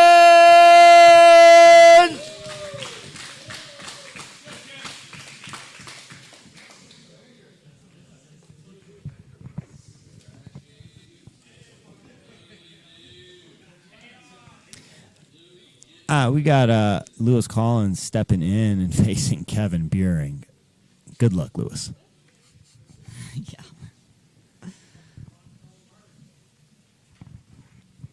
Well, Lewis has some decent leg locks. You know, I bet Kevin's just fuming right now. He's wanting to get Kevin Sherrill. He's just wanting to do this Kevin match right now. I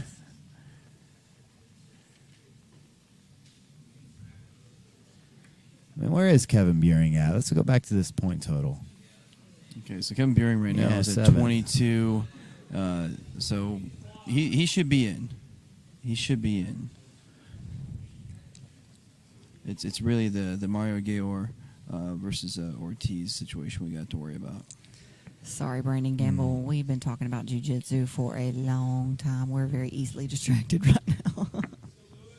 I mean, dude, yeah. This is 4 days straight. Yes. I've been talking about cross ashes and dilemmas and Trilemmas. try them. But Lewis Collins, he went up against Josh Gibbs, and he had a couple of good looks at leg locks. Ends up getting Darce choke. Josh Gibbs looked great. He's going to be in the finale of our Battle Rama. Kevin Buring has been a star, and this would be a great way to end the season. With a submission, his team clearly going to win. Sean Applegate's going to get some Bitcoin. Was Lewis in the Atlanta qualifier? He was. He did 2 qualify. Oh! He's going to lock the triangle, and he's going to finish with 6. Nice. Really nice work by Kevin Buring.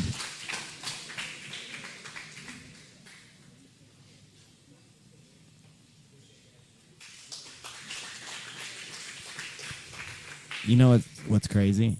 I'll say it after Lewis, this. can I get you first, please?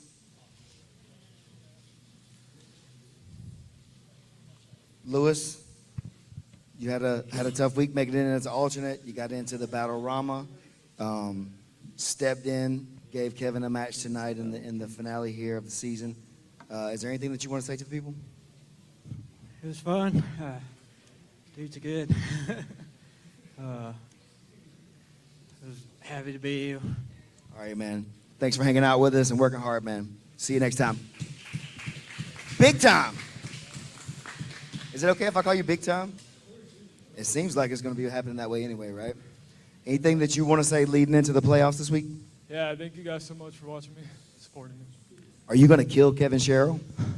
Yeah. Is it because he's so handsome that you hate him? Yeah. I believe that, man. Hey, good stuff this week, man. Looking forward to the playoffs.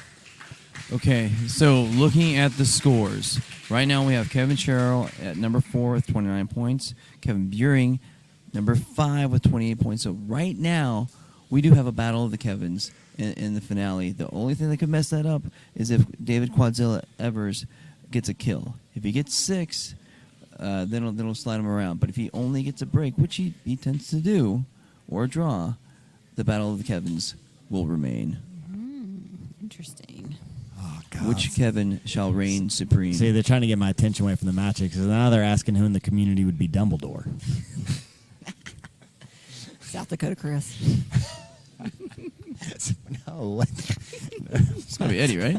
It's got to be. I just read book 1. That's all. Jesus. Okay. Womp womp womp super chat from Izzy Wheaton from my boy Kevin Buring. South Dakota. Womp Chris's womp womp Dumbledore. super chat from Carlo Wheaton. Playoff bound Kevin Buring. He'd Let's probably go. be Hagrid.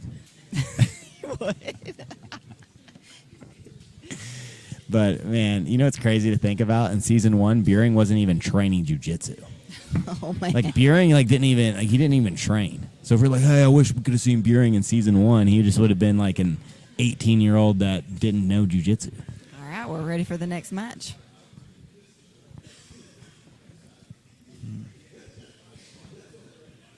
Next up,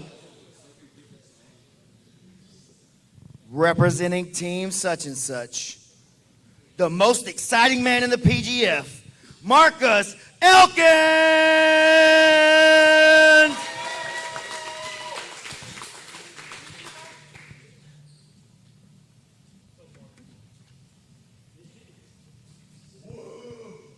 And representing Primo's Heroes, the Liquid Terminator, Kevin Primo!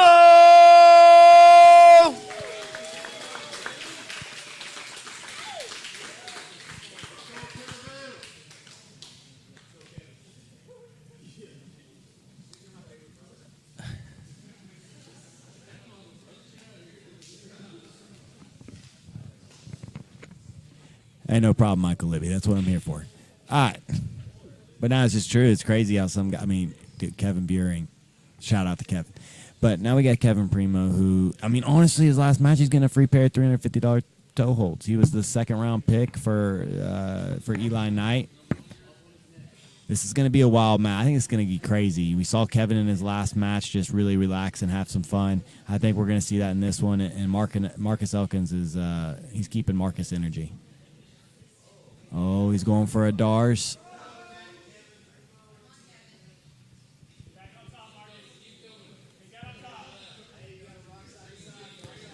Hey, Darce and Kevin, though, is like dang near impossible. From this angle, though? Yeah, and you guys have heard me talk about head height. Look at Kevin's winning this head height. He's got his weight on Marcus. Marcus actually needs to be careful about this straight arm lock. We haven't seen that from Kevin this season. Oh, wow. Oh, okay. That might be...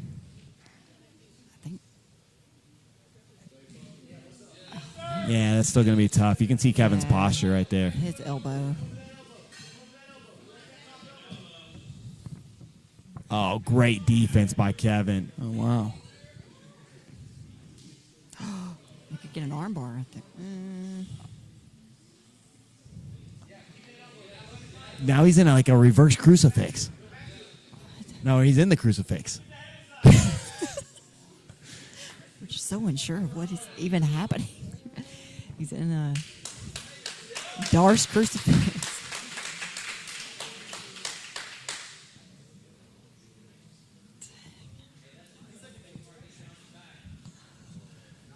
I think you're not hearing commentary because we don't know what he's doing. Yeah. I'm just watching. I'm like, oh, he's going for a twister.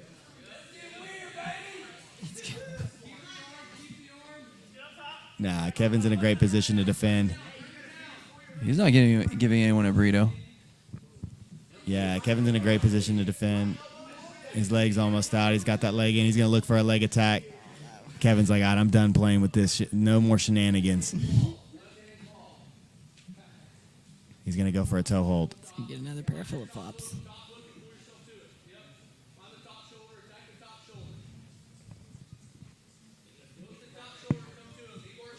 Oh, yeah, he's got a nice little knee pinch on the knee bar. Nice escape.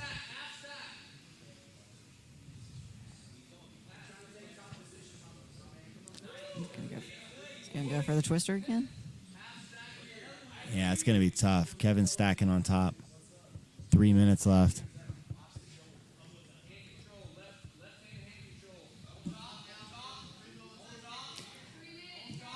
I think he turned for that upper body control before he even let go of the leg. Oh, yeah. he's so long. He can just reach his arms and wrap things up that most guys can't. And he's so flexible too. It's crazy.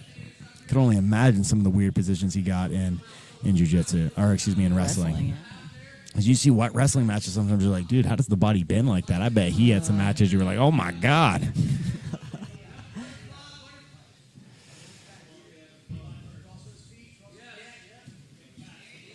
Oh, no, now you got a heavy Kev on top of you. Oh, man, he's going to be looking for this chest compression. Yeah, his brother's like, he's trying to pop your head off. Triangle? Oh. A little backwards roll counter. He's in on the crucifix again.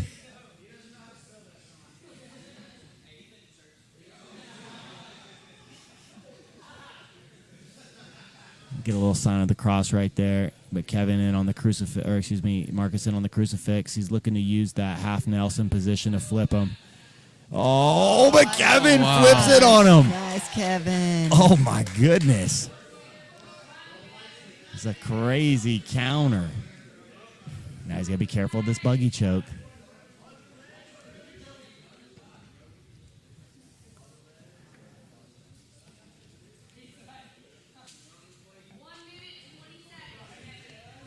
It's funny to listen to his brothers try to coach him. Kevin looking for this arm triangle.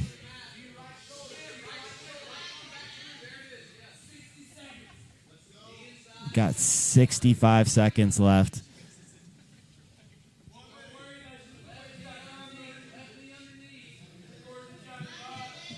Yeah, Marcus is doing like moves in Mortal Kombat you didn't know existed, right? He's just like pressing buttons and he's just doing combos that like you just didn't know was like a part of the game. He's just a button masher. Yeah, he's like, man.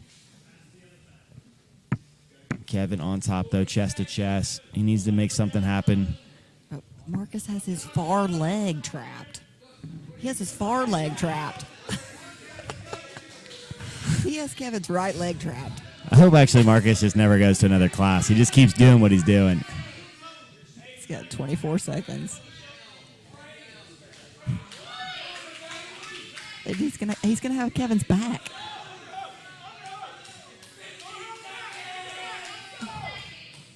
What in the world? Dude, he's got like a... Oh. Oh, 3, 2, Get the 1. wrist lock. Go, Kevin's going for the straight arm lock. We haven't had any wrist lock, like hardly even any wrist lock attempts. I guess $20 wasn't enough. I should have bumped it up.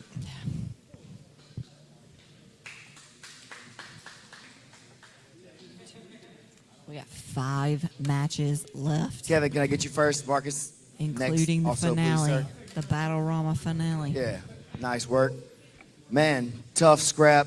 You are known for being incredibly tough to tap, being put in multiple bad positions and finding your way out. It looked like you were trying to catch that straight arm bar that you're known for on Marcus from there. Is there anything like that you're working on? Yeah, some. I mean, I was working for that. I was trying to get to that toe hold too, so I just couldn't get worked around on it. He kept like locking my other arm up, so very good. I mean, he's got those long, lanky legs, man. Yeah, he's like a button masher or something like that. Yeah, it's weird, man. It's like they just come out of nowhere and all of a sudden, so part of it. Well, man, very good season. We were glad to have you here for season 3. Is there anything you want to say to the people? Love you guys. Glad y'all like watch, get on support. Thank you, Kevin. Marcus, do you know what you're doing? Yeah. Can you explain it? White belt shit on 3. 1, 2, 3. Nice. Coming into the night, there was still a possibility that you were going to be able to get a couple kills and find your way into the playoffs. I don't think that that's possible now. How do you feel, though, after this season? Dude, I said coming into this thing, if I could make it into the top 12, I'd be super stoked. I came into tied for 10th, or I think I'm in 9th or something like that, maybe a little bit lower. Dude, I'm close. You know, hey, I had a blast.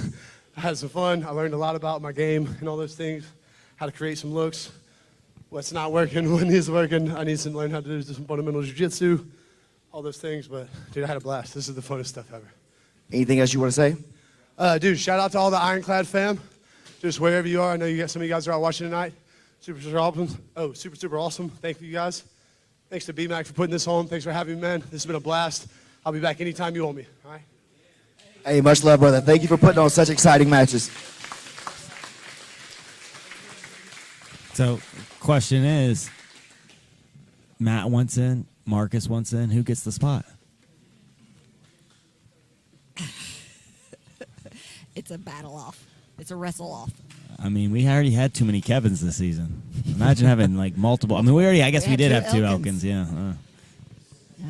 Block 12. That's all you need to know, folks. Season 2, block 12. Yeah. Well, yeah. We've got 5 matches left. We've got Mario versus Tyler, Dane versus Evan, or I guess Josh Gibbs. Josh Gibbs isn't going to take that match, right? I mean, he should let like Lewis do it or something. Can you do that?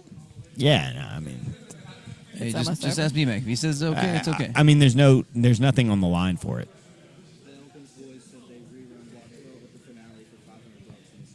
Really? Oh my God!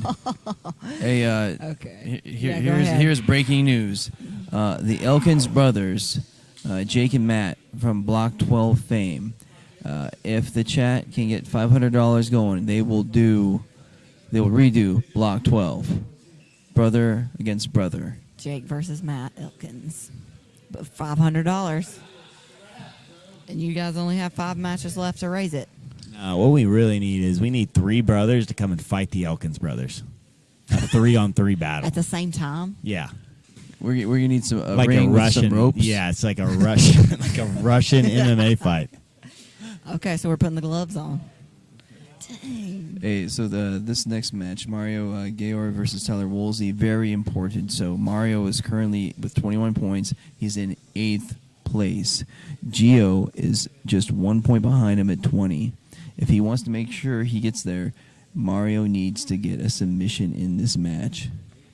Yeah, and if he gets a joint lock, he's tied for 6th place with Quadzilla and Caleb McAllister. Yeah, if he gets a kill, he guarantees his spot. So Mario should be gunning for that kill. Hey, I'm not gonna lie, like real talk right here. If Marcus Elkins told me that he was a black belt in like Jeet Kung Fu Jiu-Jitsu, You just made something up. I believe it because I'd be like, yeah, this guy clearly has like done a lot of grappling. Mhm. It's a super weird style. Like if he just made up his style and said he was a black belt, I would believe it. Okay. You know what I'm saying? Like I would. Yeah, there's your cash cow, Marcus. It's like a lot of people say, a lot of these state champ wrestlers are black belts in grappling. Yeah, I would 100% believe it if he was like, yeah. All right, pardon. 2 brothers and a bear. Something like that. I think we're onto something here. Dagestani bear? I think that's PGF 4. Okay, so some more breaking news. Toehold just hit Brandon up and said if you got tapped by a toehold, then you get a pair of flip-flops as well. Next up, representing Team Toehold. It's Super Mario Gayor.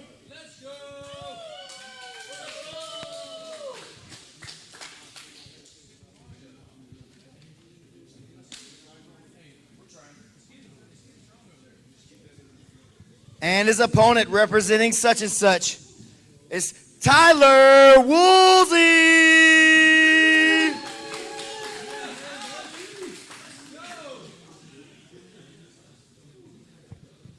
All right, so big match. I'm sure somewhere Brenda is just holding her breath. She's like, I mean, we're talking about the potential, of Mario making the final 8 and not. Because if he gets a draw or a loss in this match and Gio comes out and submits his final opponent, Mario's going to be left out.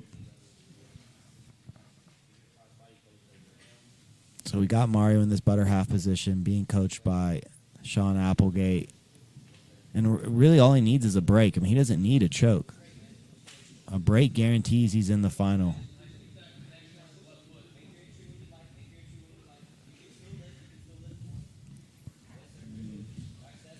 Oh, looking for that cross Ashi entry. He's in this kind of tornado upside down guard position. Technically, if he gets a break and Ortiz gets a kill, we could have a Caleb McAllister versus Mario Gayor No time limit. Sub only. No. We forgot, though, because they're going to get the extra point. Oh, yeah. There you go. Oh, so a break will put him above. So I should just already give him the one. Actually, I should give all of them the one. Yeah. Yeah, you should. That's pointing out that Team Toe Hold's going to get the extra team point like they do every day. Hey, man, you guys know PGF's changing every season, so who knows what to expect. If it became 3-on-3 fighting league, I mean, I wouldn't be that shocked. But we got Mario. He's past the guard of Woosley here. Woosley has had 2 finishes. He beat a really, really tough Randy Roden. Man, that sub on Randy was one of the most impressive, especially seeing how everybody else has really struggled with him. Mario, though, finds the back position. He's got a body triangle. He's switching his choking arm.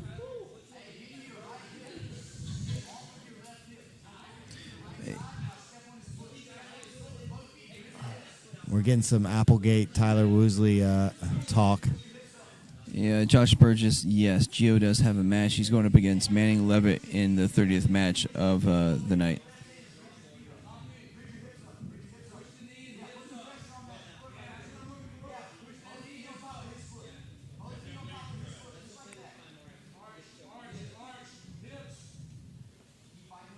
He's got 324.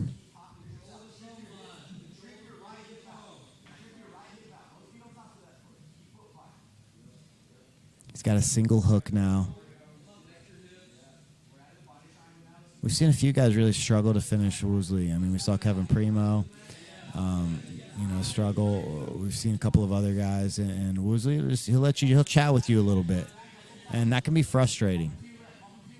You're trying your best to sub this guy, and he's just jawing at you a little bit. Nothing mean, but just like, oh, wow, you're trying really hard. Oh, wow, that was close. Oh, man, like, not today. Like, stuff like that can really get in the head of another competitor. I love that. I love chatting it up while we're rolling.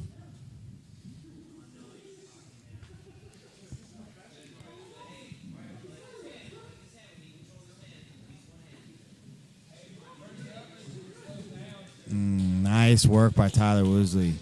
Escapes, finds a little bit of offense, uses that threat of the leg lock to sweep, but man, Mario, nice sweep, and he's going to be in on a leg.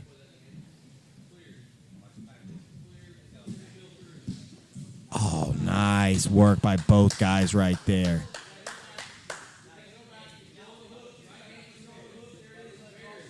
He's using this cross Ashi position. He's trying to get a tilt. Woosley doing a good job of attacking the head. He needs to keep weight. Oh, he's going to lock up a Darsh right here. Oh, this is a really bad position for Mario. Oh, man. Oh, he shouldn't have readjusted right there. Oh, maybe he should have. That's really deep. Oh, and he gets the tap. Oh, my gosh. Wow, he gets the Darce. He almost locks it up, but he switches it. Wow. Hey, I was wrong, man. That readjustment. He went to that. Vice grip and locked on that Darce super tight. Beautiful work by Tyler Woosley. All right, so how does that throw off your plans? Really, really Well, I great said match, Mario might guys. be the Mario, if the I can last get you one out, first. and if Gio gets right a now, break, he is. You have a 1-point lead over Gio to get into the playoffs. Do you think that's going to be enough? He has Manning, your teammate, as the last match of the night. Can you repeat that? You have a 1-point lead to keep your spot into the playoffs over Gio Ortiz. His last match is against your teammate, Manning Leverett. Do you think Manning's going to be able to keep him from beating you? We're going to have to find out. Sorry, I almost went out. That's okay. All right, man. Well, we have appreciated having you in here this season. If it doesn't work out for you to make it to the playoffs, you've been very exciting. Thank you so much for being a part of it, man. Nice work. Fair point. Mario. Tyler, big win in your last match of the season. You've come through and put down some exciting matches. Maybe they all didn't go your way. Is there anything you want to tell the people back home? Thank you guys for watching. Shout out to Rogue Wave, West Palm Beach. Thanks, family and friends. Been tuning in all week. It's the most exciting, tough competition I've ever done. These guys are going to be friends for life. This has been awesome. Thanks, Brandon. Thanks to the PGF. I'm back anytime, every season. Let's go. 200 pounders. We did it this season. Let's get it. So if we had a 155 season 4, you'd be all over that? Oh, I'm all day 155. I'm walking at 157 right now. Big boy, huh? All right, we're looking for a lot more from you, Tyler. Thank you. So Tyler had a few tricks up his sleeve. Man, honestly, he started off the week really slow, right? Right. First 2 days, not much. But, man, the last 2 days, he's really come on. He's beaten 2 of our toughest competitors. I mean, Mario, that Darce right there was, on Mario, it was absolutely Unexpected. beautiful. Yes. And then he tapped, Randy Roden. I mean, that was a great match back and forth. I got to start that one for the match of the night talk, I think. Oh, yeah. Completely For agree. sure. But we had a miscalculation because we were Stephen wasn't thinking about the team point, much like I wasn't. Okay. And so he's two points ahead of Gio, but that doesn't really matter because a break gets Gio in. Okay. So Gio has to have a break against Manning Leverett to get into the finale. Yeah, so with that, though, Caleb McAllister and David Evers are in the playoffs. So we have 7 of our guys in. We've got Elijah Carlton, number 1, Manning Leverett, number 2. Those are confirmed. Number 3, Jonathan Roberts. He is also confirmed.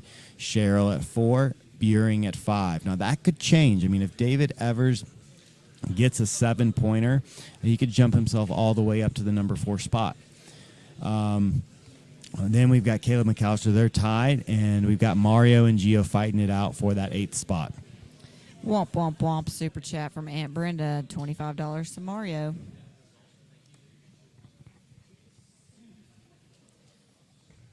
So next up is going to be Dane Leak and Josh Gibb.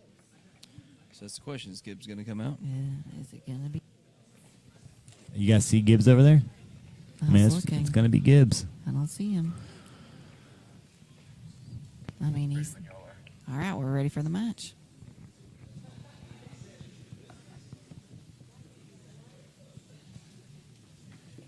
Next up, coming to the PGF mats, representing team such and such, the great Dane Lee.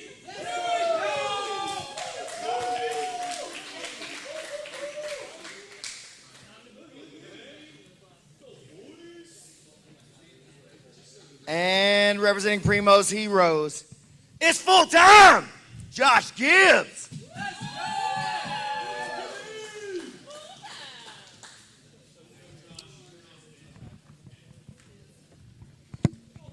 There's nothing on the line here, right? If I'm Josh Gibbs, I don't know what I'm doing. I would legit just, I wouldn't be in there right now, honestly. There's beef. They've been staying in the same place all week, and Gibbs keeps leaving his laundry out, and Dane Leak, isn't doing any dishes, and so there's a lot of anger here, a lot of roommate anger. I'm just kidding, folks. They get along famously. It is pretty cool about the PGF, though. These guys do stay in touch, and they'll go to each other's schools and train with each other and bring each other out for seminars. It's really cool camaraderie. Well, it shows how many, season 1 and 2 vets we have in the season. It kind of shows how much these guys enjoy the PGF. But we've got Dane Leak. He's past the guard of Josh Gibbs. Josh Gibbs is up again in 3 matches. He's got a finale for $1,000 against the Chaos Master, Matthew Boyles. Yeah, in a 10-minute EBIOT match.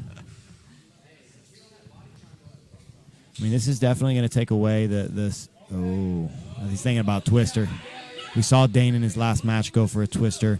He's looking to see if he can possibly get this. He switches back, and he's. We got a bounty in there for a Twister, guys? Yeah, well, Wallow said $50 for a Twister, and Matt Anderson said $25 for a Twister. So, but that was several days ago. So.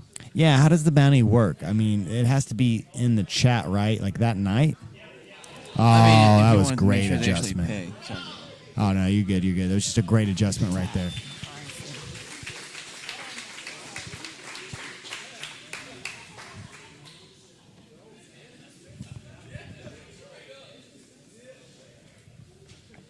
So that gives Dane 6.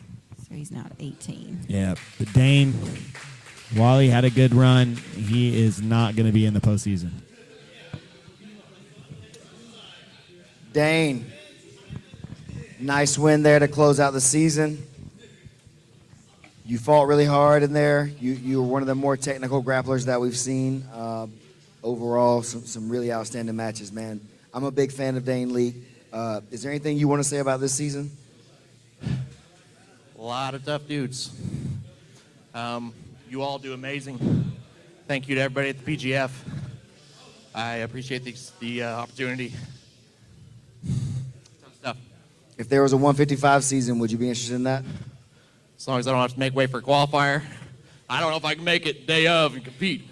If it's how it was here, I can make weight. I'll see what I can do for you. I'll see what I can do. Thank you, sir. All right, man. We love you, Dane. Okay, so you were saying you think he could make 155 pretty easily. Because you think he's walking around at like 160, 165. Yeah, there's no way Dane's bigger than me, right? I have no idea. I think you can make it. Oh, because I'm making 155 easy. I made 145 same day. So you have doubts. And I competed like 3 hours later.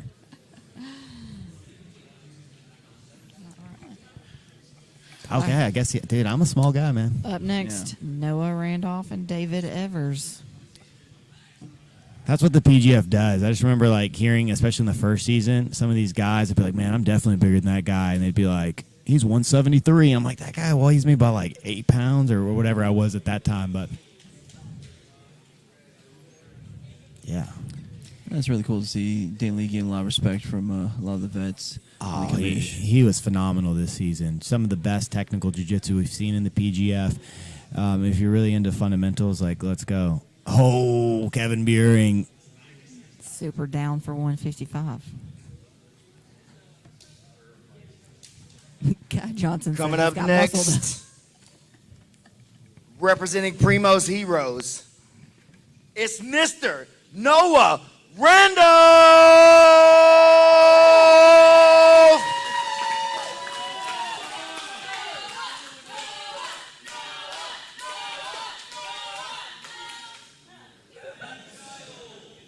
And representing Supernatural Survival Gear, it's Quadzilla, David Evers.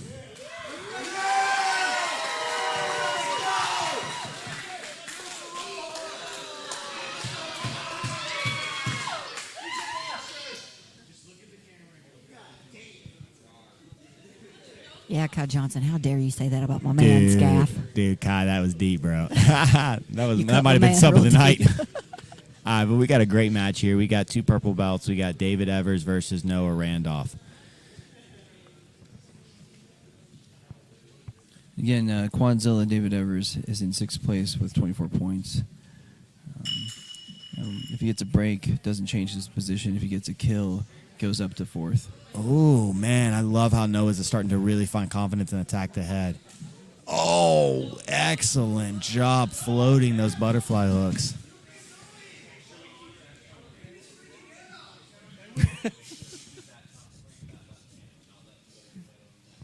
Getting some interesting comments from the peanut gallery.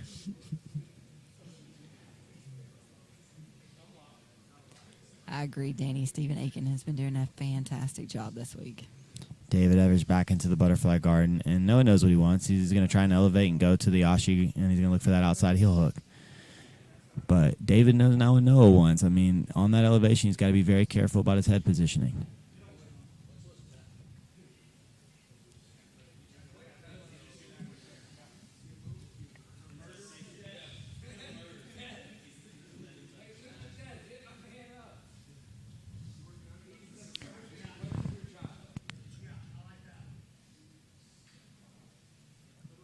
Noah looking to possibly secure a body lock right here.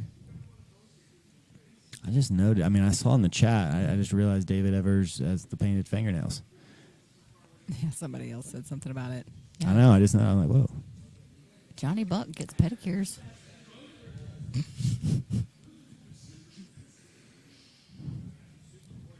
Is that to distract his opponents? I think he just likes them. I mean, Tyler would be like, which shade do you like more? Oh. Oh, this is tight. Wow. Oh, I don't think Noah's he saying tapped. he didn't tap. Yeah, Noah didn't tap. His hands were shaking a little bit, I think. Yeah, that's all right. No reason to get hurt. I mean, he's got nothing to play for. You know what I'm saying? It's not like it was for like a season. Noah, good opportunity to say anything? No, thank you. Hey, we appreciate you, man, coming through, bringing a ton of good energy to this season. You're a big reason this was a lot of fun, brother. Quadzilla. Is that 3 breaks? Yes, sir. 9 points. I got lucky. All day I got lucky. Is that playoffs? Yes, sir. Who do you want? Oh. Give me a name. Hey, don't say that. Say a name. I want my sister, because I know she's watching. She be talking. Man. She's talking shit. All right, fine. All right. He wants to We'll see you Saturday night, man. Thank you. Good season.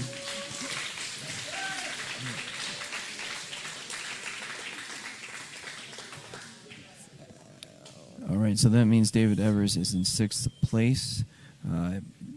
Only thing that could change that is if Gio Ortiz gets a kill within the first minute, and he would be tied with David Evers for 6th place. All right, one more match in the regular season, and then we have the finale for the Battle Rama. We're drawing to an end. We're very, very close. And this match is so important because we just saw a highly regarded black belt, national level competitor be shut out of the season with Dane Leak. And now if Gio Ortiz does not get a submission here, if he just gets stalled out by Manning Leverett, he's not making it either. We'll see. Got 2 matches left. All right, we're ready for the match. This is our final match of the regular season, and it has major playoff implications. Coming first, representing Primo's Heroes, Neo Gio Ortiz!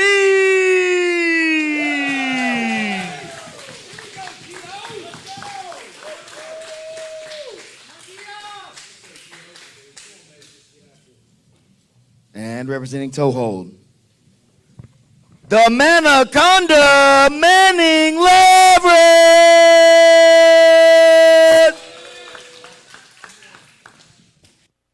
Manning, nothing to play for. He's the number 2 dude. Isn't that wild? Like, Manning Leverett came out. Before this thing started, the question was asked, who's the colored belt that's going to finish in the top 3? And Manning Leverett was a dark horse. A lot of people said it. I definitely knew he was going to make the playoffs. I did not have him at number 2. I thought he was going to be in that 6, 7, 8 range. Right. Kid had an incredible season, and he's guaranteed the number 2 spot. Right. He's going to be on the other side of the bracket from Elijah. And I didn't think that Gio would be in the spot that he's in with the points. Well, you say that Manning has nothing to play for, but he's playing for his teammate. Because Mario Gayor is his teammate here, and Team Toehold with Sean Applegate as their coach, they said all 5 guys are making the tournament. And so if Manning Leverett forces the draw or gets his own submission, his teammate makes it. If he gets submitted, he doesn't. Yeah. That's a really good point, Ake. I didn't even think about that. Oh, almost another disgusting back take, man. Gio is so slick. Great defense, though, by Manning.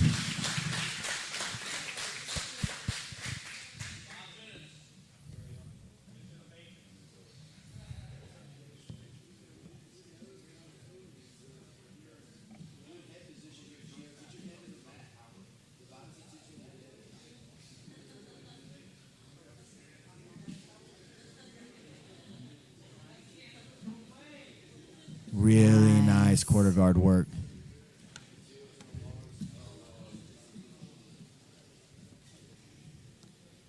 Man, he's got to be very careful about reaching, though. Gio's hunting that Darce. He's got those long arms, but this is where Manning said he likes to do most of his guard work. He loves the quarter guard.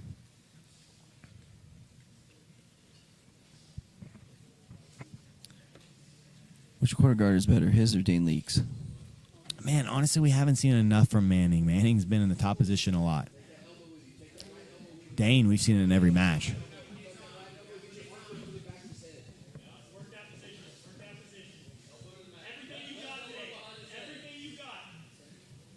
Manning is going to be so tough to Darce. I mean, he trains with Brian Brown, obviously he trains with Brian Brown, but I meant Sam Barboza. Yeah. And Sam Barboza, good luck, dude. That dude's a gorilla, man, with just soft technique. But Gio, though, passed the guard. And, man, a lot of Gio's matches have kind of looked like this. He's gotten some good passes. He's had really, really good exchanges. He's just not finding the submission.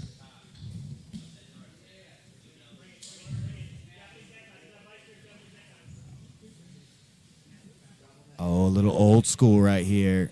Gio does a great job, though, defending.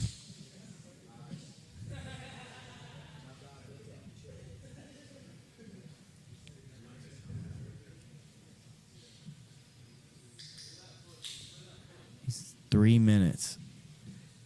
Isn't this crazy how it played out last match of the season? There's something along the line? Yes. That was beautiful how he kicked out that leg. Yeah, we've seen that from a number of competitors this season. Randy Roden being a big one of just using that donkey kick right there, kick the top leg off and pass. But Manny's right back into quarter guard. Now he's grabbing that foot, so we can't do that, right? Yeah, he's going to use it to sweep.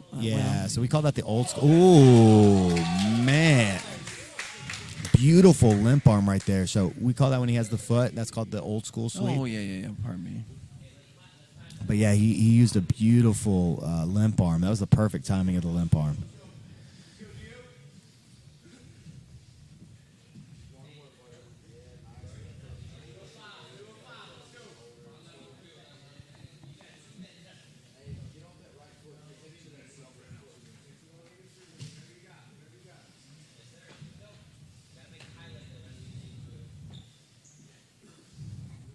We got a minute 50. Now Gio's hunting this Darce. He's hunting. He just needs anything. Yeah, you hear the people on the side. They're saying it doesn't have to be a kill. You know, you're hunting this Darce. It could be anything. It could be a toe hold. It could be an arm lock. Any sub's gonna do it. Yeah, but if he just gets the break, then he faces Elijah first round. So maybe that's why he's trying to avoid. Ah, man, he just wants to be in. I think he wants to Elijah. EBIOT, I mean, they had a draw. I think he would love to see Elijah in that EBIOT format. Makes a lot of sense. But he's got a minute 10. Would that knock Caleb out of... No, it's Mario. Would that knock Caleb out of seeing Elijah in the EBIOT round, so... I think Elijah's going to see him in the finals because he's 7th right now. Yeah. Well, 7th, it would be... He's going to fight the number 2 seed, not number so 1. he would be no time limit sub only then. Yeah, he's going to be going against Manning Leverett if things ended right now.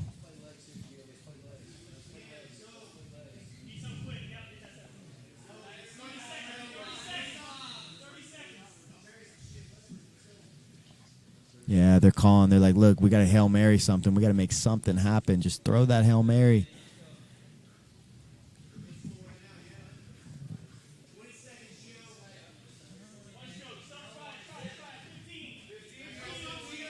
He's got the under. He's looking to cover the face.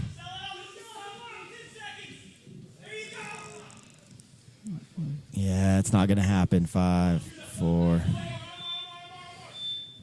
Time.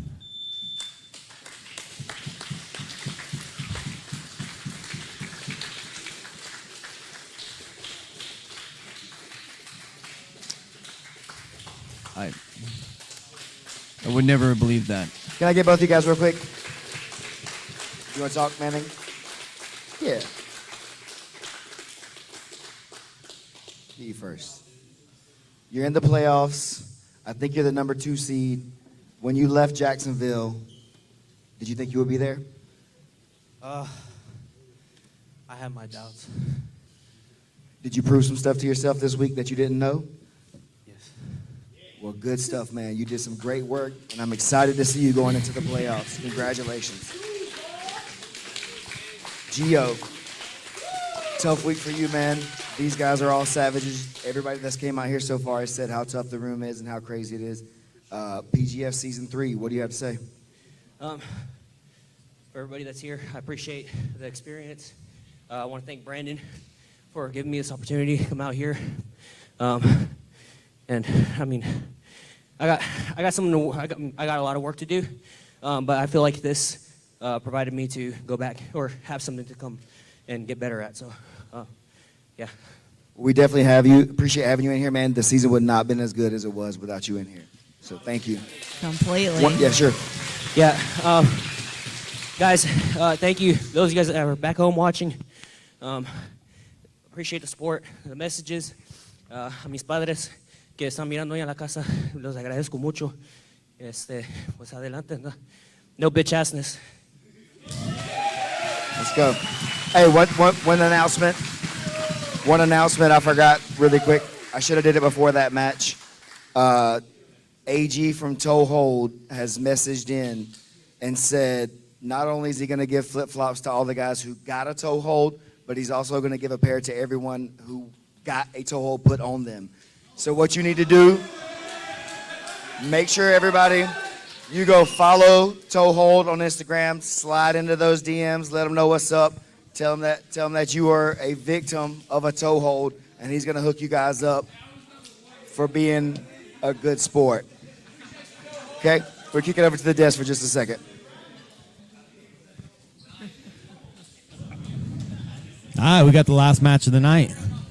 One more, Battle Rama finale. Who wins?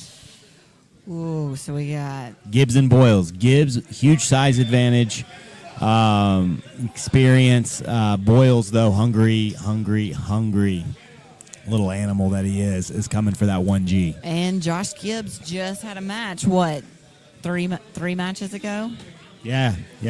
And he's had matches the past few nights. I mean, he's had 5 matches tonight. So does that make it an equalizer? Do you think now things are... So Josh Gibbs has more experience, but he's tired. Yeah, Matthew but Boyles, young. This is what Matthew's going to be. How many matches for him? He did 3. So this will be his 3rd? Yep. Okay. And this is Josh's 5th. I'm just excited for both of them. I mean, obviously, I'm a huge Matthew Boyles fan. Have been young up and comer. Really needs to make a name for himself. And like I said, great kid. But I've hung out with a lot with Josh Gibbs. We've always known from season 2 what a great person he is. And again, he had the roller coaster from being a replacement to now being full time. Full-time Josh Gibbs. Battle Rama. All right, everybody, this is the moment you have all been waiting for. 10 minutes, traditional EBI rules.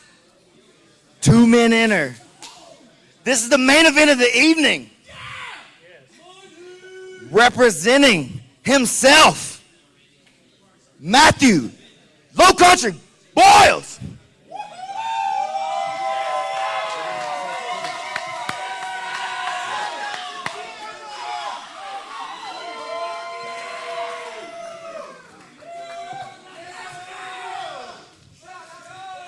And his opponent.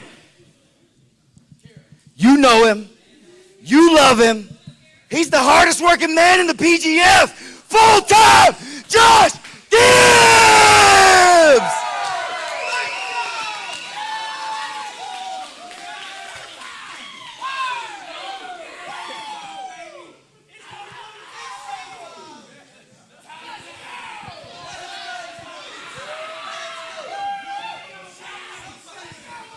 All right, the main event.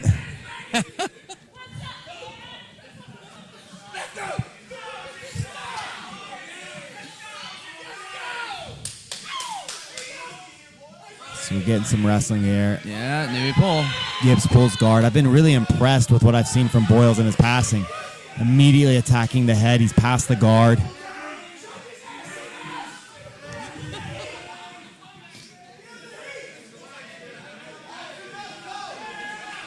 And these guys are going crazy. They're so excited for their teammates. Oh, Boyles looking for the back. Oh, he's going for the armbar. Oh, Gibbs escapes. Oh.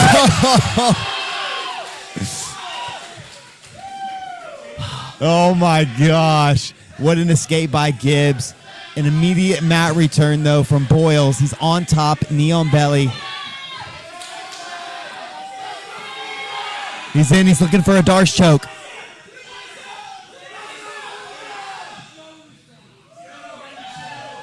Dude. Oh, back take from Boyles.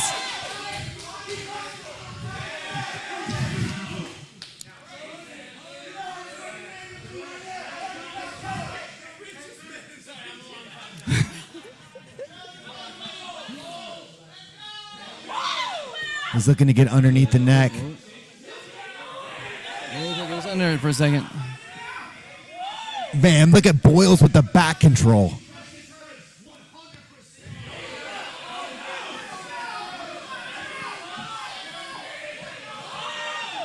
Oh, look at him digging on the face. All right, we But still have Gibbs has 8 been minutes so left. resilient. Only 2 minutes down. 8 minutes left. Yeah, you're right. Gibbs has been resilient. We still have 8 minutes, and Boyles, I just think he can go all day. If it's no time limit, you're going to have to kill this kid. Got the short choke.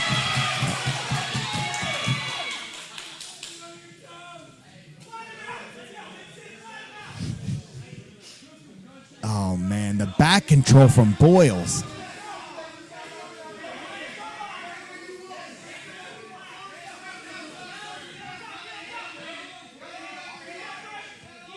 See Gibbs escape the bottom hook. Dude, look at Boyles. He's just being nasty. Man, he would have been the Evan Strong Stapler. cross facing.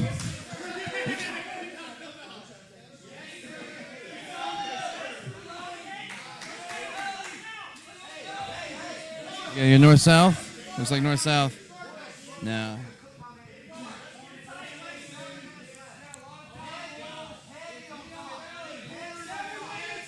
He's got 7. I mean, Josh Gibbs has to feel like he's been out there for 10 minutes already. I mean, he is just, Matthew Boyles is a storm. He's back in on this vice grip. Josh Gibbs doing a good job with his arm. Oh, well. Yeah. He's going to switch to an arming guillotine. Lets it go. Gibbs finds his guard. Gibbs needs to find a way to slow this match down.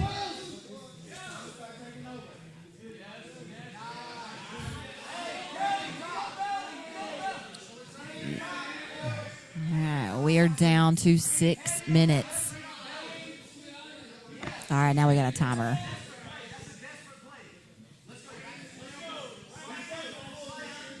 And I'm really impressed at Boyles' passing. He passes well to both sides. Was he in for the leg?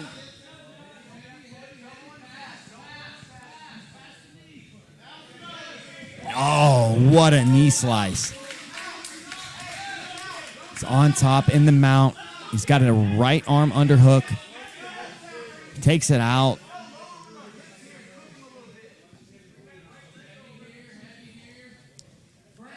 Oh, nice gift wrap.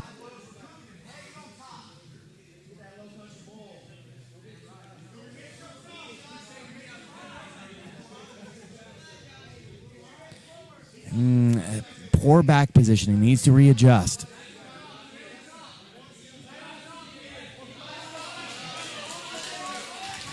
All right, we're at 5 minutes. He shoots the triangle.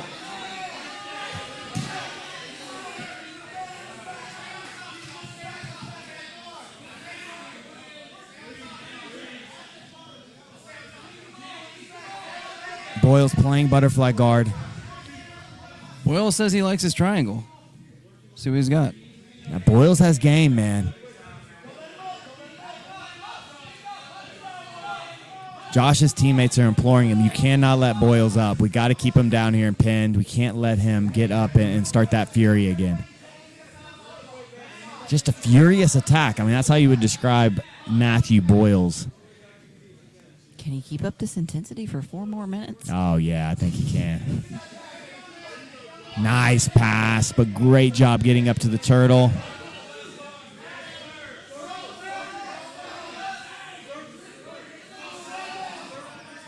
Four minutes. Oh, it drags him down. He's going to look for this Darce. Oh, he's back on the single leg. Back and forth. Still in this front headlock position. We got 3:30 left. Oh, he's locked on a Darce. Oh, it's tight. It's tight. And he gets tapped. Oh, Gibbs is the winner with the Darce choke.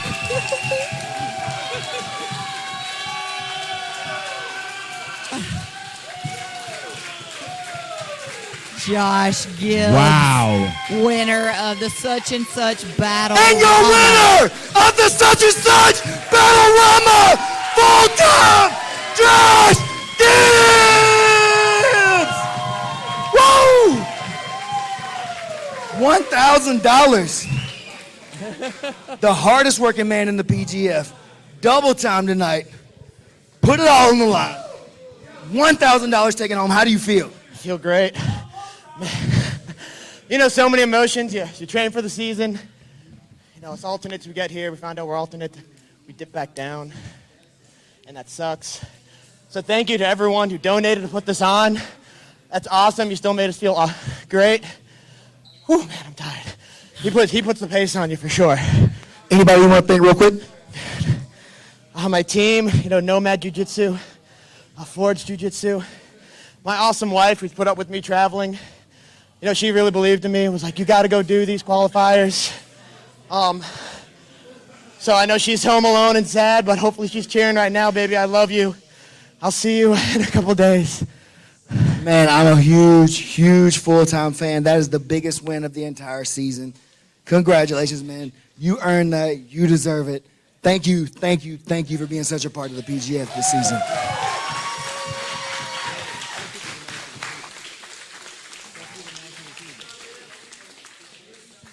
That might be the match of the season. That was an amazing way to end the regular season, season 3. All right, and we have another announcement. Our sponsor, Such and Such, was so excited about this Battle Rama, and it was so impressed. He's going to throw in to make sure every one of the alternates are going to take home a little bit of money. Yes. So every other one of the alternates, come on up here. He's got a little bit of something for you guys.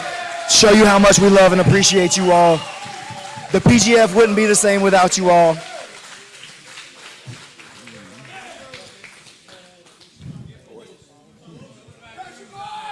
Boom. Where's Low Country Boyle at? We're gonna have to catch old Low Country Boyle after that. Got some shirts for you guys. Super chat from Patrick. First place. Got that paper. Woo. My voice is gone, man. I was so excited. All right. Well, we'll catch Low Country on the next one. Thank you guys so much. Shout out to such and such. Anything you want to say, brother? Follow your dream. If you don't go after it, you'll never know. Don't sit back and let life pass you by. Come to such and such, burgers and tacos. Amen.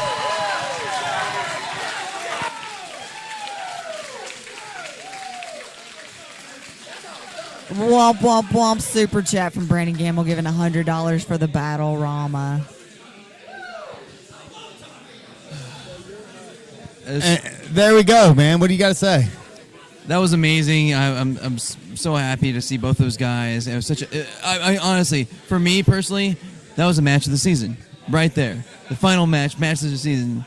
And why didn't they draft him or them? They didn't know. I honestly, some of the coaches, I think, came in. You know, like Dane Leake, he said, I didn't know anything about any of the competitors, and I didn't go in and research. Well, I kind of think some of the coaches might not have known the talent that they were passing out. That was intense. He left everything out on the mat. I would imagine that Matthew Boyles is back there like passed out because he has nothing left. Well, this is what the PGF is about. It's about giving blues and purple belts, an opportunity to prove that they belong. And a bunch of guys have done that this season. We still have an 8-man tournament going down Saturday. There's going to be 35-plus matches. Get the pay-per-view. I'm telling you, it's what? I think it's like $19.99. You're going to... What? I'm not sure. Yeah, I think it's $19.99. Yeah, and the SGC, there's 35-plus matches going on. I mean, it's a whole day of jiu-jitsu plus the finale tournament. Hey, I think it might be 30. It is worth it. It starts at noon. It's going to go late. It's going to be amazing. Yes. Just buckle up and enjoy a lot of amazing jiu-jitsu action. That's what I'm saying. Use tomorrow. Rest up. Let your brains heal up so that's not mush anymore. Go get some snacks. And then Saturday, be ready at 12 o'clock for however many hours we're going to be on the mic. Yeah, I'm glad you guys really enjoyed it. It was a blast for us. We appreciate you being here. And I'll see you guys in the comments because that's where I'll be on Saturday, right there with you. And Egghead, thank you so much for being here. You did such an amazing job with your analysis, with your commentary. Brandon has been complimenting you all week, saying that you made such a great addition to Scaff and I's commentary. So we really appreciate you making the trip, spending time away from your family, spending your vacation time, and coming to spend this week with us. We really appreciate you. Well, hey, it's been an honor hanging out with you guys, and you know, I love everything you guys do. This place is amazing. Thank you. Yeah, I think the commission will probably jump on here, and then we'll call it a night. All right. Let me see if I can go wrangle him because I know he's hugging necks. And Oh, yeah, Manning Leverett. The seal of the draft was easily Manning Leverett. Came in number 2. He was the 4th-round draft pick. That's just an easy decision. Yeah. Let me go see if I can get Brandon over here.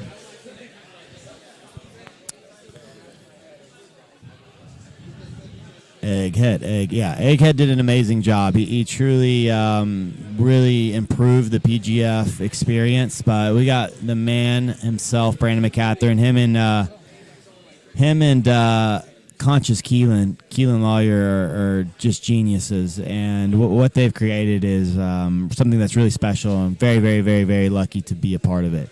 But here we go.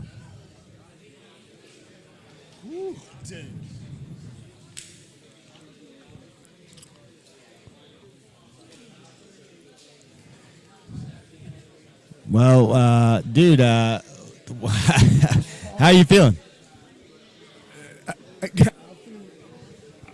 I'm feeling every different way that there is to feel. That was the most intense jiu-jitsu match I've ever been around in my whole life. That was unbelievable. No losers in that match. I mean, he came out, and Matthew Boyles is somebody to watch out for in the future. The heart the kid has is just undeniable, and he went out there and brought a pace that very few can match. But Josh Gibbs, 5 matches tonight. And he saved his best work for last. Dude, he got better as the week went on. Once the kind of shell shock of that first day was over, he started coming into his own right there. And I mean, to even survive what Matthew Boyles just tried to do to him, to even survive that, and especially with the pressure of the energy in the room and the money on the line, dude, you know what? He delivered for his family. He went out and he killed the bear and he brought it back to the family, and they're going to eat all winter. You know Hey, what I'm there saying? she is. His wife is in the comments. Oh, she's the best too, by the way. If y'all don't know her, she is super cool. Yeah, well, what's funny is he really did save the best for last. It's almost like he saved what he was trying to do for the 2 most important matches. You know, he's a replacement player. He went out there. He was tough. But, I mean, those 2 Darces were technically very, very, very good. Man, this was I gotta say, and I don't feel like I'm exaggerating. I am an exaggerator. I'm a man of hyperbole, but I think that this is really the way I feel, with the exception of stuff that's happened with my family, my wife, and my children. This is the happiest week of my life. Like, I've had so much fun, dude. I've had so much fun. I mean, yeah. Like, I want to do it. I want to do it next week. I hear you. It's been a great group of guys. Only positive experiences from everybody. We've seen young guns come in, put on shows. We've seen old vets come in and really kind of reestablish themselves as fan favorites. But looking back over the week, who are your top 2 or 3 competitors, just that you enjoyed watching the most? That I enjoyed watching the most, or that I think, or that are going to the tournament that I... No, just anybody. Anybody. Marcus Elkins, Matthew Boyles, Elijah Carlton. I gotta say, I'm a huge Kevin Beering fan. Yeah. Elijah Carlton. You only gave me 3, though. I hear you. And Marcus Elkins. Those are my 3. Those are my 3, man. Marcus Elkins, though, I think stole the show. Dude almost hit an inverted buggy choke. That kid's stupid. What is that? That kid's stupid. I tell you what's my favorite thing that happened all week. The favorite thing that came to be was the Randy routine, where everybody's backing it up. Every single time that happened, I was just howling with laughter and joy over there. I just feel like that was a Matt Elkins. That had to have been Matt Elkins. It feels real Elkinsy, doesn't it? Well, I liked full-time Gibbs. I like the way that played. Like, by calling him full-time, it played out like that's the way it played out. Like, it was just so perfect. Yeah, and we saw some guys. I mean, Gio had a phenomenal week, right? Gio was man. I thought he showed the cleanest jiu-jitsu of anybody all week. I think except Elijah, or equal to Elijah, really. But he just couldn't get the kills. Yeah, man, and him and Dane Leak. I thought both of them. That match that they had was, I could have watched a no time limit. I mean, they were back and forth. Is there any universe where this, at the start of the week, where Gio Ortiz and Dane Leak didn't even make the tournament? Like, both of them don't. Like, I couldn't even imagine one of them not making it. To me, that's the most shocking result of the entire thing. I think the most shocking thing was how hard it was to get chokes. Because I thought David Evers and Jonathan Roberts would struggle to make the tournament. I thought they would have lots of kills, lots of breaks. But I just thought Gio was going to be and Dame were going to be racking up chokes. And so I would have thought that would have been switched, but they just couldn't find their kills. Gio couldn't really find his triangle. He had, I believe he had 2 triangle finishes throughout the week. But it just wasn't enough for him to find his way into the finals. Having Gio have it all come down to that one match and the pressure that must have been on his shoulders right there, I thought that was a great drama as well. Like, there's so much storyline and fun and opportunity to fall in love with these athletes and who they are. And I just don't think, is there anything like the PGF and all of grappling? There's nothing like it. Oh, it's not even close. I mean, I think the closest thing was that brown belt kumite that happened, 10 years. I mean, so long ago now, probably 8 years ago now, and that doesn't even compare. This is how many guys was special. that? It was 16. It was 16. Well, we had 8 black belts here. Black belts. That was all brown belts. It's like we remember that fondly, but the caliber of guy that was here was ready to rock and roll with that. Well, and what we remember from that is that it was also cut up too, so we were seeing the best moments of the matches. That's right. We saw everything raw here, everything live in real time. Yeah, exactly. So, everybody's asking, what's next for the PGF? Obviously, this week's going to be tough to process because it was so. I mean, this was a really big week for the PGF. It was monumental. Yeah. Man, just to be candid with you, I can look, I feel like I can step outside of all of this and look at it and I feel really proud of it. And I feel like, and I hesitate to use the word revolutionary, but I think we have something, at least there's a vision for something bigger than what jiu-jitsu has been before. And I think that we'll look back on this 20 years from now and be like, that's where professional jiu-jitsu started. But at the same time, I carry these flashes of like imposter syndrome. Like, what are you doing? You're a redneck from Lawrence County, Alabama. What are you even attending? And so I'll have these flashes where like, dude, is this corny? You know, like, but they're only in moments. Yeah, and I think that's natural, right? And I don't know. It's just how I feel. No. You hear a lot of guys talk about that. That's really common. And what you're doing, when you're like climbing Everest for the first time. I mean, everybody's tried to make jiu-jitsu marketable, right? Everybody's tried this, from Naga to, just everything. And you're trying a new idea, and this is a new mountaintop. I think we're gonna have the biggest promotion in the history of jiu-jitsu. I feel now after this one, I feel super confident about it. I'll tell you this: heading into season 3, it's so much work. It's so much work. I spend thousands and thousands of dollars out of my own pocket to make this happen. I don't get that money back. I spend that to make this happen. And I was feeling about a month until about a month before this, I was feeling like, man, I don't know if I can keep doing this. It's so much. It costs so much of my time and my resource and my energy and my emotion and my money, you know what I mean? And so I wasn't sure that there was going to be a season 4. But I can say 100% without a doubt, we will do season 4, and it will be this year. Wow, that's huge news. And obviously, people in the comments wanting to know what that's going to be, because we've seen everything from 155 to ladies to absolute, and, who knows what it's going to be. It could be, the PGF is always changing. What? I know, by the way. I'm not going to say right now. Okay, but I do know what weight class it's going to be. Okay. Do you know the gender? Yeah, I know. Okay, so he knows. What this week? What's been the best part of this week?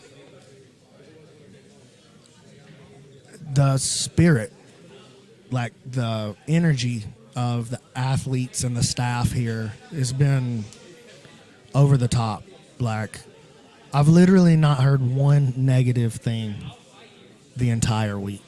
Literally not one from anybody on the staff or any of the athletes. Not one thing. I mean, yeah, it's been. Look, man, I've been managing a lot of grown men's emotions these last couple of days, especially today. It's been that's heavy, like, but it's been beautiful, man. This has been the happiest experience I've ever had. Yeah, and we'll see what comes next with the PGF. Obviously, we've kicked around ideas of regional shows or doing this at other places or having other people kind of create a Northwestern conference. I'll tell you that too. We'll do it outside of Decatur for season 4. Wow. Yeah, it won't be in Decatur, Alabama, because I don't want to shut our school down for a week again.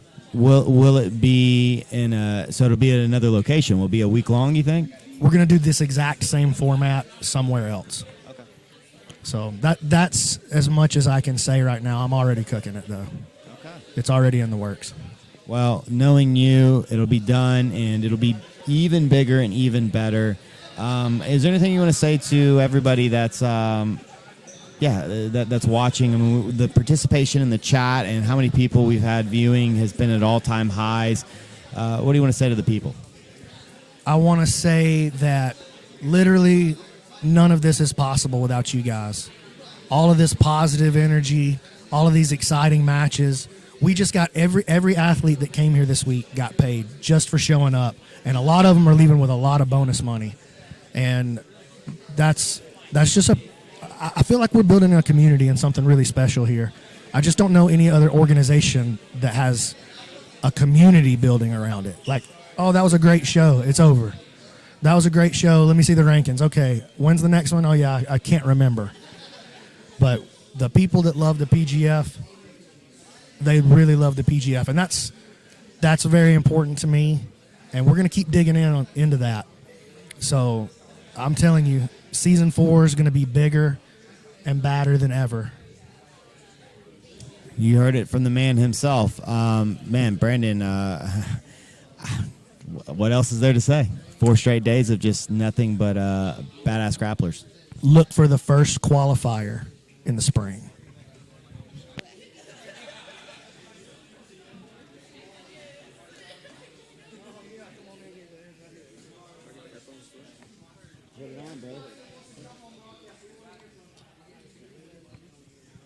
So Eric, what's up, man? You had a couple of incredible matches. I think the one that really sticks out to me is the one with Jonathan Roberts. You and Jonathan put on a fantastic performance, and we really got to see the best of your passing, and then Jonathan showed the best of his offense. I mean, he passed his guard multiple times. You were really in control of that match, and then he hits you with a crazy inverted arm lock. Talk us through that match, and I mean, what does it mean to have like a competitive match with a guy like Jonathan Roberts, and really throw some heat at him and just come out, look, on the wrong side, but really showing beautiful jiu-jitsu?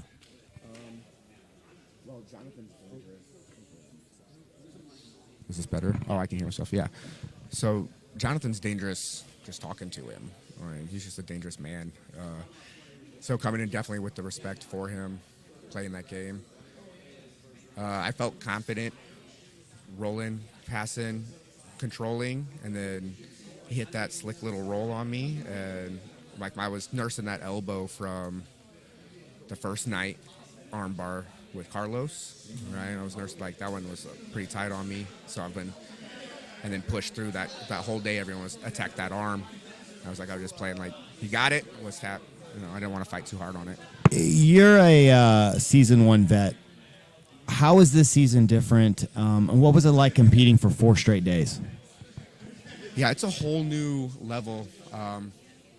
We had the week for reflection in season 1, which still made it a struggle because you still would have to train and do that thing through the week.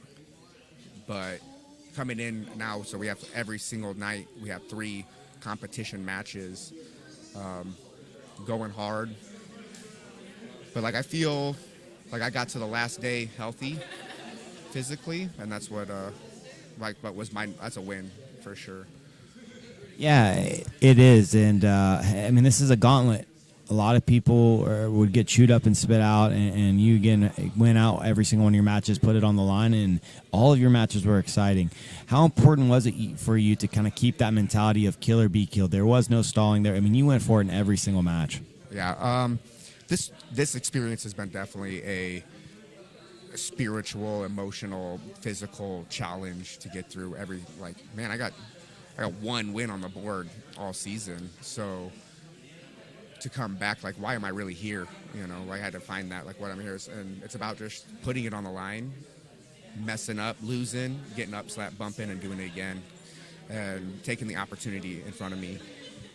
And you did, and it's funny. It's easy to tell a guy that, man, you showed beautiful jiu-jitsu, and while you only won match, you really showed yourself well. And I know that can be hard to believe sometimes. And it's like you said, you're going to have those self-doubts. It really, when you're going through something like this, it becomes spiritual. It becomes this mental battle, and you're going to have this negative self-talk. But when you find your way through that, I think on the other side, you're going to look back and really be proud of the work you put in this week. Yeah, definitely. I definitely need some process time to figure out everything where I am. I had a few times where I had to go sit back and talk myself hey, no, we're here for it, go out there, want to be entertaining is the number 1 goal. The reason why we're here is to put on a show, and I feel everybody tried to embody that with their jiu-jitsu, and it's been an amazing, beautiful experience. 100%, man, and I can't say enough about how well some of your matches went. And while, again, every competitor made mistakes this season, but, man, really, really nice work. What's next for you? Where do you go from here? Well, I definitely back to the drawing board, that's for sure. This is has opened my eyes to motivation, not just into competing in my jiu-jitsu, but in just moving up, everybody here is so positive and bringing everybody up next to them. Everyone was so open. No one's hiding technique. No one's doing anything. We're all back there in the dugout, whatever you want to call it, and we're just talking, smack, going back and forth, and then we're like, hey, this is where you're at. You're doing this, you know, and you have people that you think are mean in their persona, and then they come back to you after like, hey, man, that was fucking great. That was great. And we just have a good time. It's been awesome. So what's next is more jiu-jitsu.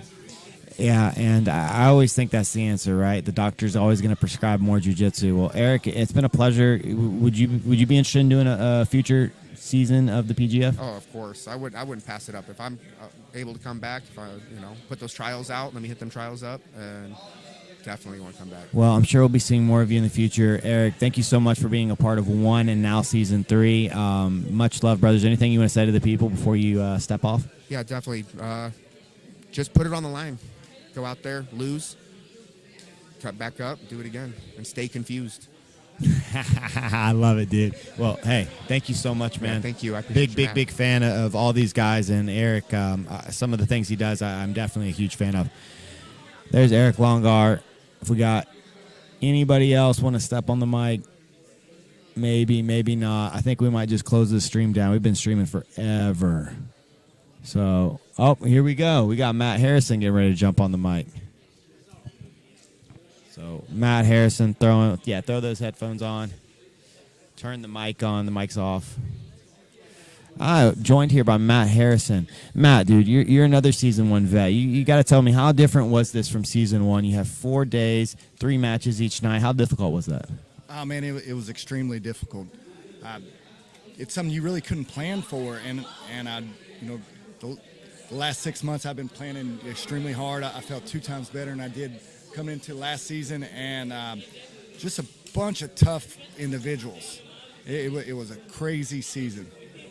And it was a crazy season, and it really shows. I mean, so many guys. I mean, we have guys like Gio Ortiz, who's just an incredible black belt. He didn't make the postseason. That's nuts. Dane Leak, incredible black belt, didn't make the postseason. You're a black belt, really good, didn't make the postseason. We had a lot of black belts not make the postseason. It was so difficult to score this season. What was it like out there when, that every point matters, and it's just so tough to find your positions against some of these dudes? Oh, it was crazy. Just nobody gave you an inch or anything. It was nuts.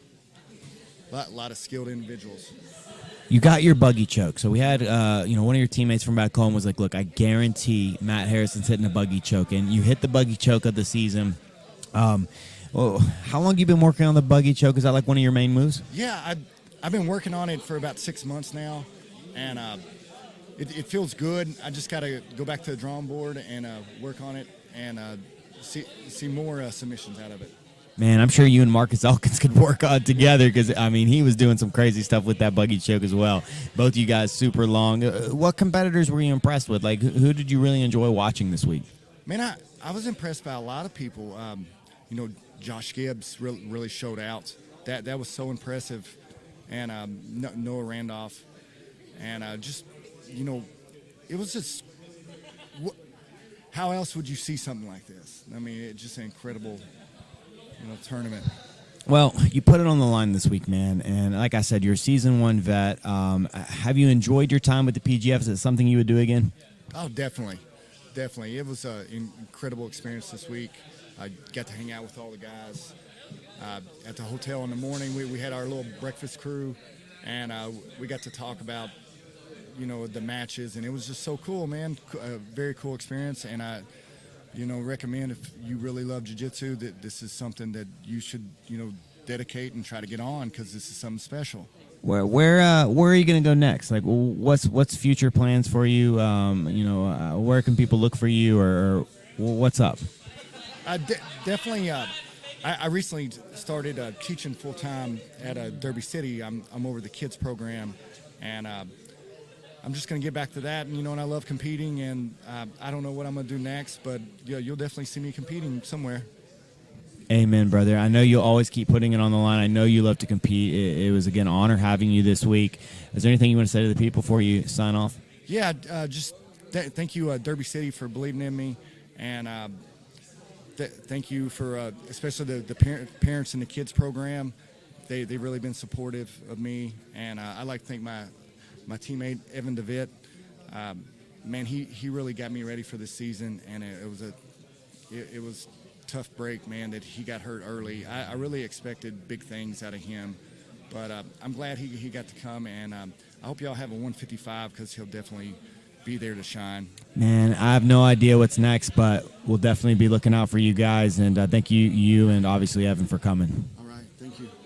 There we go, man. The great and powerful Scarecrow of Doom, Matt Harrison, black belt. Man, it was just such a tough season. We had so many guys that could put points on the board that just couldn't, like they couldn't find their positions. There was draws and matches they thought they could win. They might have even taken an L to somebody that they could have beat. Oh, yeah, we're going to be joined now by Gio Ortiz. So, Gio, you can throw these headset on, turn on this right here. I'll try to not you today. Yeah, turn this mic on right here, brother. All right, so we're being joined right now by Gio Ortiz. Gio, technically, one of the three best dudes here. You had a couple of matches. Obviously, the Elijah match was incredibly technical. The Dane Leak one was incredibly technical. You had a couple of the craziest back takes we've seen in PGF history. What did you enjoy about this week? What was your experience like competing for the PGF? Man, I told everybody, and excuse me if I cussed you a little bit, but you're good. Go for it. But I'll try to keep it out. But a lot of what I've been telling the guys just now is that I came in here with the mentality that I'm just going to focus on what I'm going to do. I'm not here to make friends, this and that. I mean, there's a lot on the line, too. But, man, it is so hard to keep that mentality when you got a bunch of badass and cool dudes around you, man. So it's been fun. We all came together to this for one thing. It's like to do jiu-jitsu and all that. So it's been great. It's been wild, right? I mean, you got 24 dudes here, everybody with the same goal to get better, right? Obviously, everybody wants to win, but everybody just loves jiu-jitsu. And this is truly, people talk about the jiu-jitsu lifestyle. I mean, does anything embody that more than a season like this? Man, like I said, I have never seen anything like this. I don't think there's anyone out there doing what Brandon's doing. Yeah, man, I had a blast. And I think I speak for everybody when I say that. Favorite match of the season. So your match, what was your favorite match of the season? And then a match you watched that you really, really enjoyed. Was there any competitors that you really enjoyed watching? Oh, of course, Elijah. We all know Elijah. Yeah, because me and him kind of have a similar game, but I feel like he has a little bit more of an edge. I mean, you saw numbers don't lie. He racked up all the points and he had the most finishes, and you gotta admire that. Yeah, Elijah, he's the face of the PGF right now, but technically, man, you were right there with him. And I can't say enough about your style, and it's kill or be killed for you. And you didn't get killed this week, but you hunted the sub every single match. Some of these young guys, right? We got to talk about like Kevin Buring. Kevin Buring, I mean, what do you think about a kid like him that's a blue belt under Sean Applegate that's just a killer? Man, yeah, he's one of those guys. That's a little insider between me and Kevin Sherrill. But yeah, man, I was very impressed with him. Obviously, I heard him get tired.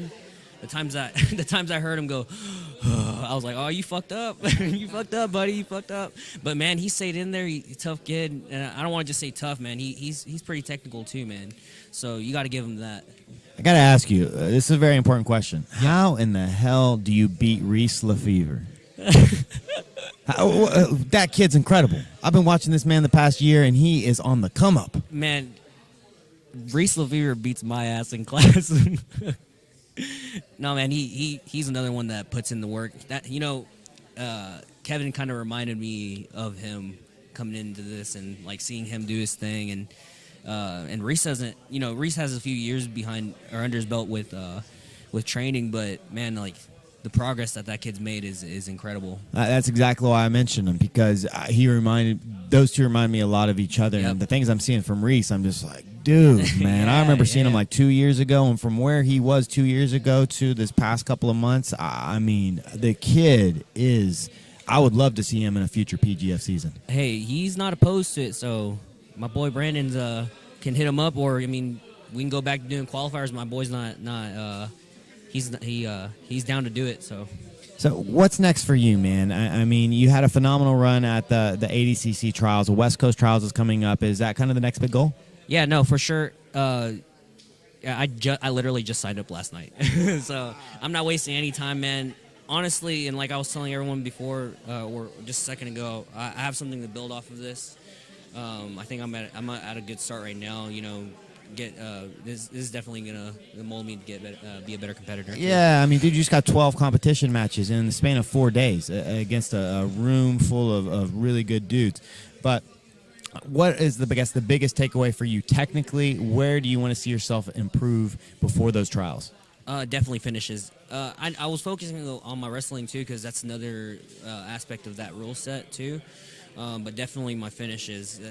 I mean, if I can't finish guys in 6 minutes, you know, that's a problem at trials. So, and I'm willing to say that I fucked up a lot today or this week. So. Well, is there anything you want to say to the people? You know, you have a lot of fans. A lot of people were watching and rooting for you. What do you got to say? Man, if anything, guys, I appreciate you guys watching this week.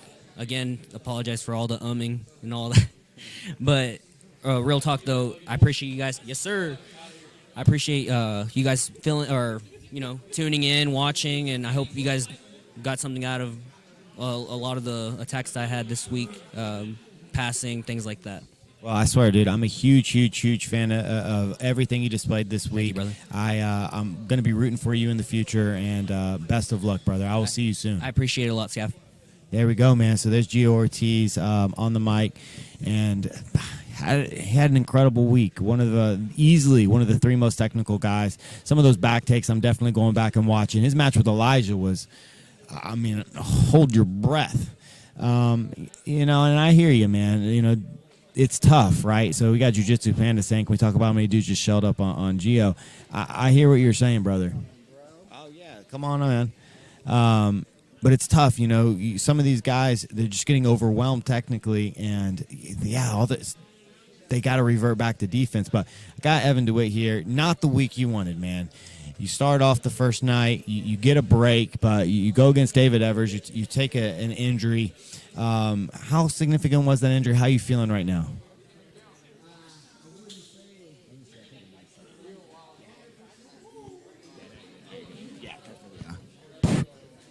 Obviously, not the week I expected.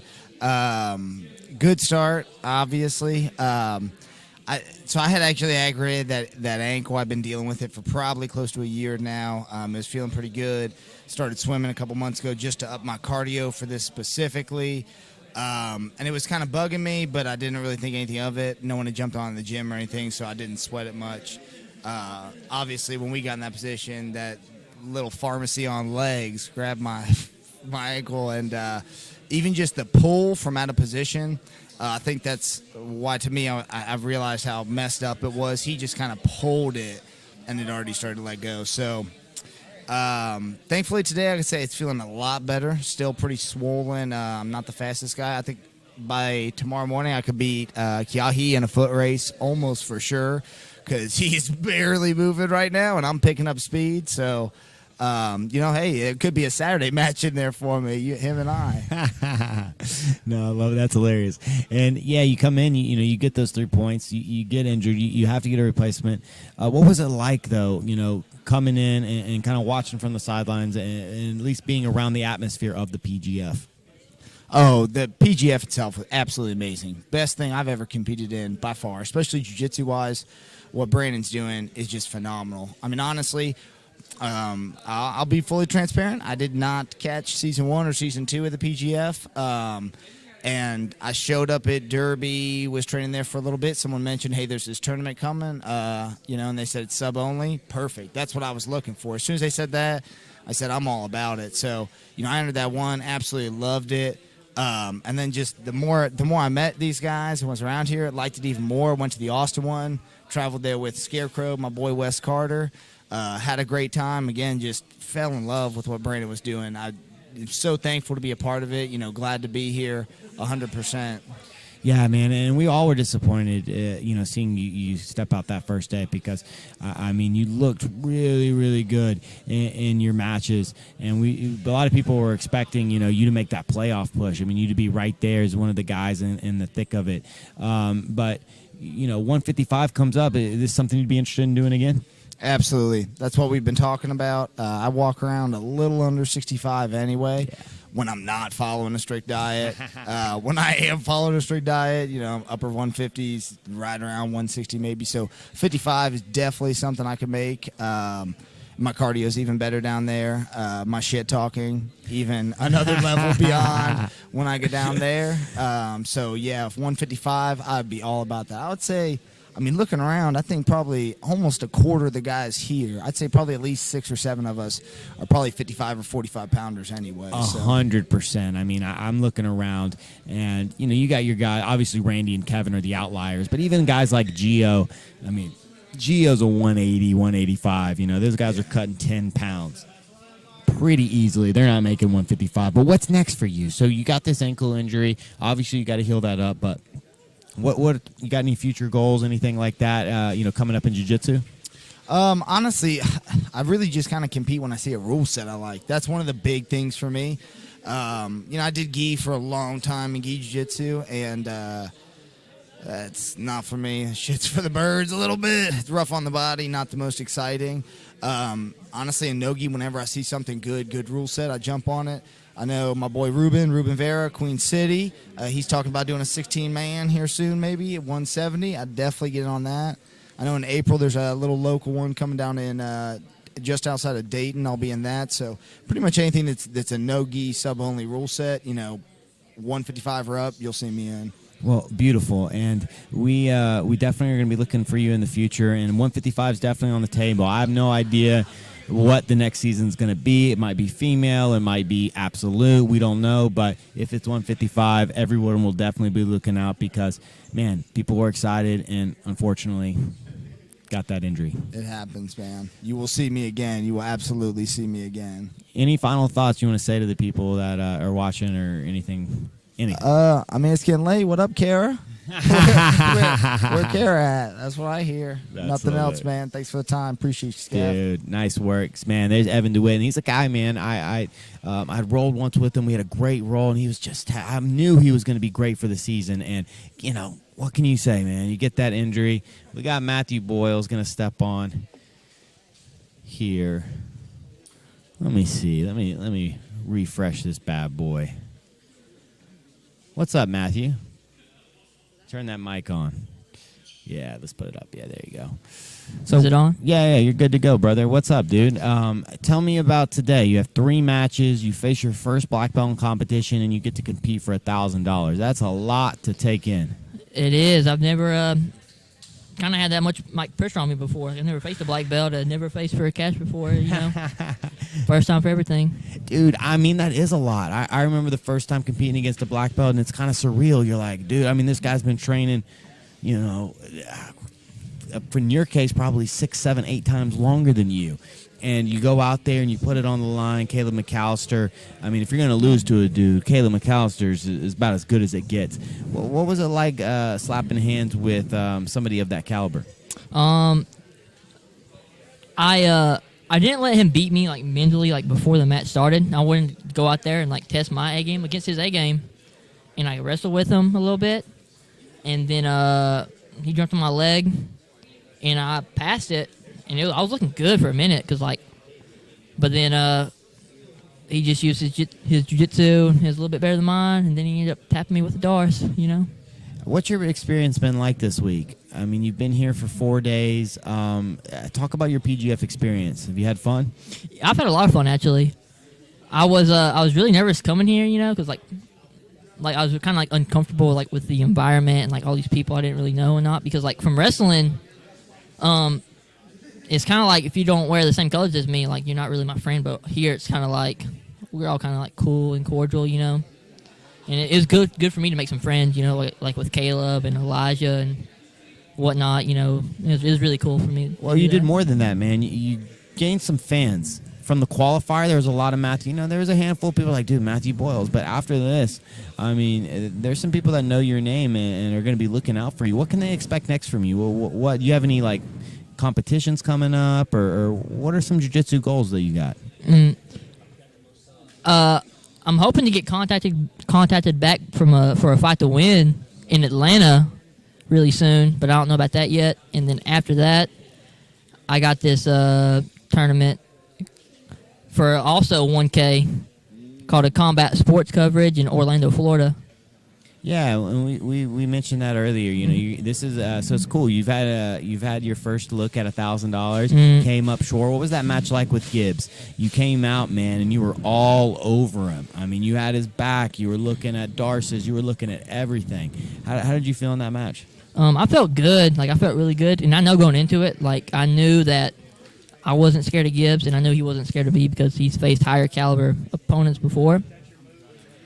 But I saw Dane Leak put him out pretty early, and I was actually going to try to do like the same thing he did, like take his back and then grab his forehead and pull it up. And I was trying that, man, and I just wasn't having success with it. And then he finally he survived the storm, and then he caught me in the doors. That's what I said, man. I said, you're a furious storm. That's what your jiu-jitsu's like. It's a furious storm. You come out, and you just put it on dudes. If there's a 155 season, would you want to come back? 100%. I would love to do a 155. That's like my weight. I can actually cut for that. Amen, dude.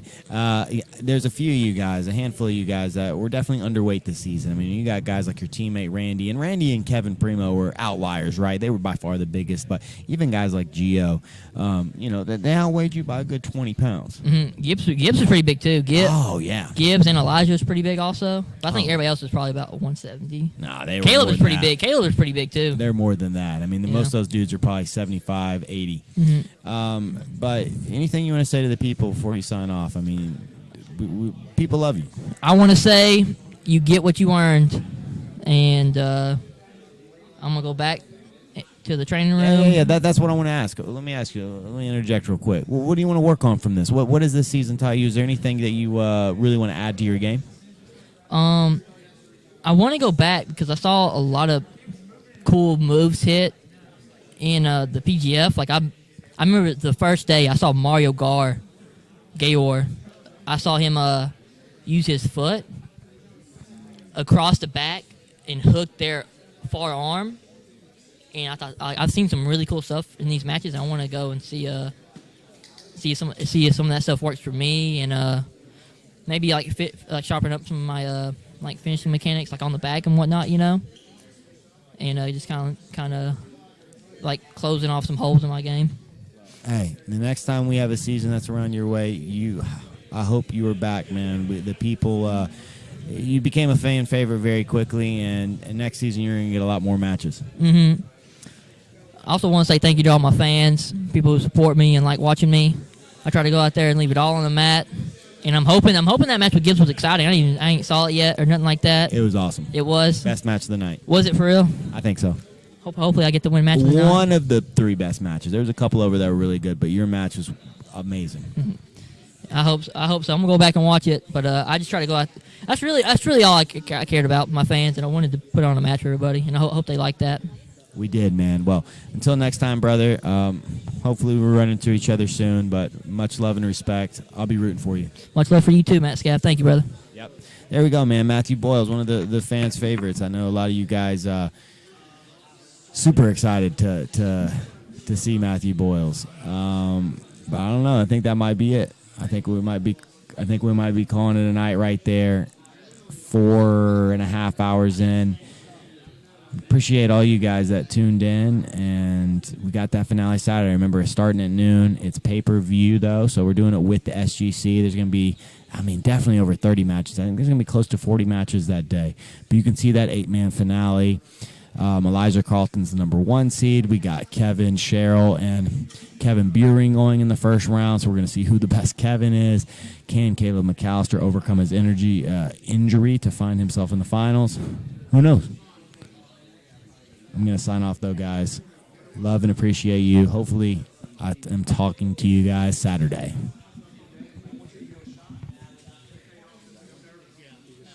You want somebody Yeah, I want to hear from him and him and him. Just kidding. I'm back. We got Kevin Sherrill coming. We got a few more interviews. Commish wants me to talk to a few more of these guys. Yeah, man. Oh, yeah, I was just sitting. I was just waiting. All right, so never mind. We got, let me see, is that mic on? Check. Yeah. It is? Okay, yeah. Kevin Sherrill, what's up, dude? You know, it's funny. We were talking during one of your matches. We started talking about characters in Harry Potter, like who represents them in the PGF and then in the jiu-jitsu community. So, of course, you know, Donna here is Lord Voldemort. I mean, it's a no-brainer. But who is Dumbledore? That's the question that people wanted. And I was like, I gotta talk to Kevin Sherrill. I can't just announce a Dumbledore without Can't make talking that to you. decision I without, can't. I can't. We got to take it to a board of experts, and Exactly. authorities in the field. Let me think, dude. Man, it's got to. I'm gonna go ahead and say, man, I'm from 10th Planet, but it's Marcelo Garcia, right? Like, I mean, that depends. Are we just talking the archetypal good guy, or are we talking about how like Dumbledore is like kind of secretly manipulative and like plotting? Dude, see, to put you this posted teenager that. to death? You posted that, and that's when I knew I was a Kevin Sherrill fan. That post right there about Dumbledore, because I mean, when I started reading, I was like, oh my god, like, dude, like, I couldn't agree more. Yeah, Dumbledore, the whole thing was wild. But we also want to know, rank the houses 1 through 4, and most desirable to get picked, and least desirable to get picked. All right, we were talking about my comics earlier, and I'm gonna throw that one out there because I did exactly that. I was like, all right, so here's the meeting of the houses, right? You show up, and you know, Slytherin. Did I lose it? Nah, we're good. So you show up, right? And Slytherin, like, theoretically, ambition, if that's what he really meant, would be like that would be a good house. But that ain't what all he meant, right? You got Gryffindor, you got Hufflepuff, and then like they're talking about all the values they want, and Ravenclaw just goes, "Yeah, this is a school. I'll take the smart kids." Like, what are we doing here? You guys are talking about like pure blood, and Hufflepuff is all checked out. Like, they just said, "I'll take whatever." And like, Ravenclaw's looking at all these idiots. I have a secret theory that Ravenclaw just ran the school, just ran the whole school, and just Slytherin's out there like turning the plumbing into diabolical like devices for carrying monsters. Hufflepuff doesn't even know what their house stands for. Gryffindor's like, I don't want no soft kids. It's like, they're 11, dude.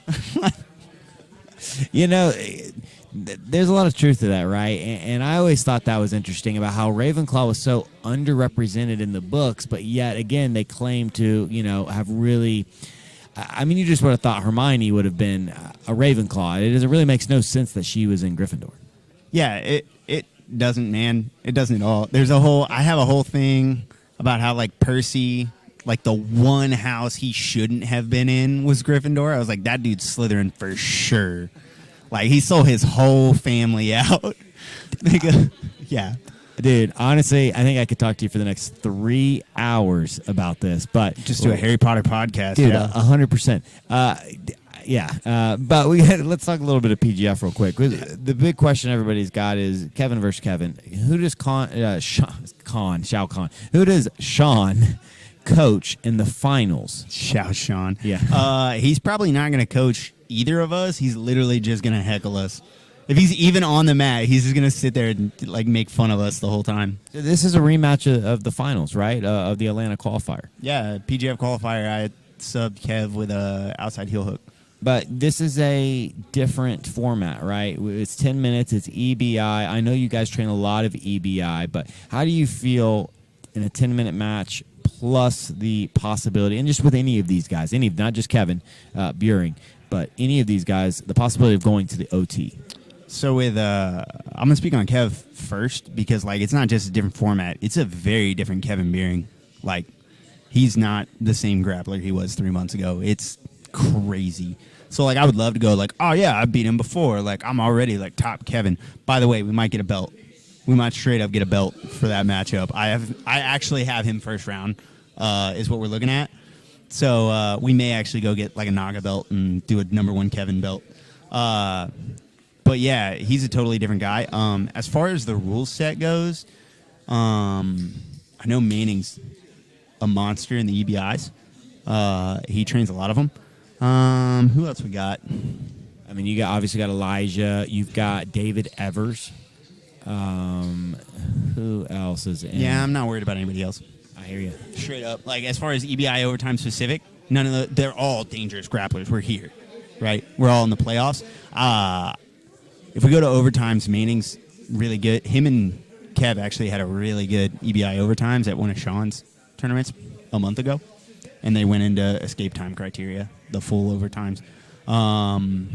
Manning won that one. So Manning trains those pretty aggressively, but honestly, dude, so if it goes to overtime, I feel really good, period. I hate the overtimes. I love training them. Obviously, y'all see me, like, snatching backs the whole season. That's what I like to do.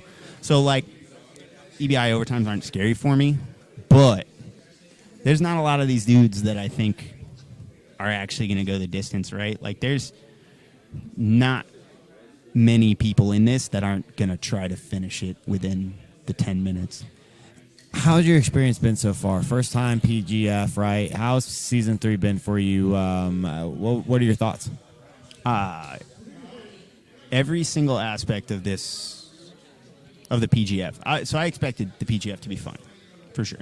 That's all I'd heard about it. It was like, oh yeah, man, it's tons of fun. I like the people that run it. I met most of y'all several times before, all this other stuff. And then, like, Sean got at it, and I was like, oh, that's awesome. It's going to be great.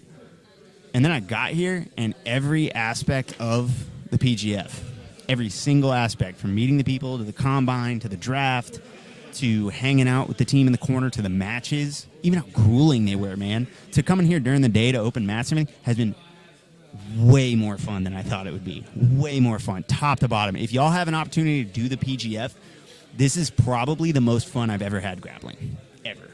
Ever. It's so fun.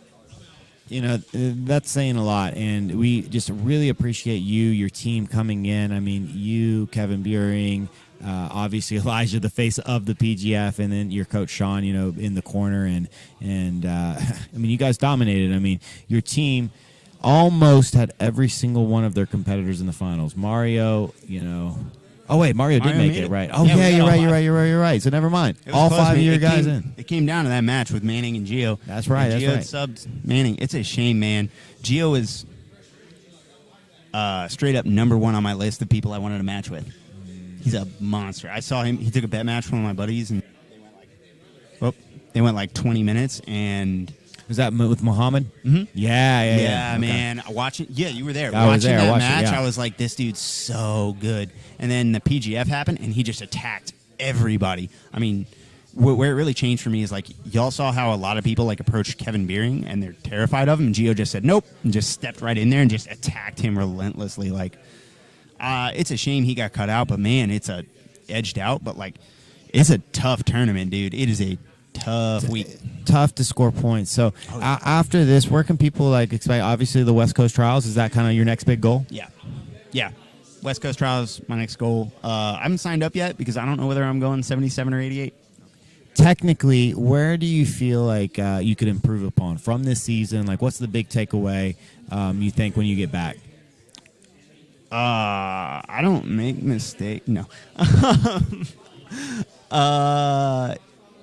God. All right. So the big one is my hand fighting in the once I get the back.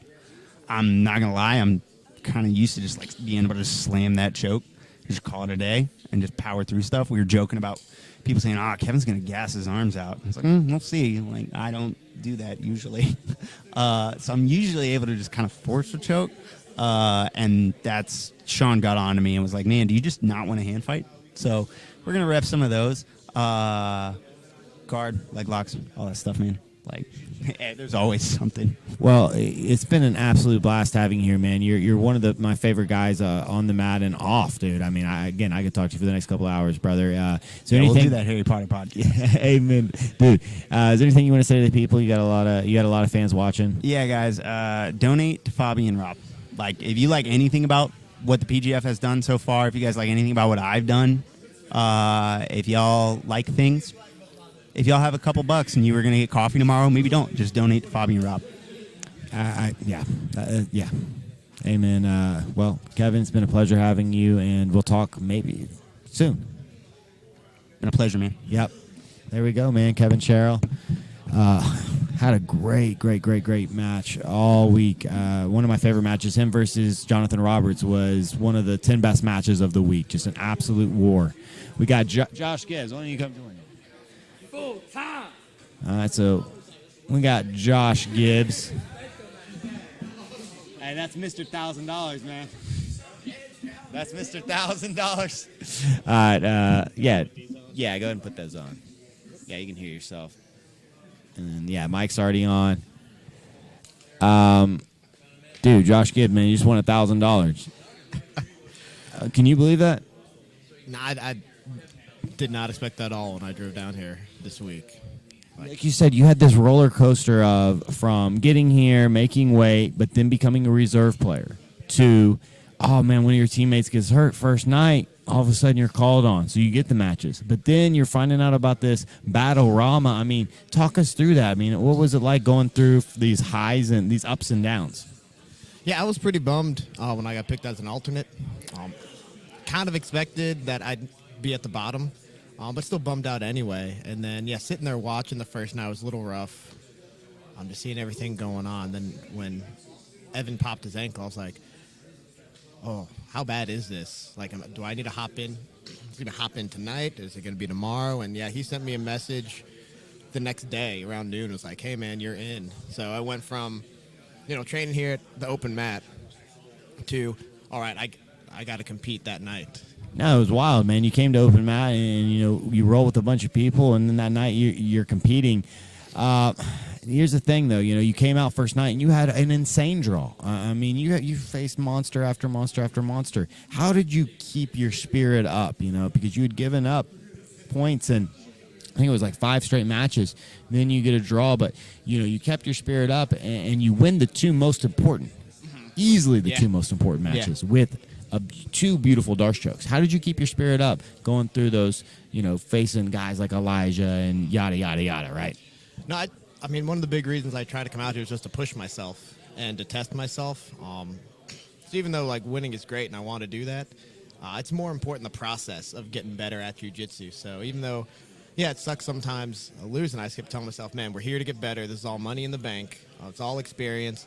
We're just going to do our best on the next one. And, hopefully part of it with PGF, too, man, we want to be entertaining. So if people are being entertained, we're doing our job, win or lose.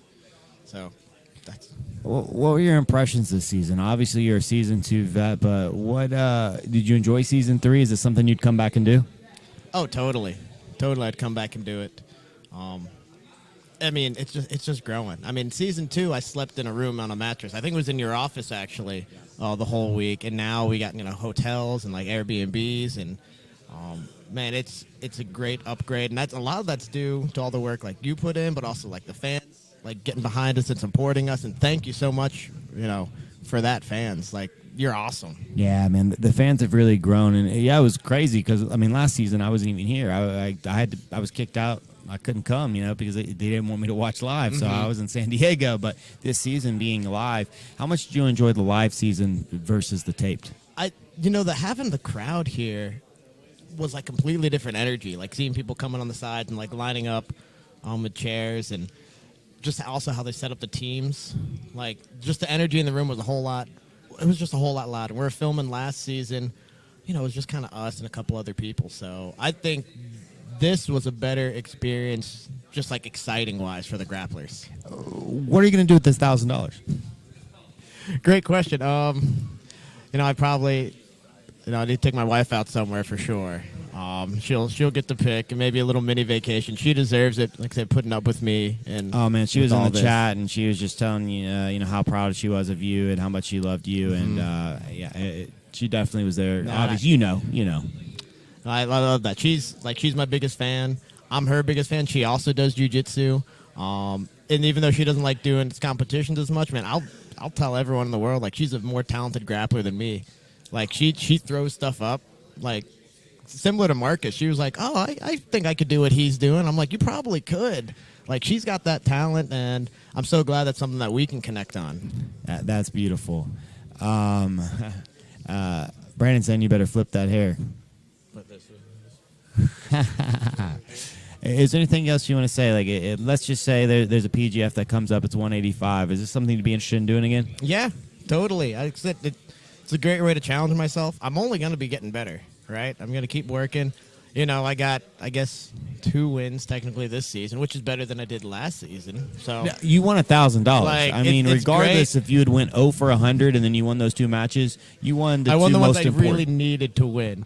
But I'll totally keep coming back out. Like, it's great. I love the format. I'm excited to also watch too. I mean, if there's a season I can't compete in, like I said, this is just great. You're part of the fraternity. You've done 2 seasons. Is there anything you want to say to the people watching? Dude, thank you all so much for being a part of this. Like, I love going back and reading through the chat and like seeing what people are saying live and how they're reacting. It's all just so exciting. We don't get this experience any other tournament around. Definitely not in any of the local tournaments. So, like, this is just amazing. I love it. A lot of it is just because the fans are like so involved, and that's great. Well, thank you so much, man, for being here and putting on those performances, stepping in when you're needed, and then stepping up and winning that $1,000 in the Battle Rama. I appreciate it, Matt. My Thank man. you.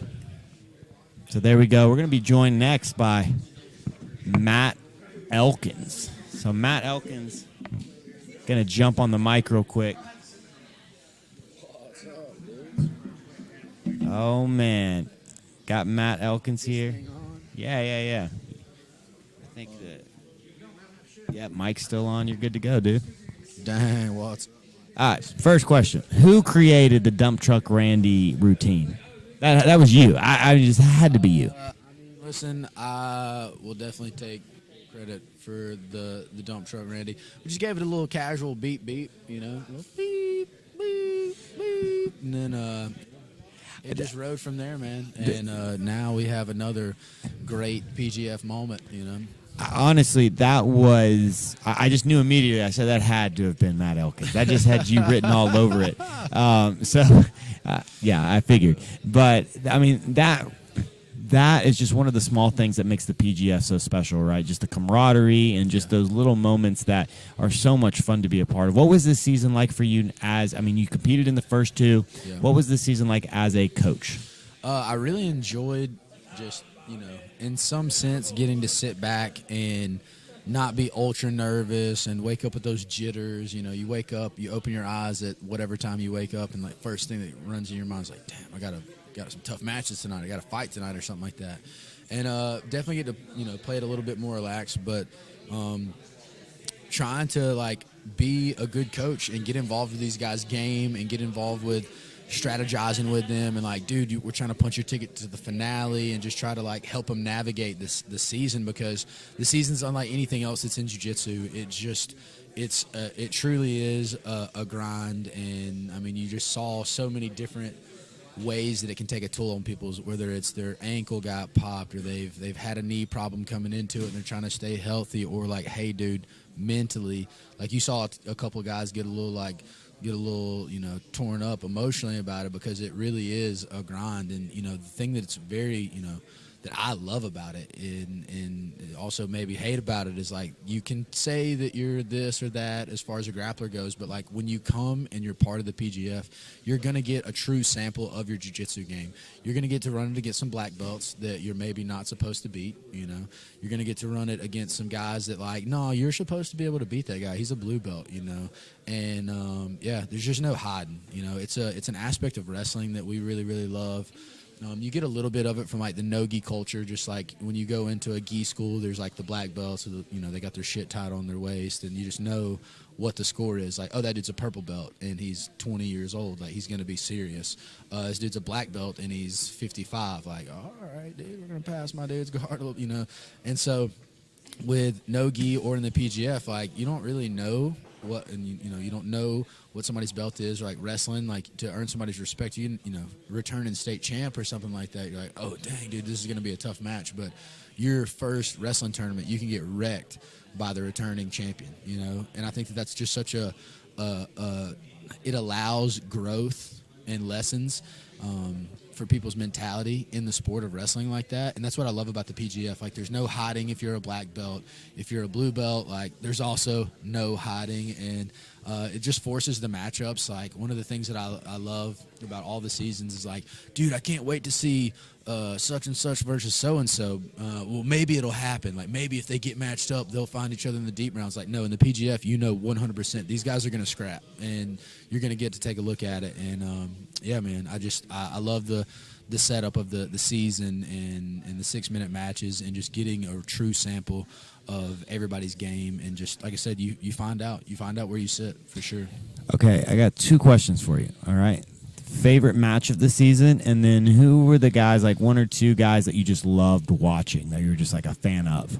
Oh, man. I'm friends with a lot of these guys and have gotten to share the mats with them. I am most proud of my little brother, honestly, man. Like, I just can't say enough at how hard, to give him some credit. It must be really, really hard to be the youngest of the Elkins boys. We've, whatever we decided to go at, we went at real hard. And usually the second one, myself, followed suit. And then probably the third one, Marcus, followed the same suit.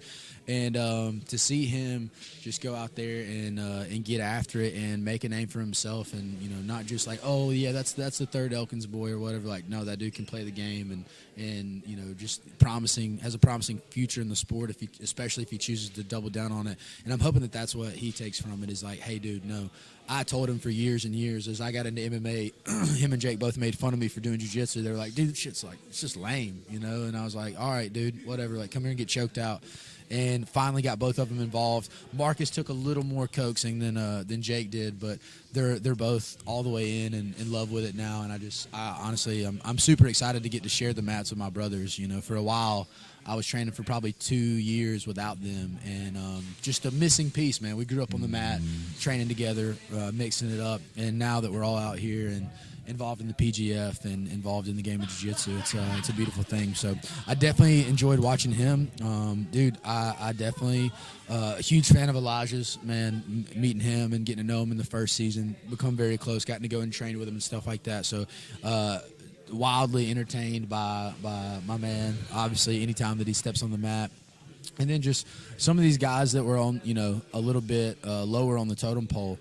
Like, I work with Carlos Andres a decent bit to give him a chance to get out and put his hands on some high-level guys and just develop the confidence that he can belong in those matches and stuff like that. That was super, super exciting for me. But, yeah, man, I think that everybody was blown away by the Planet Atlanta guys. I mean, it's really hard to argue with that. Obviously, they came out and dominated the thing, and, yeah, shout out to 10P Atlanta, my boys. Yeah, and, I mean, they put 5 guys into the finals, but we got to talk about your future, and especially with the PGF. And Brandon, I have no idea what's next. He's going to do a season 4. Absolutely. He hasn't announced the gender. It could be female, could be male. He hasn't announced the weight, but if it's 185, I'll mess up some girls too, dude. I don't even worry about that. If it's 185, you're one of the fan favorites. I mean, you've had 2 phenomenal PGF seasons. Can the fans look out for you for season 3? Man, I'm gonna be honest. I've gotten super fired up. Just from seeing even this season other guys that have competed in previous seasons and seeing how much the gains that they've made in their own game, like wrestling Randy. He's not wrestling Randy no more. You know what I'm saying? My dude's a serious threat, some highlight finishes. I myself, man, I've taken, pros and cons away from my game, trying to rehab this old knee and all that kind of stuff. But I've been working, and honestly, it's kind of put a new fire under me to get in there and mix it up and do some competitions. I've done the local Nagas and the new, just whatever it is, and yeah, I'm definitely interested in. Like I said, I'm 29 years old, brown belt.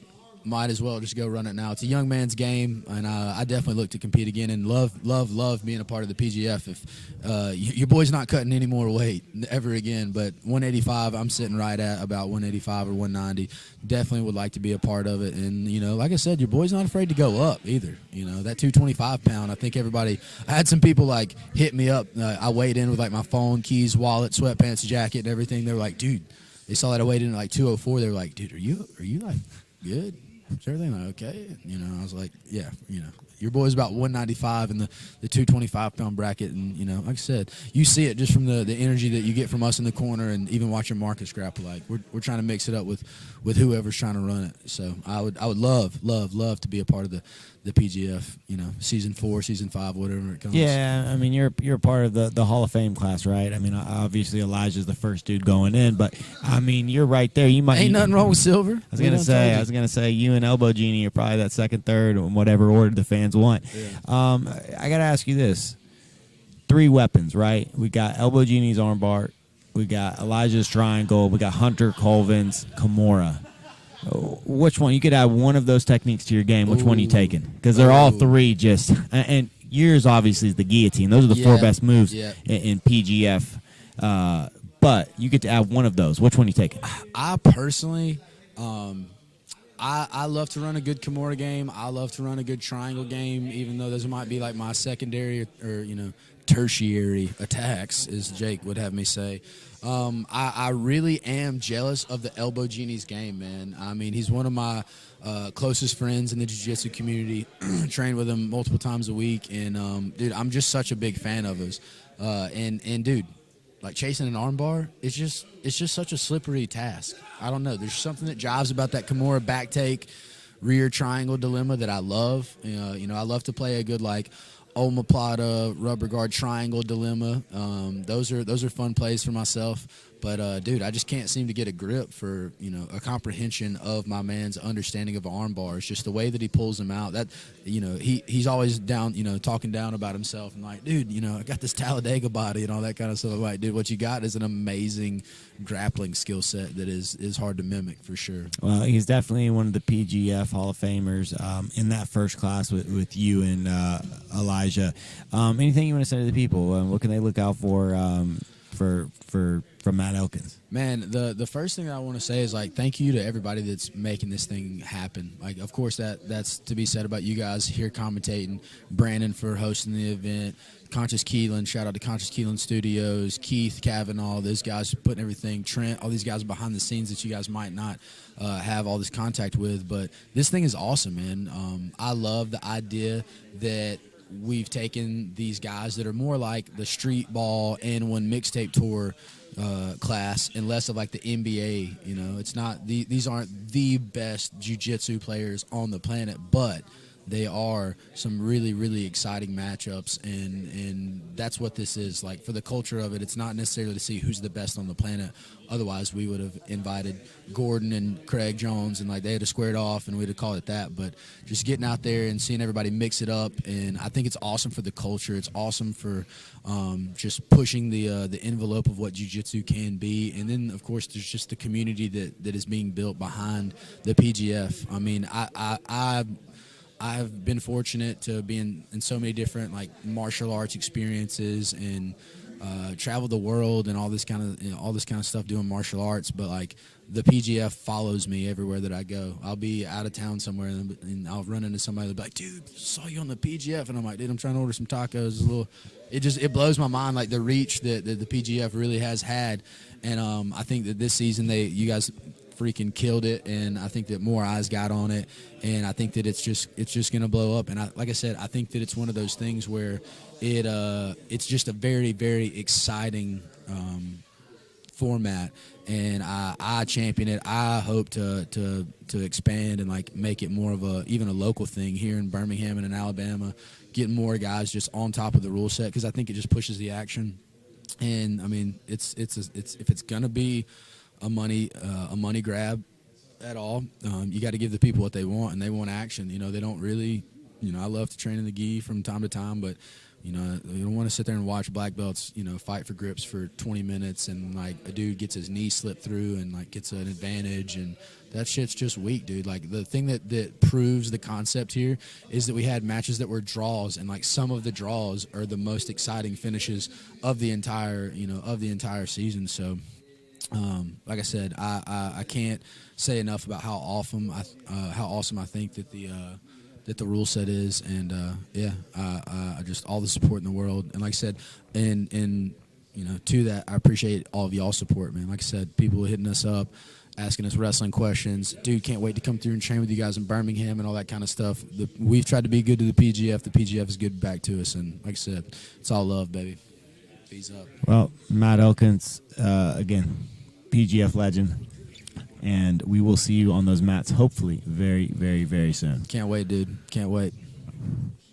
There we go, man. My man, Matt Elkins, one of the, he's on that Mount Rushmore of the PGF. I know, dude. He's not the George Washington. But, yeah, he's old Teddy. You're definitely Teddy. But there we go, guys. I think that's it. We're 6 hours in this bad boy. I'm going to shut this off. Watch Saturday, noon, pay-per-view, SGC.